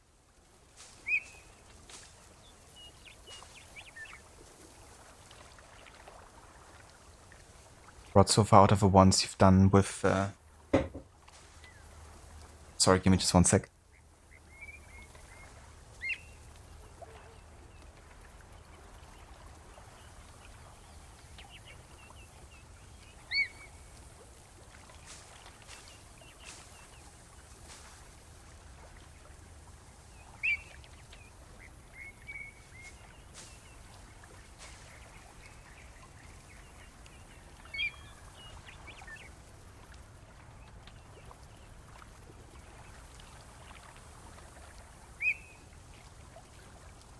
Okay. So far out of the ones you've done with No Hut, you think AC1 was the best without it? I don't blame you. It's definitely the only game that has been fully designed with that aspect in mind, I think, from the get-go. I would say what also comes really close to it is Unity on some level. But Unity can also be very tricky to navigate just because of how big the city is. But I would say they did a great job with the skyline in Unity, because if you really study where you have which building, or just in general like having the city center with Notre Dame in the middle, it's just such a good orientation point in Unity that you can really navigate the map a lot easier that way. If you also like learn where the positioning is of a church and in what direction it kind of faces. But yeah, AC1 still is certainly the best without the hut to me as well. I did think that Black Flag was also one of the best games without the hut, but that was when I still allowed myself to fast travel. Upon replaying Black Flag No Hut and not being allowed to fast travel, that became infinitely more difficult to navigate. Because it was so easy to lose course, you know. We don't even have like a compass or anything, you know, that sailors would have easy access to. With a compass would have been easy going, but I didn't have that. Now of course the minimap kind of like acts as a minimap and compass in the game, but you can't just have only the compass, unfortunately. So yeah, Black Flag, I mean it's still good without the huts, but navigation can be really a pain with like the weather sometimes as well. Especially if it's like super foggy. You just don't see anything. Sometimes. And the spyglass also gets bugged out quite easily in that kind of like weather.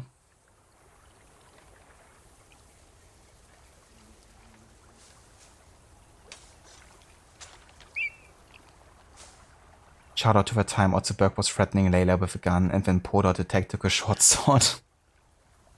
I successfully push that away in my memory.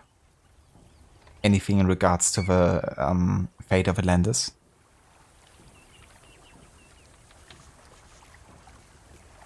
Rod giving Clay even more story was great as well. It was, yeah. Another great way to connect it to what's been happening in AC1 and prior to AC1 as well. Yeah, the Etsu games in general can be a bit of a pain without the HUD. I mean, AC2 is alright, especially if you played it a lot, because it's still like smaller scale maps. And you roughly know like where the locations are, but there's like so many specific checkpoints you have to learn about. I mean, Revelations, of course, it's useful when you find out with Ecovision you can track like marked spots on the map. But I couldn't make use of it either because I couldn't track anything on the map, and I didn't want to look at the map either with my latest no HUD run. So it can be definitely tricky when you have like very specific checkpoints. Especially if they're not really marked as visually present, I guess.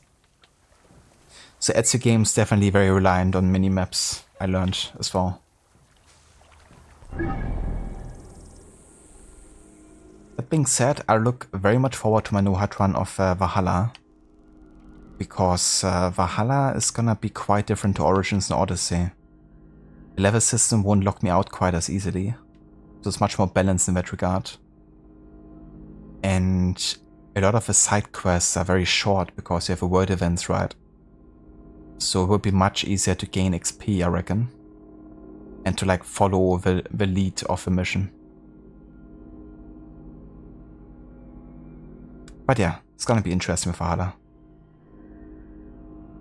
Alright, so in Siwa, as you can see, we have 4 discovery tours. We have one in regards to Siwa.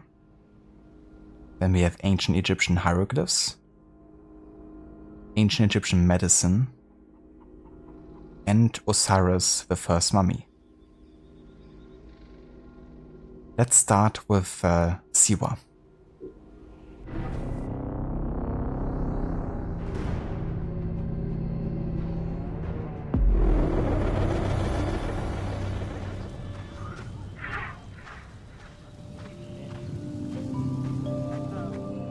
Learn about the geography and importance of the Oasis of Siwa. Welcome to Siwa.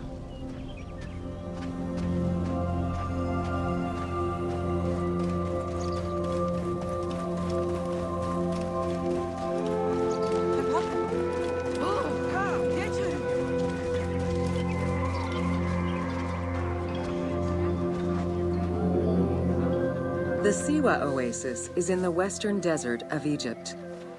Geographically, the Siwan Oasis is located in a depression 20 meters below sea level. Its natural springs and warm climate aided in the bountiful production of date trees. Though clearly influenced to some degree by Egyptian and African culture, the area's isolation resulted in a unique society and language. While they worshipped the same deities, Siwan temple architecture differed from traditional Egyptian temples. I have to say it's definitely more relaxing to not have a quiz at the end of a discovery tour.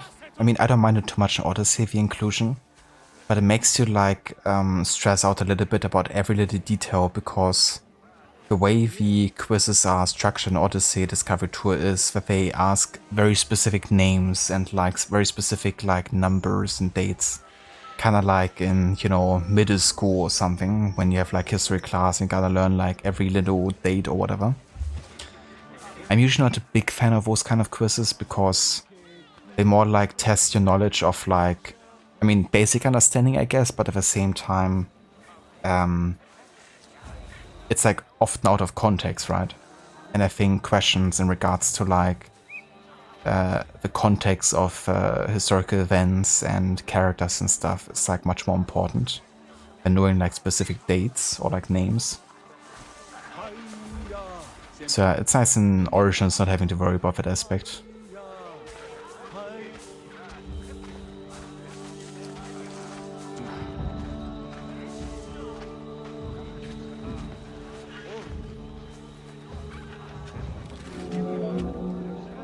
Old Kingdom Egyptians referred to the oasis as cauldron, due to its unique geographical structure.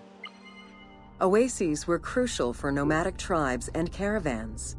Without them, there was no chance of survival in an otherwise harsh landscape.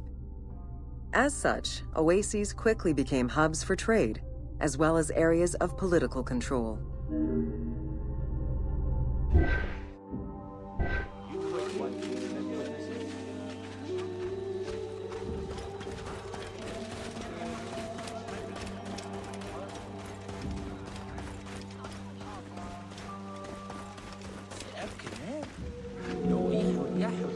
Because of the dry climate, there is very little rainfall to sustain the oases.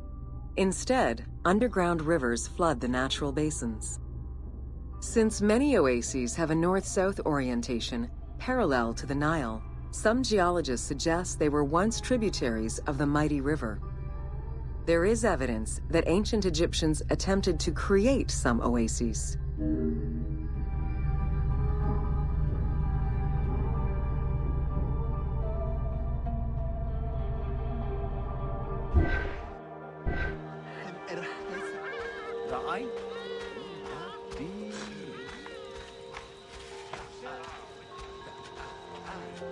Love that music here.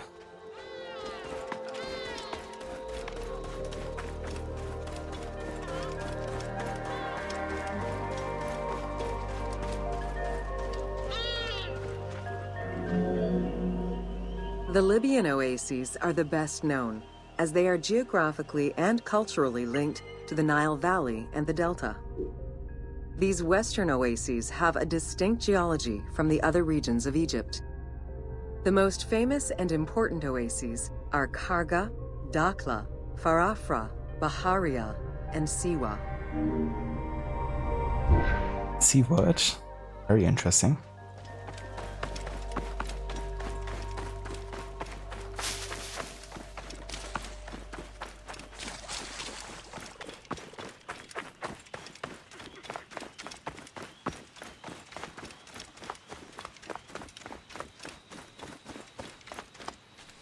Siwa, I don't know anyone named Wa.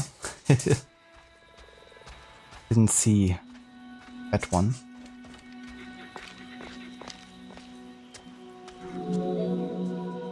The Spring of the Sun is one of many thermal sources in Siwa, with the particularity that Cleopatra would have bathed in this one, giving it its name. The presence of the source beneath was attested already by Herodotus during the 5th century BCE, when the oasis was called AMUN by the Greeks of Cyrene. It's actually cool because it gives a bit more insight into the papyrus puzzle we did earlier, because it said the only bowl big enough for a god. And given that Cleopatra bathed in it, the pharaoh was also synonymous for a god, and often, like in lots of ways. And, you know, big enough for a god, but also big enough for a queen, you could say. I didn't realize that actually. I mean, I probably have realized it before, the last time I played the Discovery Tour many years back. I probably would have made the connection then, but I definitely forgot about it. It really is, that's a cool connection. You can definitely tell how they, you know, chose that wording very much on purpose with the papyrus puzzle.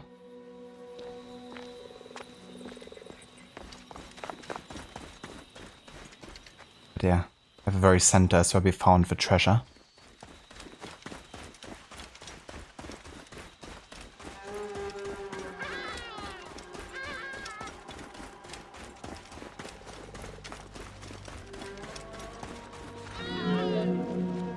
Oracles predicted the future, delivered omens that could be more or less obscure, and offered divine guidance.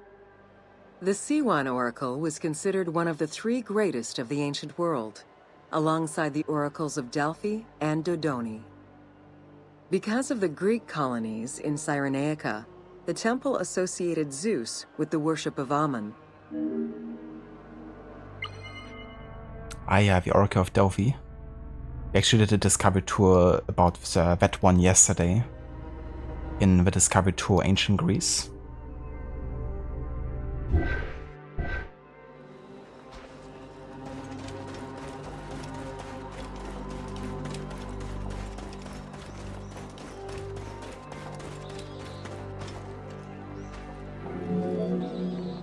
It is no wonder that Alexander the Great made the perilous journey to Siwa in order to consult the oracle, emulating the actions of mythical heroes such as Hercules and Perseus. This action earned the approval of the oracle, who validated his claim as Pharaoh of Egypt. He was confirmed as the son of Amun, conferring upon him the most legitimate claim to date of all Egypt's foreign invaders. Yeah, and if it wasn't for him, then Cleopatra never would have become a pharaoh herself. Or the Ptolemies. And history would have turned out much different, very likely. Or maybe not. We never know. The powerful and the rich would send gifts or travel great distances in order to ensure their good fortune by gaining the blessing of the Oracle of Siwa. Every successful blessing only increased the soothsayer's prestige. Runner Eubotus, a famous citizen of Cyrene, consulted the oracle in order to know if he would win the 93rd Olympic Games race in 408 BCE. He did, enhancing the standing of the C1 oracle in the process. Nice, another reference there to yesterday's Discovery Tour. Mentioning the Olympic Games, another Discovery Tour we've done.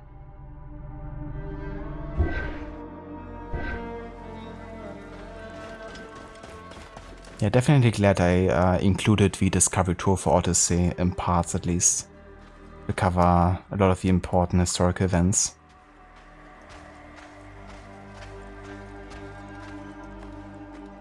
Because as you can see already at the start of the Discovery Tour here, we have like tons of overlays and connections.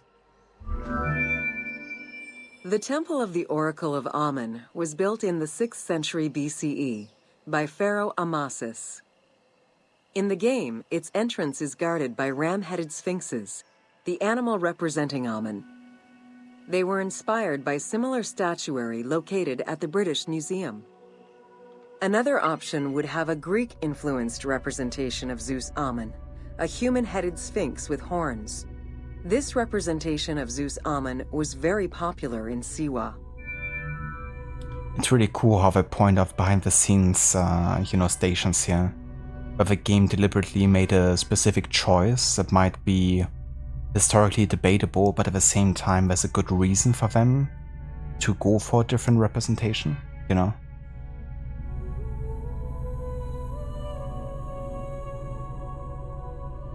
But I guess they chose it to make it look maybe more Egyptian-inspired than, Greek-influenced, probably. And there's an argument to be made for either representation, I reckon.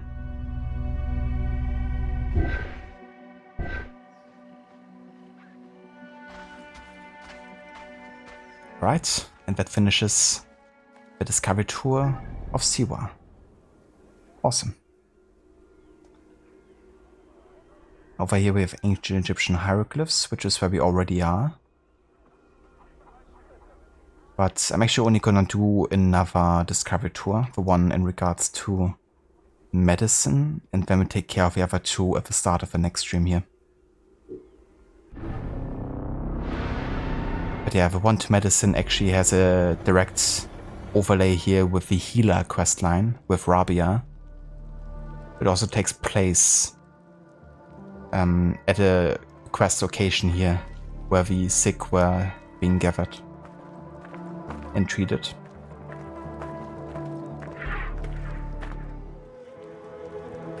Ancient Egyptian medicine. Learn about the balance of science and magic that was ancient Egyptian medicine.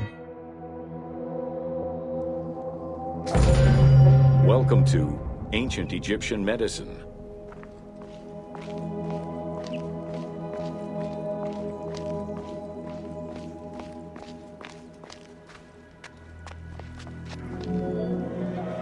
Evidence of advanced medical procedures have been found on mummies, and ancient Egyptians left detailed medical writings from diagnosis to follow-up treatment.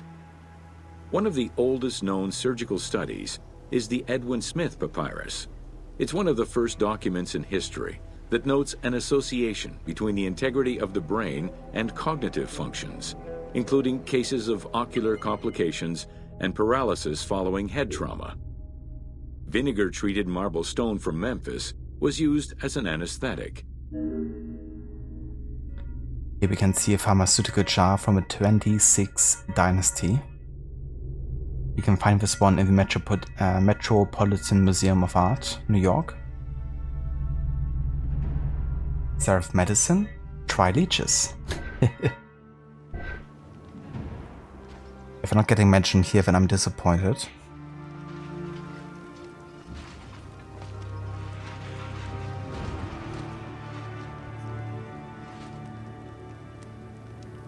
By pretending to be a patient.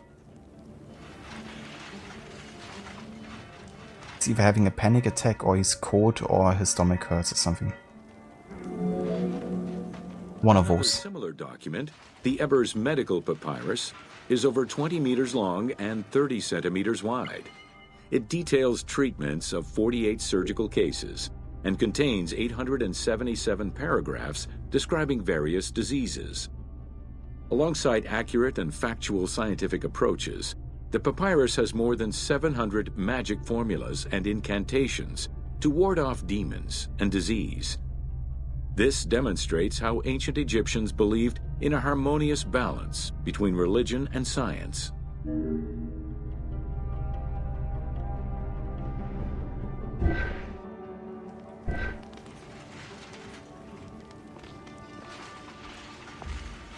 You know, playing through human history like this, even though we had lots of gaps in between, it's still just so impressive, you know, how early and how advanced they found out, you know, treatments, for instance, in regards to medicine here.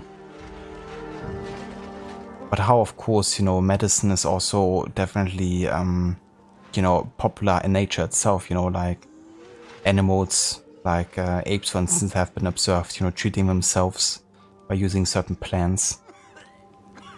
And humans having the gift of like social skills and language and communication skills that are far more advanced.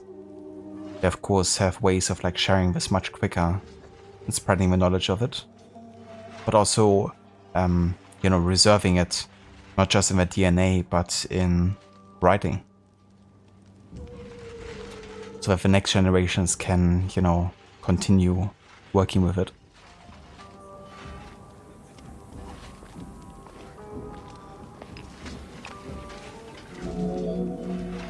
Remedies were considered as medicine and carried by doctors and priests. Village doctors often had another job alongside their medical duties and the preparation of medicines. A cure for blindness was made of fermented honey, ochre, and coal. The science behind it was that honey functioned as an antiseptic and antibacterial, while ochre would reduce the swelling. All of their knowledge did not always suffice. Ramses II died of an infection caused by an abscessed tooth. RIP.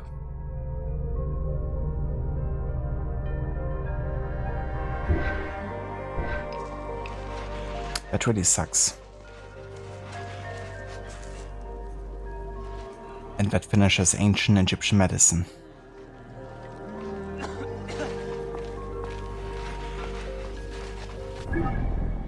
Alright, so there's two more discovery tours here. One in regards to Osiris and one in regards to the ancient Egyptian hieroglyphs, but we're gonna take care of those at the start of the next stream.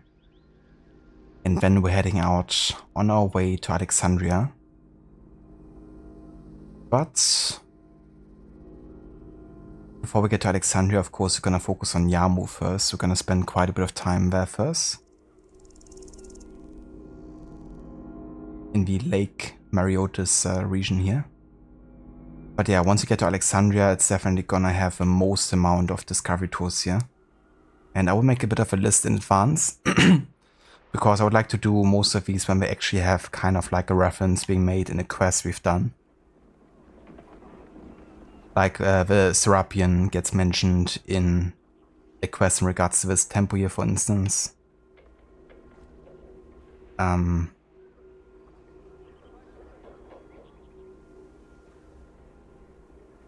There's one in regards to Cleopatra. This one I would do quite late because I think it even goes about her ending days. So it might be one of the last ones I'll actually do in the game.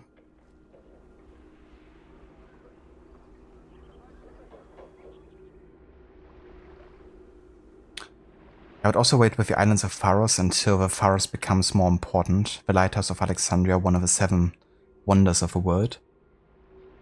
Because, If I were you, I'd avoid reality too.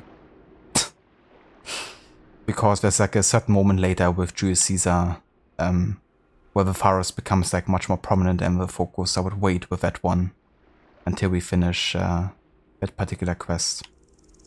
But yeah, I do think about actually resetting my progress with the Discovery Tour because For love and beauty. it really just is the tours, and we're gonna finish all of them either way again, so I think I might do it for next time. There's also lots of characters to choose from for next time. You can have a Sunhead, for instance. Pretend to be Psychalexius. Or you could play as an actor. Or maybe as Redda. You could also play as William Mouts or Julius Caesar if you wanted to. So there are quite a lot to choose from. Even different Bayek outfits here. Oh, that's one of my favorites. Egyptian Marduk. Looks so good.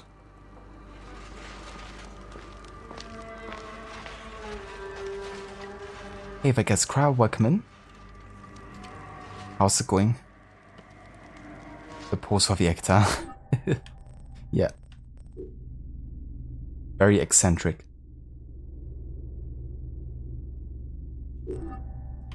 But yeah, that's gonna be everything I will be doing for the Discovery Tour and for Origins today, Evo. And where I'm also gonna call it for our first stream here. But yeah, I made some good progress. We finished Siwa in its entirety. So next time we will be heading to Yarmo and focus on that region before heading over to Alexandria. Also made it to level 8 already here after about 3.5 hours of playtime. So yeah, progressing nicely. For now, though, this is gonna be it, and we're gonna have a look who's online and who we can raid today. So let's have a look.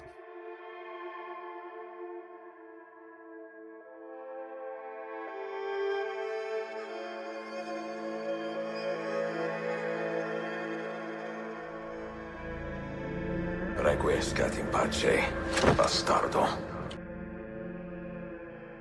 Requiescat in pace, bastardo. You bastard. That's funny. What are the chances of bastardo into bastard? Even Alpha had to confirm that the person who died really was a bastard.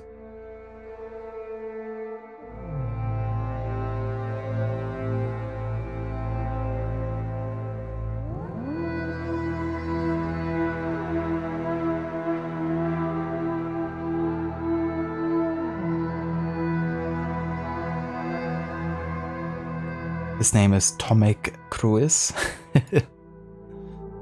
And he's part of a really weird cult. Probably.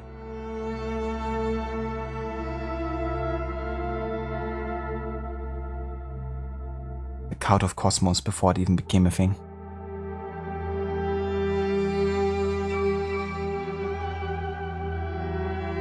Tell him.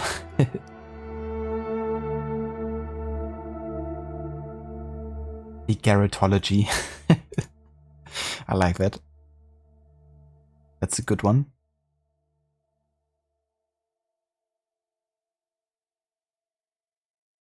Alright, so I would like to keep it historically focused here.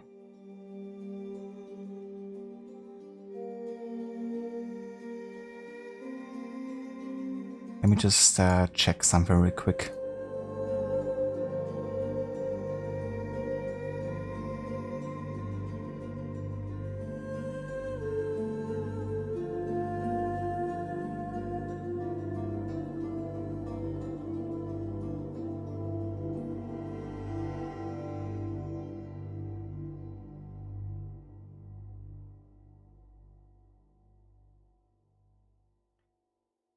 Okay, so we're gonna go and raid over to Anmita today because he's playing some Ghost of Tsushima, another game that I will also be playing as part of the Historic Order run, and a historical game at that. So I'm gonna check that out today. Catch you next time, Dr. Darling. Thanks for being here. This way I can type, I believe you. I would never mistype myself. Especially when it comes to like typing in commands or something.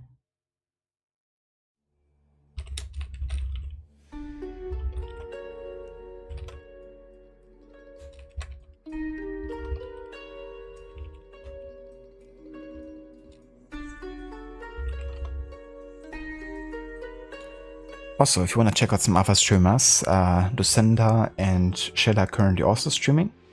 Sheila is currently streaming some Super Mario Odyssey, and Lucinda is playing her first time God of War 2018. So if you want to check that out, they're currently also live.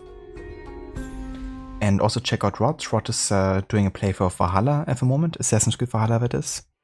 He's also going to be playing Mirage next with a stealth challenge in mind. And yeah, huge fan of the AC games and historical settings too, so definitely check out Rod as well if you haven't yet. Also got lots of great and funny channel point rewards like the Leap of Fail, where he has to die on purpose by accidentally, or not so accidentally, missing the haystack. Or his Arnold Schwarzenegger impressions, or Bane from Batman impressions. Also very good ones. There was also one for Valhalla where it's called Look at the Alliance Map, where he has to look at the Alliance Map for 10 minutes straight. Because Evo just loves looking at the Alliance Map so much.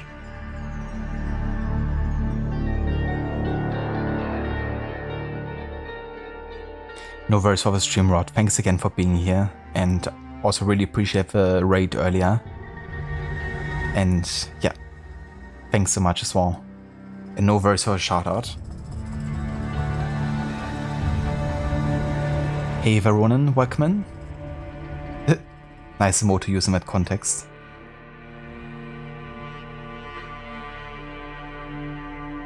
It seems like Altair succeeded with his leap of faith.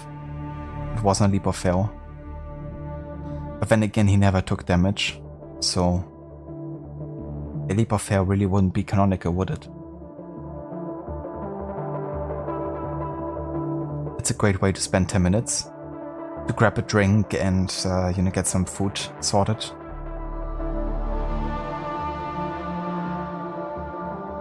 Cheers, Rod. No worries, Ave. Thanks also for being here, dude. Catch you next time.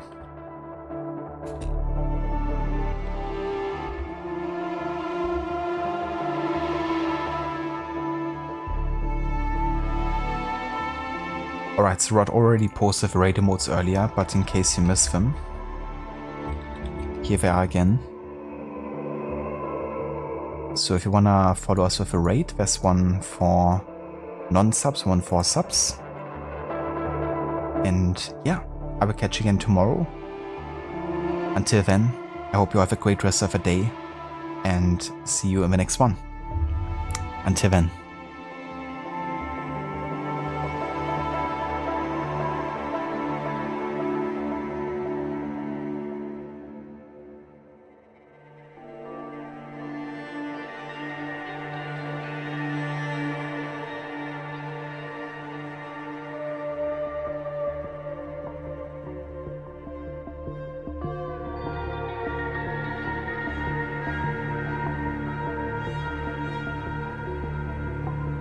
Actually forgot a shout out there, but also check out Gizlek, another great streamer, also a big fan of historical settings and Assassin's Creed.